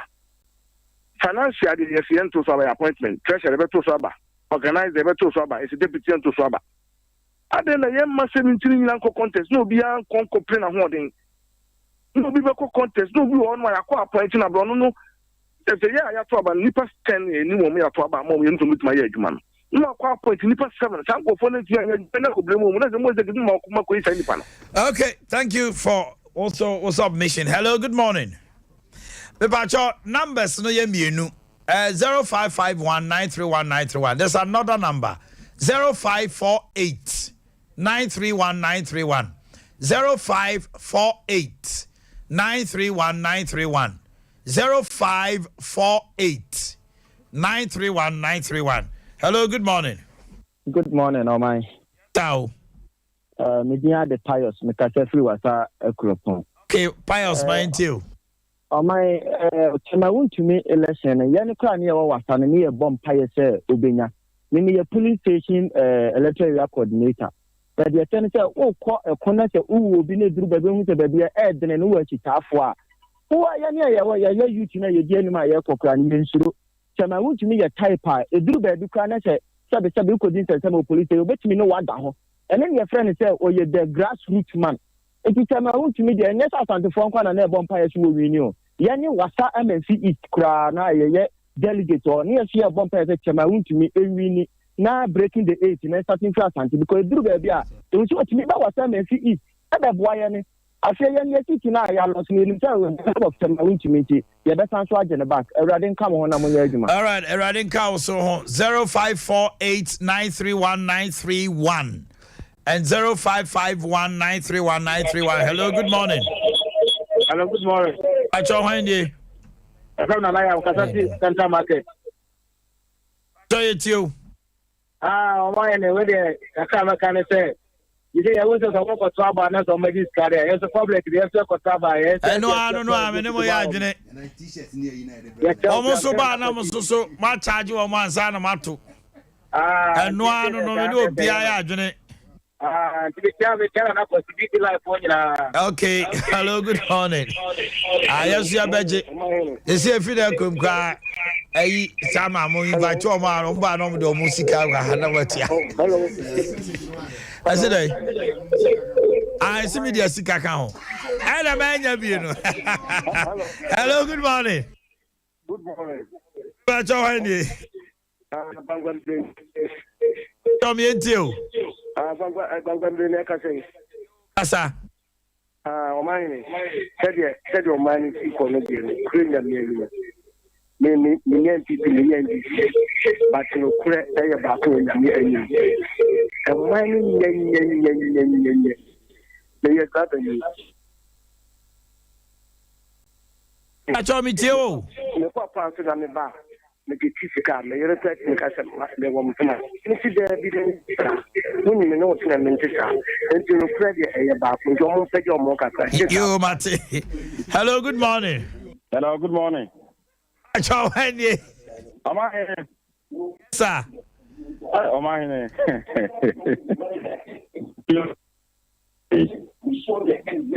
Hello. But you TV no man come from na enemy nkasa direct why? Julius Agawa kasi.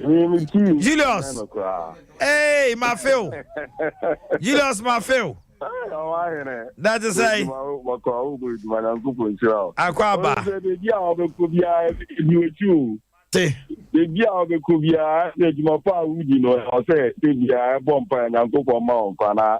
Don't mean to add my Obama saw chow. I can be on frame on in front of friend and then the ground I can be on frame. Oh, would you but I mean, better likeness than when I say Ghana and time call. Oh, said the cost now, I mean, chow and I won't feel it don't call.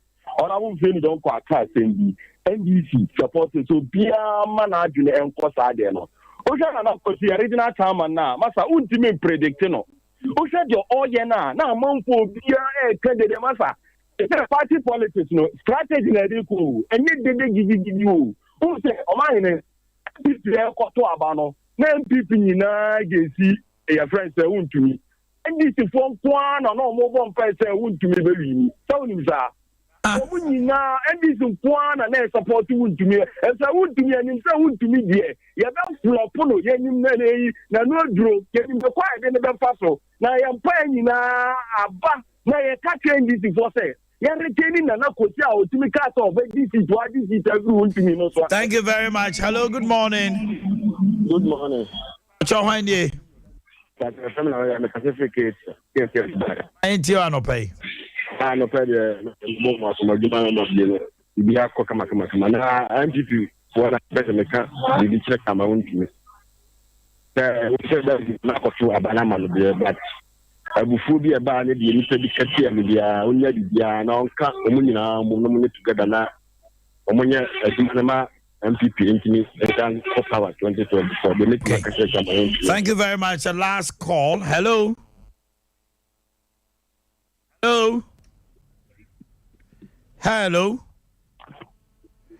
Vivacha Ujraso, hello. Hello. Yeah, I'm Diana Martin Jam, Femika Tesla to Miabra. Okay, Martin, my MBA. Yeah, my name, I'm Mommy, I'm MP Abaso, Honorable Dr. John Kuma, just MP. Now I'm more delegates, and I'm Midano.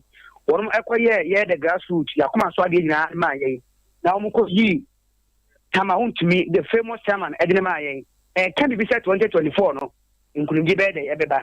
Now I'm in another country, or it's all no become. Now we don't born out Bonaparte Bunia. If you not going to tell you one was shot away or porch, or something already, over Sababono. And Jan found only they said the NDC for and an accuracy, and I come out to Nanya Peno, Omubua, Omuso, but we not said as I day. Kaumu, the American and the Mumian Kamum, the two of an view. I tell round to Miswati, El Coco Canaso, Coyola, a Dominaso, and one Arcan National Yede, and Wakasa, a Chester, yes. Upon one limited, I tell to me, oh, my own, Thank you very much. It's 10 o'clock, and this is where we wrap up. Let me say thank you to Honorable Akins, a campaign manager. Going to elections and winning is not easy. And this elections now, how heated it was. Now we're leading a team of such nature winning. Congratulations, Chairman, for good work done. For saying don't call, me da say.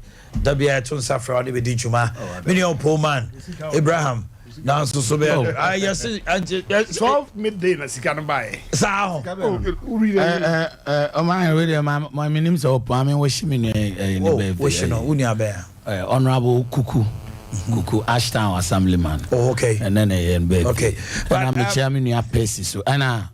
The Omoboy Mafia no your friends Minia Ousu of KMA the Nkoba Menshia. Okay. Some mafia see and starting correct. Happy birthday to Kojo Bonsu. Besama, yes. One of our members at Revival Life Outreach Church, BSG CEO.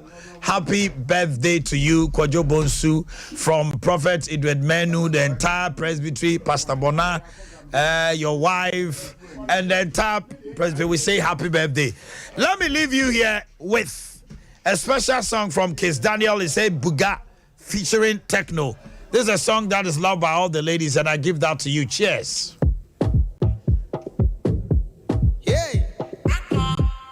Nation don't sleep, don't sleep. Wake up. Kalaya money. Wake up. Kalaya money. Wake up. Tera, go get the moolah. Wake up.